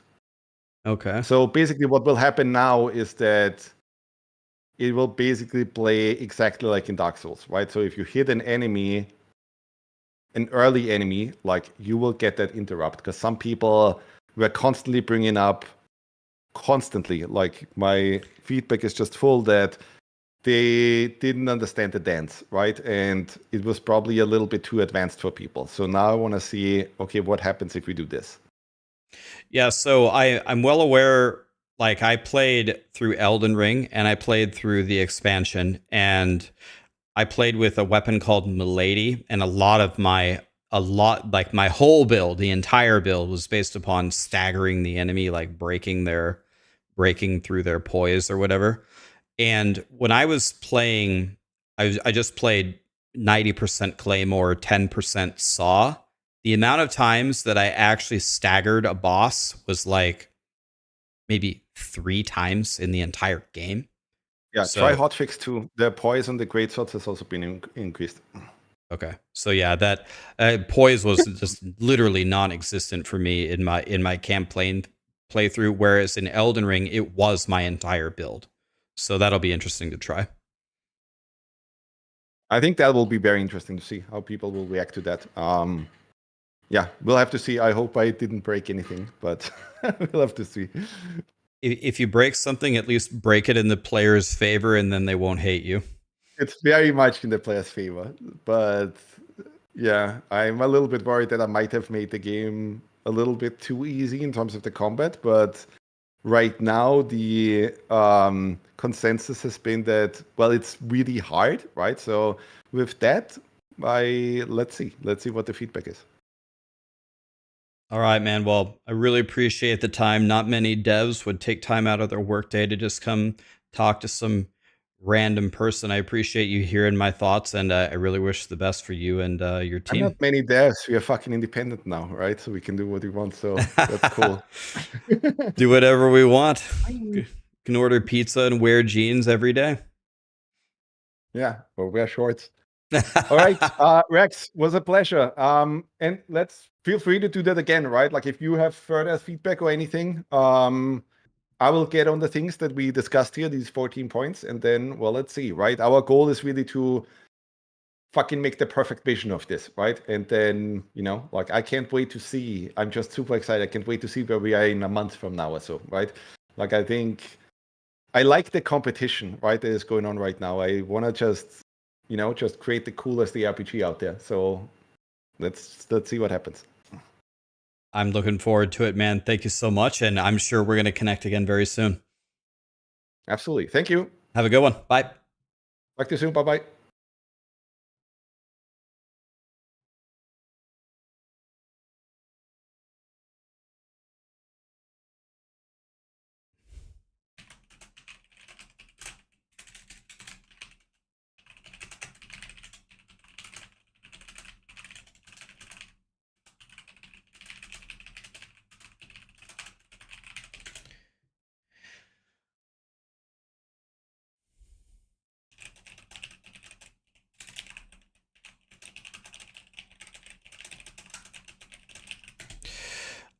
Well, that was quite lovely. Talking to the man himself. By the way, there's so many awesome people here. Thank you for being here. I love you guys. There's a couple of bad apples, and we don't want to really give them any attention. I only want to speak on this for 10 seconds. There were some of you that were just spamming nonstop insults at me for sharing. All I did was share my experience. I didn't tell him to nerf the game based upon me. Just telling him my experience. We're having a conversation. And I want to say 2 things to you. 1, I'm a million times better than you at every video game. Don't fool yourself.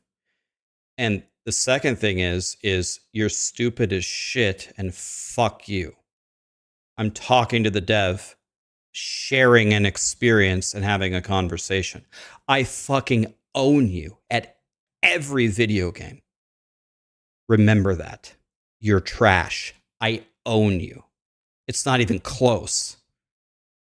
Now that we have that out of the way, I was just speaking to the 5 dumbasses in chat. Now that we've buried them, it's not even close.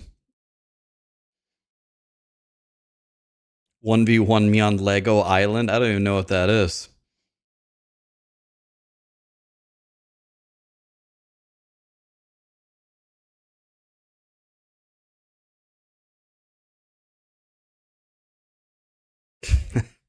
It's not close at all.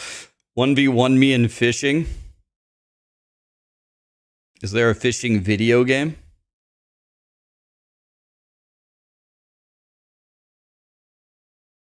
Yeah, we're going to do the PC. Now we got to do the PC drawing here, guys. It should be pinned, but I guess it got unpinned because I DC'd so many times because my stream doesn't work. Let me repin it. It might still be pinned.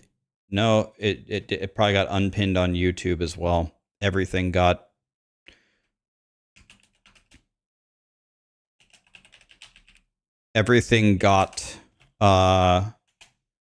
lost. I had this pin, but of course it got unpinned when I crashed. Did you guys like the interview? Sorry. I had to send like a couple Discord DMs there. Did you guys like the interview? I was wondering, I was like, was Thomas watching my stream the other day? Because half of the stuff that he's changing is just me bitching about the game. Yeah, guys, again, I don't want them to nerf the shit out of the game. I like that it's difficult. It's good. I don't want you to nerf the shit out of the game. What I'm saying is the plague stuff is super hard for me with a shit build with no gems in my claw. I literally told him my claw is shit. I told him I'm not fabricating my situation here. And I also told him the lowest level in the entire world zone is 25. I don't have a comfy place to go farm anything where I can get stronger. He said he agrees it's a huge problem. There needs to be a place for you to farm somewhere. He'll put it in the game. Cool. Guys, Thomas makes the decisions, not me. I'm not telling him to nerf the game. I'm giving him my experience. He's asking me, well, how are you feeling about it? No, this is how I feel.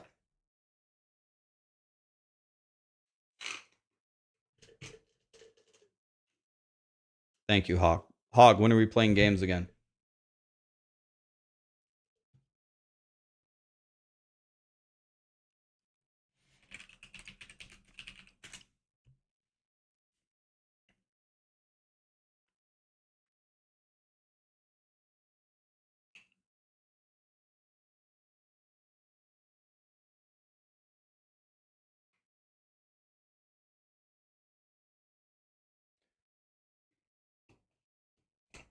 Okay.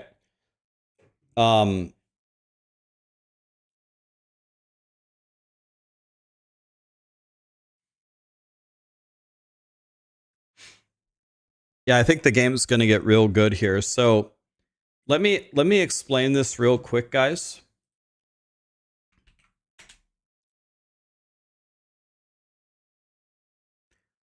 So let me explain this one time.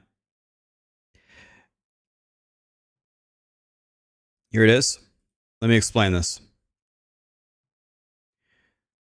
Crimson Market has sponsored me and Woody for a long time. It's like 2 years. Very simple. These guys love building custom PCs. They make custom PCs every month, and then they give it away. That's what they do. We're drawing this one very soon. Let's say within an hour. We're drawing this PC today. The way that it works is you can subscribe to their site, which pays them to make these PCs. There's different tiers, different costs. You acquire points. The points are going to give you a bigger slice of the pie when the drawing is done. So the longer you subscribe or the higher tier you subscribe, you get a bigger slice of the pie. You have a higher chance to win the PC. Now, you could win this PC for free. Last month's PC was one for free. No money spent. Zero. The way that you do it is you go to the site and you subscribe with a golden ticket. Is it here? Here, this. Click this. You click this. When you click on the golden ticket, you get 30 days free. You can win two things with this golden ticket. You can win this PC free, and you can win the next gen console that they're giving away later on. So you get entered 2 drawings for free. When you use the golden ticket, you will have to put payment info in, whatever you want to do. You don't have to pay anything. There's no hidden fees. There's no cancel fee. There's zero bullshit. None. If there you have a problem with it, if you cancel and you have some problem, send me a DM. It's only happened one time in 2 years, and they fixed it for the user immediately. There's no gimmicks here. There's no tricks. So if you've never been here before, for the love of God, click this golden ticket for free and try to win this PC. Last month, someone clicked it and won it for free. So that's it. It's that simple. We've been doing this for 2 straight years. You don't need to be on stream. No, you don't need to be here to win. If you win, you win, and you will get a message in the Discord. If you win, you win. You don't have to be here. It's not a trick. You won't be secretly charged. There's no cancel fee. There's no hidden fee. There's zero bullshit. It's not a trick. And I'll tell you another thing. It's worldwide shipping. Someone from China won the PC like 6 months ago, and it was not able to be delivered. The guy took the PC on a plane, flew to China, and hand delivered it to him. The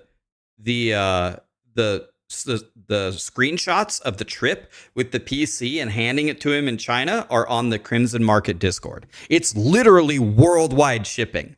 A guy from China won, and they couldn't ship it to him, so they flew to China and handed it to him. This is a zero bullshit kind of thing. All they want to do, they just want to make custom PCs all day long for people. If they said if the club gets big enough, they'll make 2 custom PCs, 5 custom PCs per day. Or not per day. Well, I guess per day, but per month. So that's what we're doing.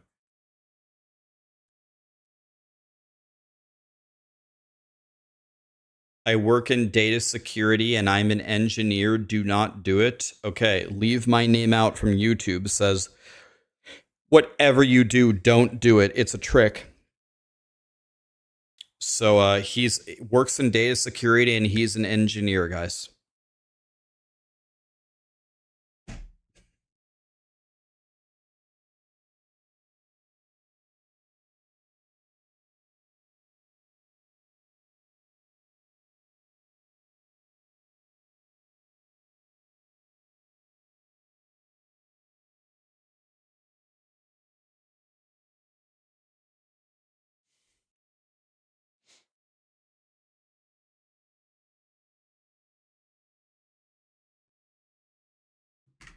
Okay.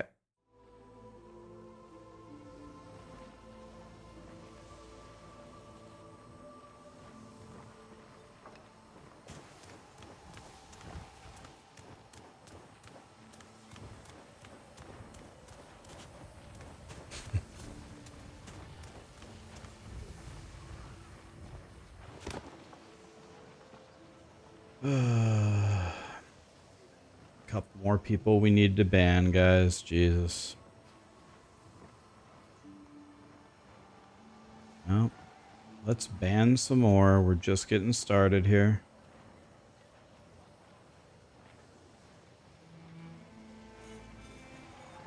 We got rid of a lot of people today. We'll get rid of a lot more tomorrow. Okay. We will get the weeds out eventually.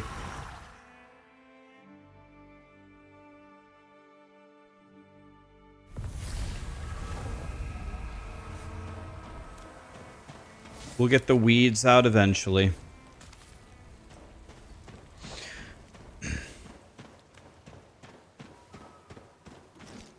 Is this game PC only? For now it is.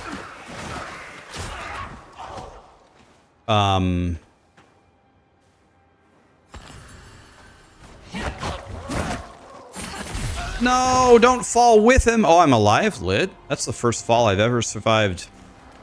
Ever. This game.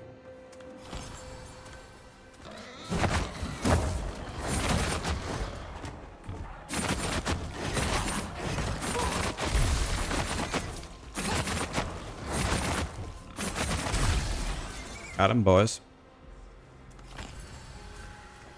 Okay.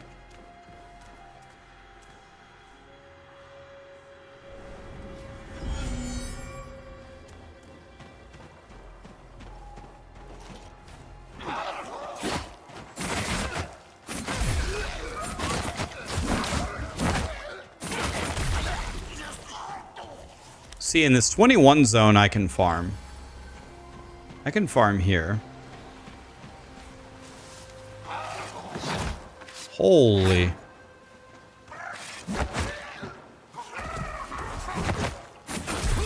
Bitch.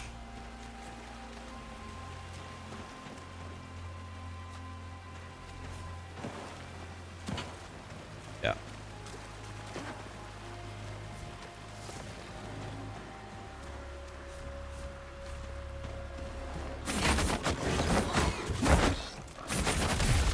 Chopped.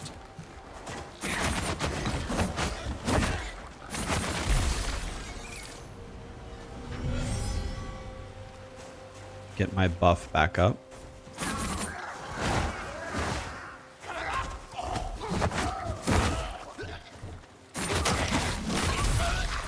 Chopped.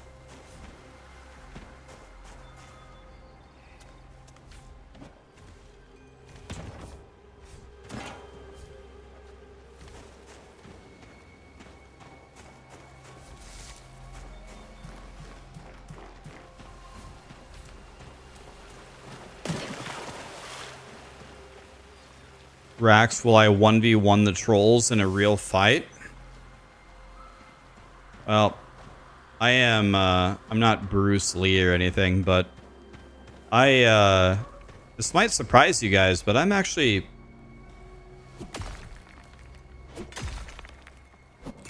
I'm a better martial artist than your average gym bob, especially now that I've lost 22 pounds this year. I actually was training for my first amateur mixed martial arts fight when I was 25 years old before I tore my I tore my rotator cuff military pressing.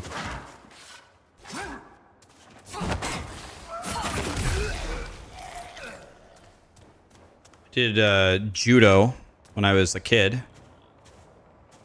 And I don't know,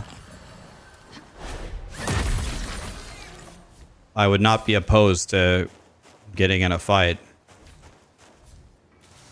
I've certainly got the anger for it now that my stream crashes every day. Hi, Woody. What's up?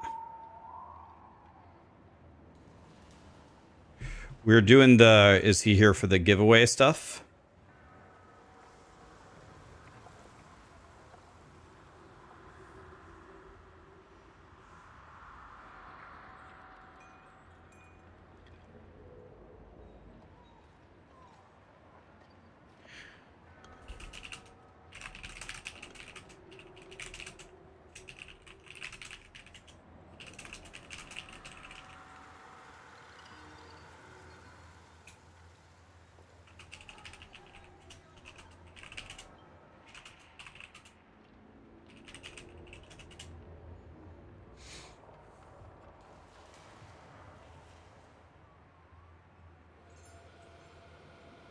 I know how to do a proper Osotogari throw. I know how to do a proper rear naked choke. I know how to put someone in the guillotine. I know how to pull guard. I know how to throw a proper punch. At a boxing coach for a little less than a year. I've never been in an actual official fight, so you can't. Absolutely not a fighter, but I was training to be one. So and I've, not that this really helps, but I've watched every UFCs from about UFC 150. Not all of them, but a lot of them. I really like fighting, is what I'm trying to tell you.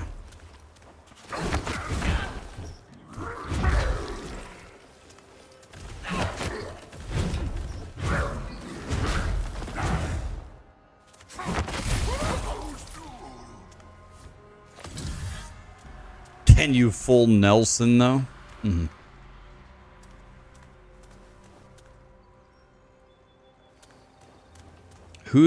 I usually don't watch the fight nights.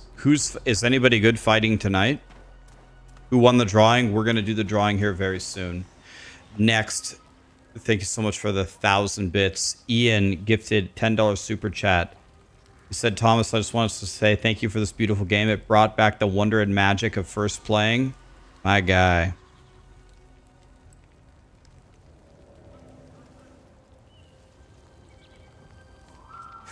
Lots of other people subbed and primed, guys. Thank you, guys. I don't specifically right-click run with admins, so that might be part of the problem. I always get the same error. It's the HNVenc encoder has failed, and it usually fails only for Twitch, not for YouTube. So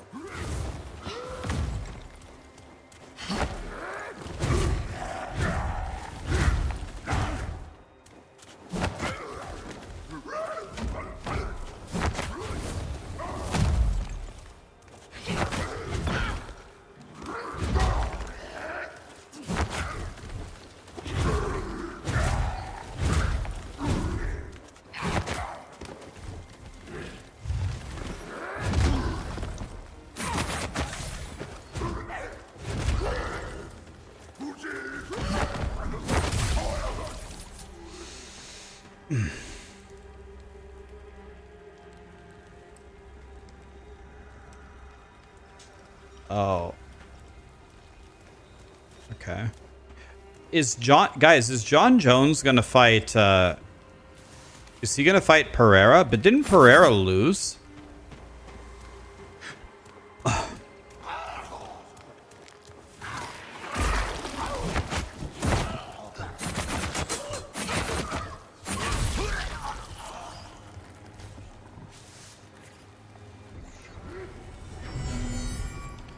Yeah, that's exactly it. He's dodging Tom Aspinall.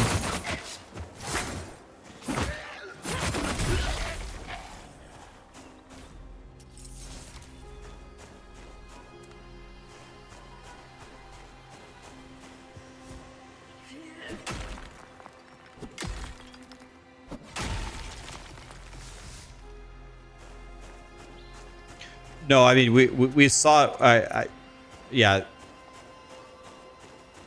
couple of people, I don't know who the first one was. A couple of people have suggested run as admin, but what can someone explain to me why would running OBS as admin have anything to do with the encoder giving me an error?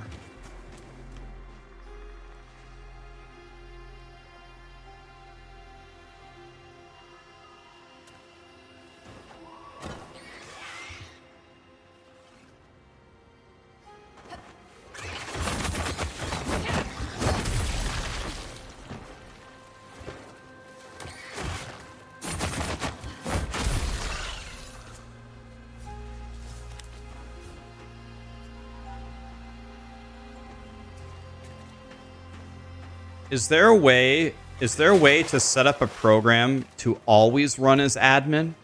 Do you have to do it every time?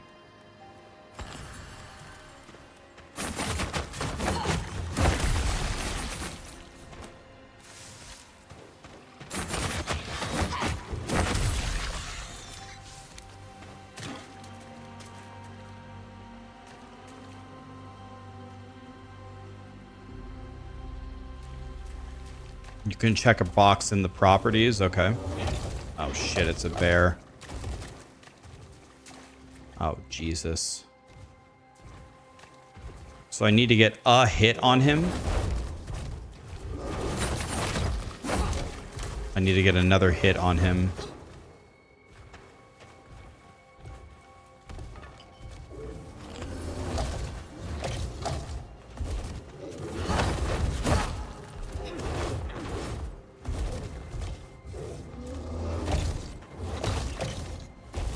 Oh my God.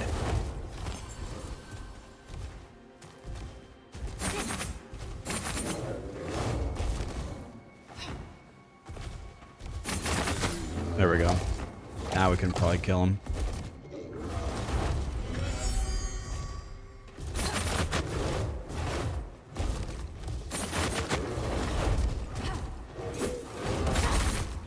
Oh, and by probably kill him, I mean I'm dead.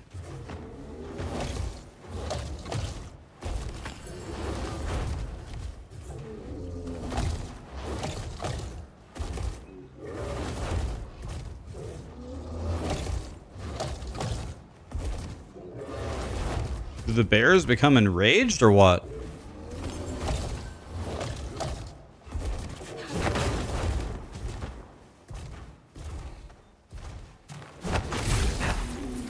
Bitch. Hi, Ghost Runner. My guy is absolute garbage. I'm in a 21 zone when I'm a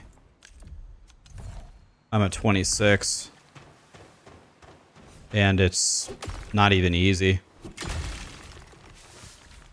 As was just demonstrated by my fight with that bear.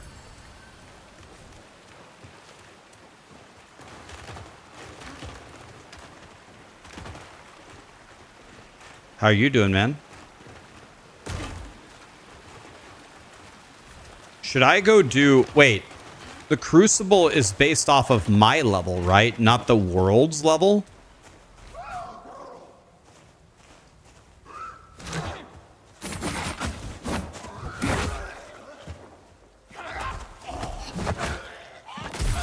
Bitch!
Who is this guy?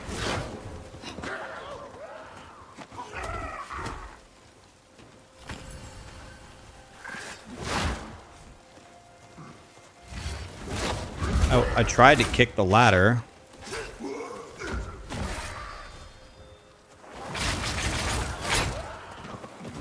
Oh, I can...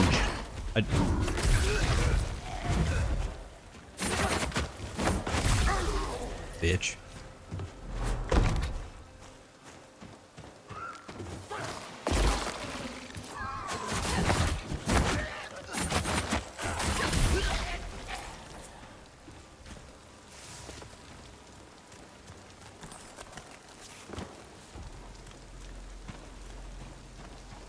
Okay, so I don't have any I don't have any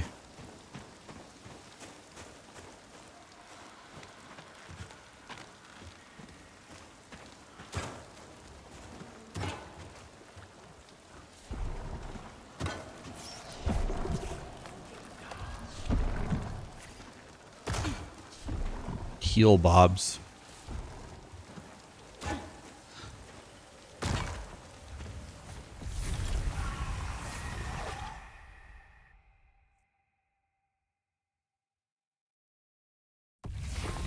You can't use the golden ticket, even though it sends you to PayPal every time. The golden ticket requires you to put in payment info in case you want to renew it, but there's no initial cost to it. The only reason why you shouldn't be able to use the golden ticket is if you've used the golden ticket in the past. Have you used it before? You've used it before. You can only use it one time. Oh, you've never used it before. If you enter your payment info, it should activate the golden ticket. You should not be charged for the first month. If you cancel before then, you won't be charged at all. Simple as that. Every trinket a treasure. Should work. Guarantee. Shelves full again by Sunday. The golden ticket is the we're doing a giveaway for a PC. And oh yeah, this isn't my world. And the golden ticket gets you into not only the PC drawing but the console drawing as well.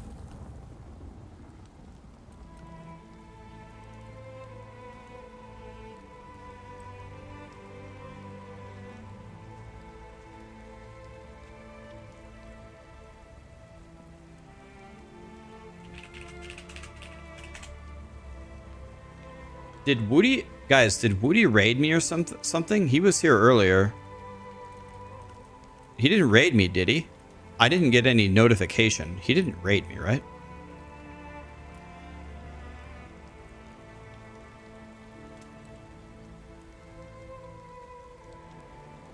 No raid. Okay, thank God.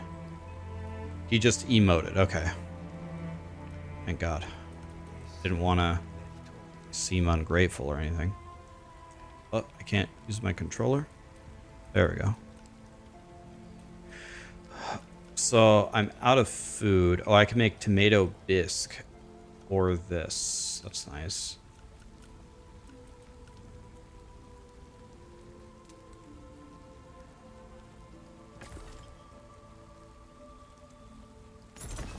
Let's make 18 meals.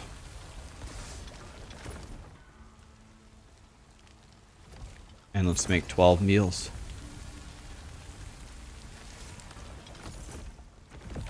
Yeah, if you're signed up, guys, you don't need to be present to win. There's some people pay for their monthly subscription. They don't have to come to my stream to win the PC. If you win, you win. It's just literally that simple. And by the way, if you use the golden ticket right now, you will be in the drawing. It updates immediately. So I'll give you guys... Let's do the drawing at 4:20. Let's do the drawing at 4:20 Blaze It. We'll do it in 7 minutes.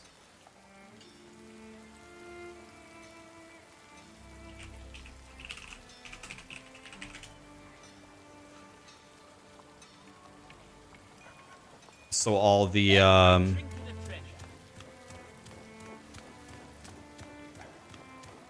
so one thing that the Crimson Market asked me if I wanted to do, which I said sure.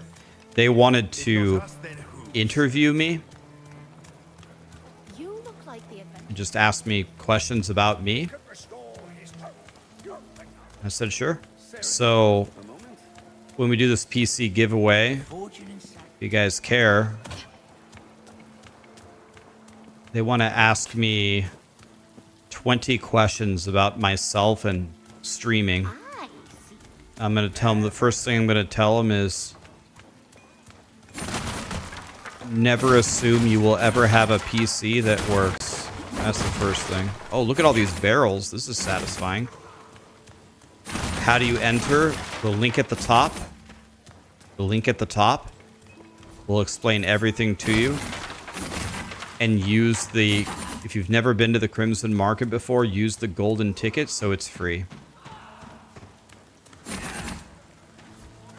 If you use the golden ticket and then you say, I don't want to stay subscribed, cancel it. No problem. If you want to stay subscribed, stay subscribed.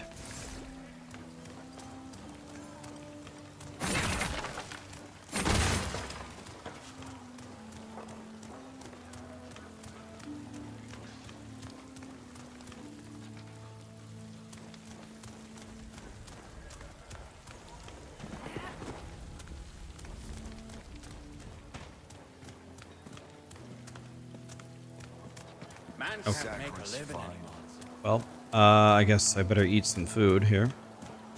How is the progress? Well,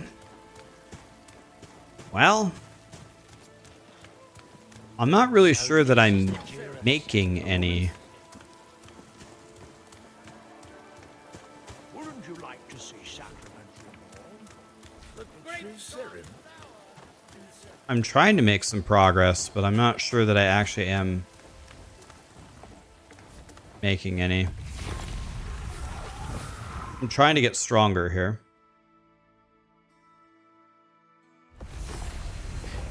So we're going to do the drawing in 4 minutes, guys. 4 minutes. Someone's going to win a PC. Simple as that. Last time, the person that won was in my chat, and they had just used a golden ticket and won it for free. Hilarious.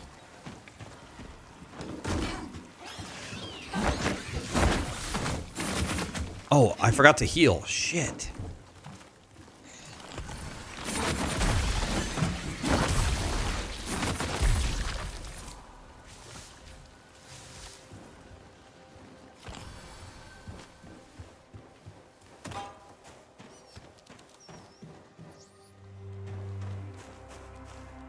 I'm really thinking that I will do... I'm thinking about going a lifesteal build.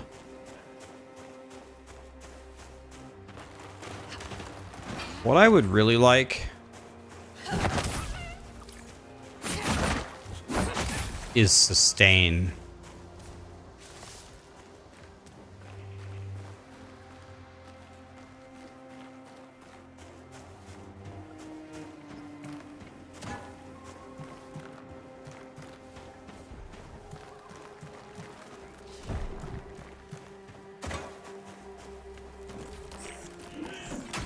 The floor wiener. Roll out of the mining, thank God.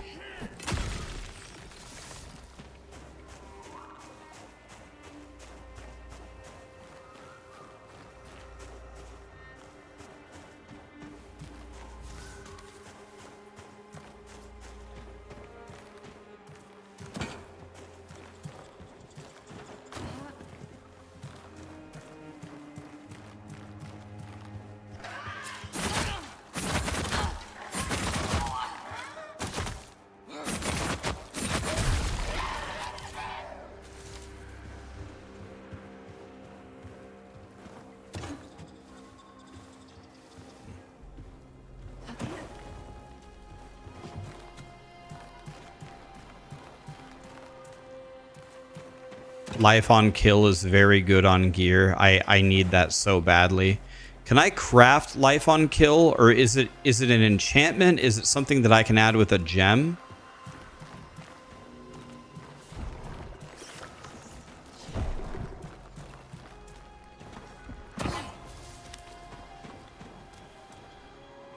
You fallen ember it? Oh, okay. I see. So it's like an enchantment thing.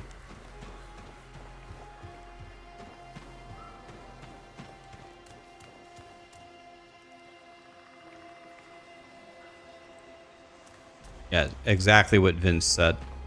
Click golden ticket, enter your payment info. Nothing will be charged for a month. go through the giveaway, don't want to keep the subscription, cancel it, no penalty.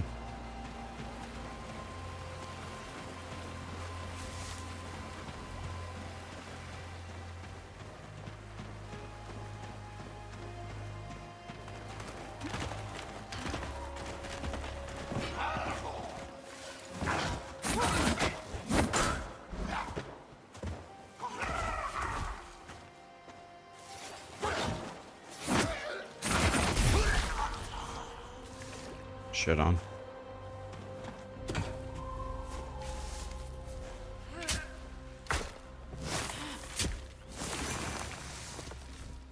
Where would you cancel it at? I assume it would be your subscription in the Crimson Market website. You would have a subscription to the website, go back into the website, cancel that subscription. How much a month to stay subbed? It's up to you. You pick the tier that you want. The more you pay for the sub, the more points you get in the drawing. The higher the chance you have to win the PC, essentially.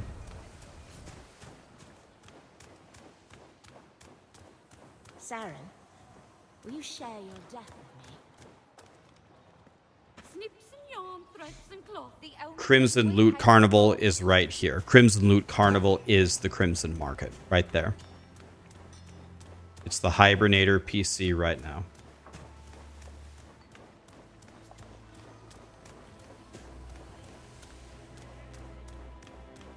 And with that, I think why don't we draw the PC?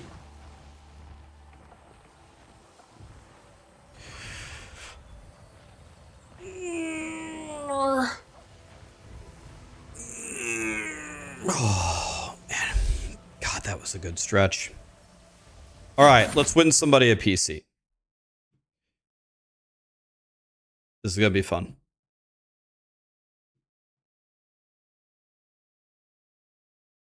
Let me turn down the noise for the browser because this thing can make quite a bit of noise when we spin the wheel.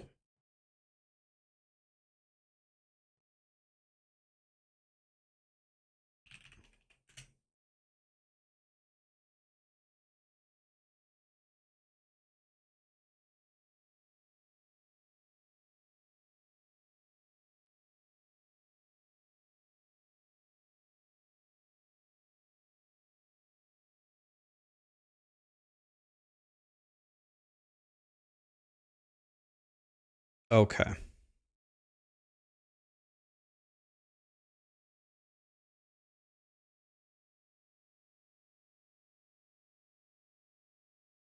Okay, so here we go.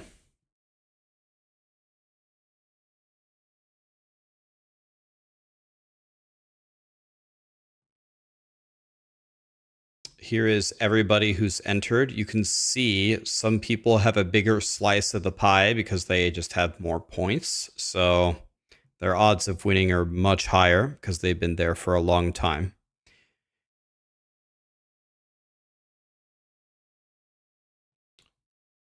Okay, here we go, guys. Let's see who wins a PC. Oh, there's a volume meter. Here we go.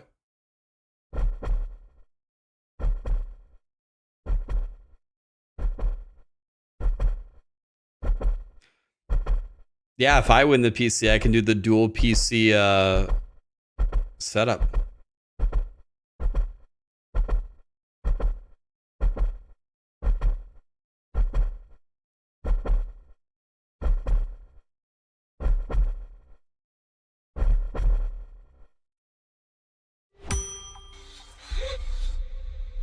Adgizme, you just won a PC. Are you here?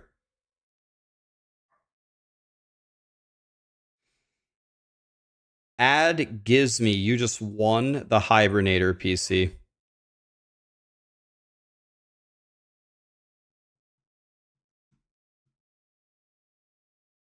Yes, it's me. I don't know. Is that actually him? Let me they're here, but let me just for clarity, let's type the name here. You don't have to be present to win. Adgizme wins. You don't have to be present to win.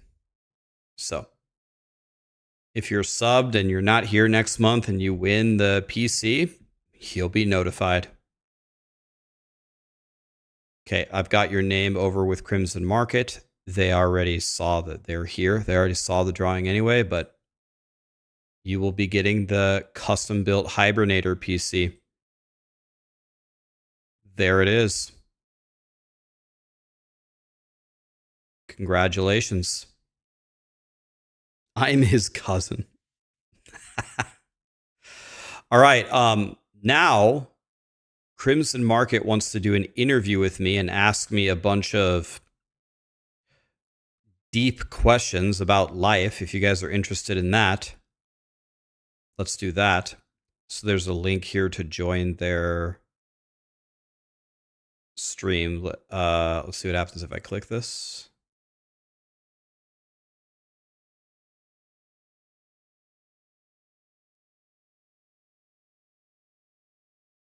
I don't know if it's gonna work. Let's try this.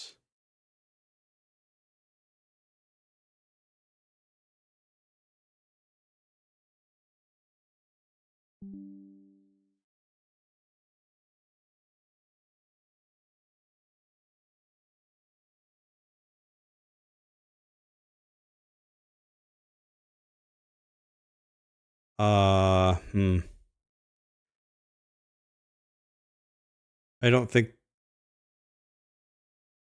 this works while I'm streaming.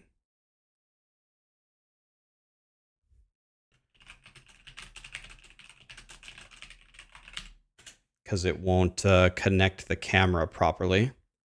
So let's see what they want to do.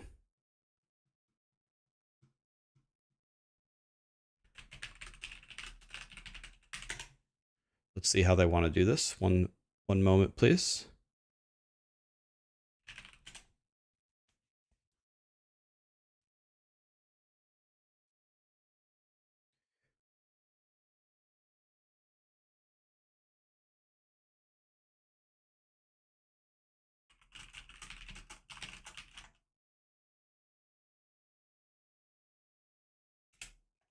Let me see how we can get this fixed.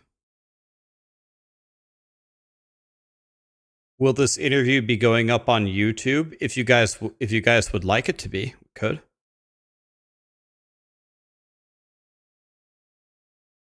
Okay.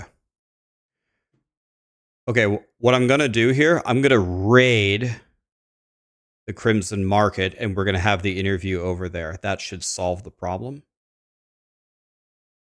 So let's do that. Because the camera is in use. I interviewed the No Rest for the Wicked lead developer, Thomas Mahler, today. It was an awesome conversation. He seems like an awesome guy. Now, Crimson Market wants to interview me. So that's what we're going to do now. They do, what's it called? VTubing. And they're going to be talking to me as a little devil.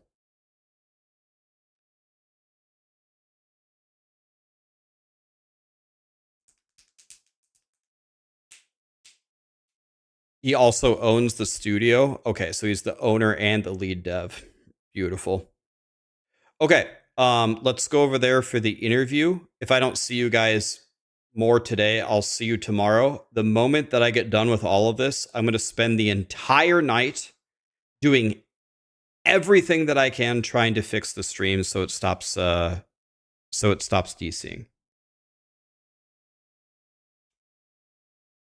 Where's the link? The link to what? Where's the link to what? What link do you need?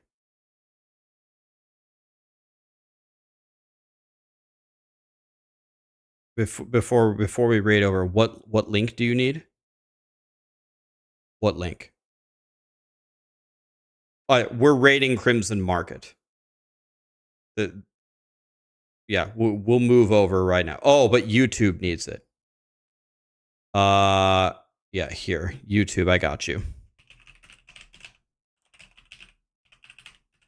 If you want to watch on YouTube, I just posted the Twitch link for Crimson Market if you'd like to watch it.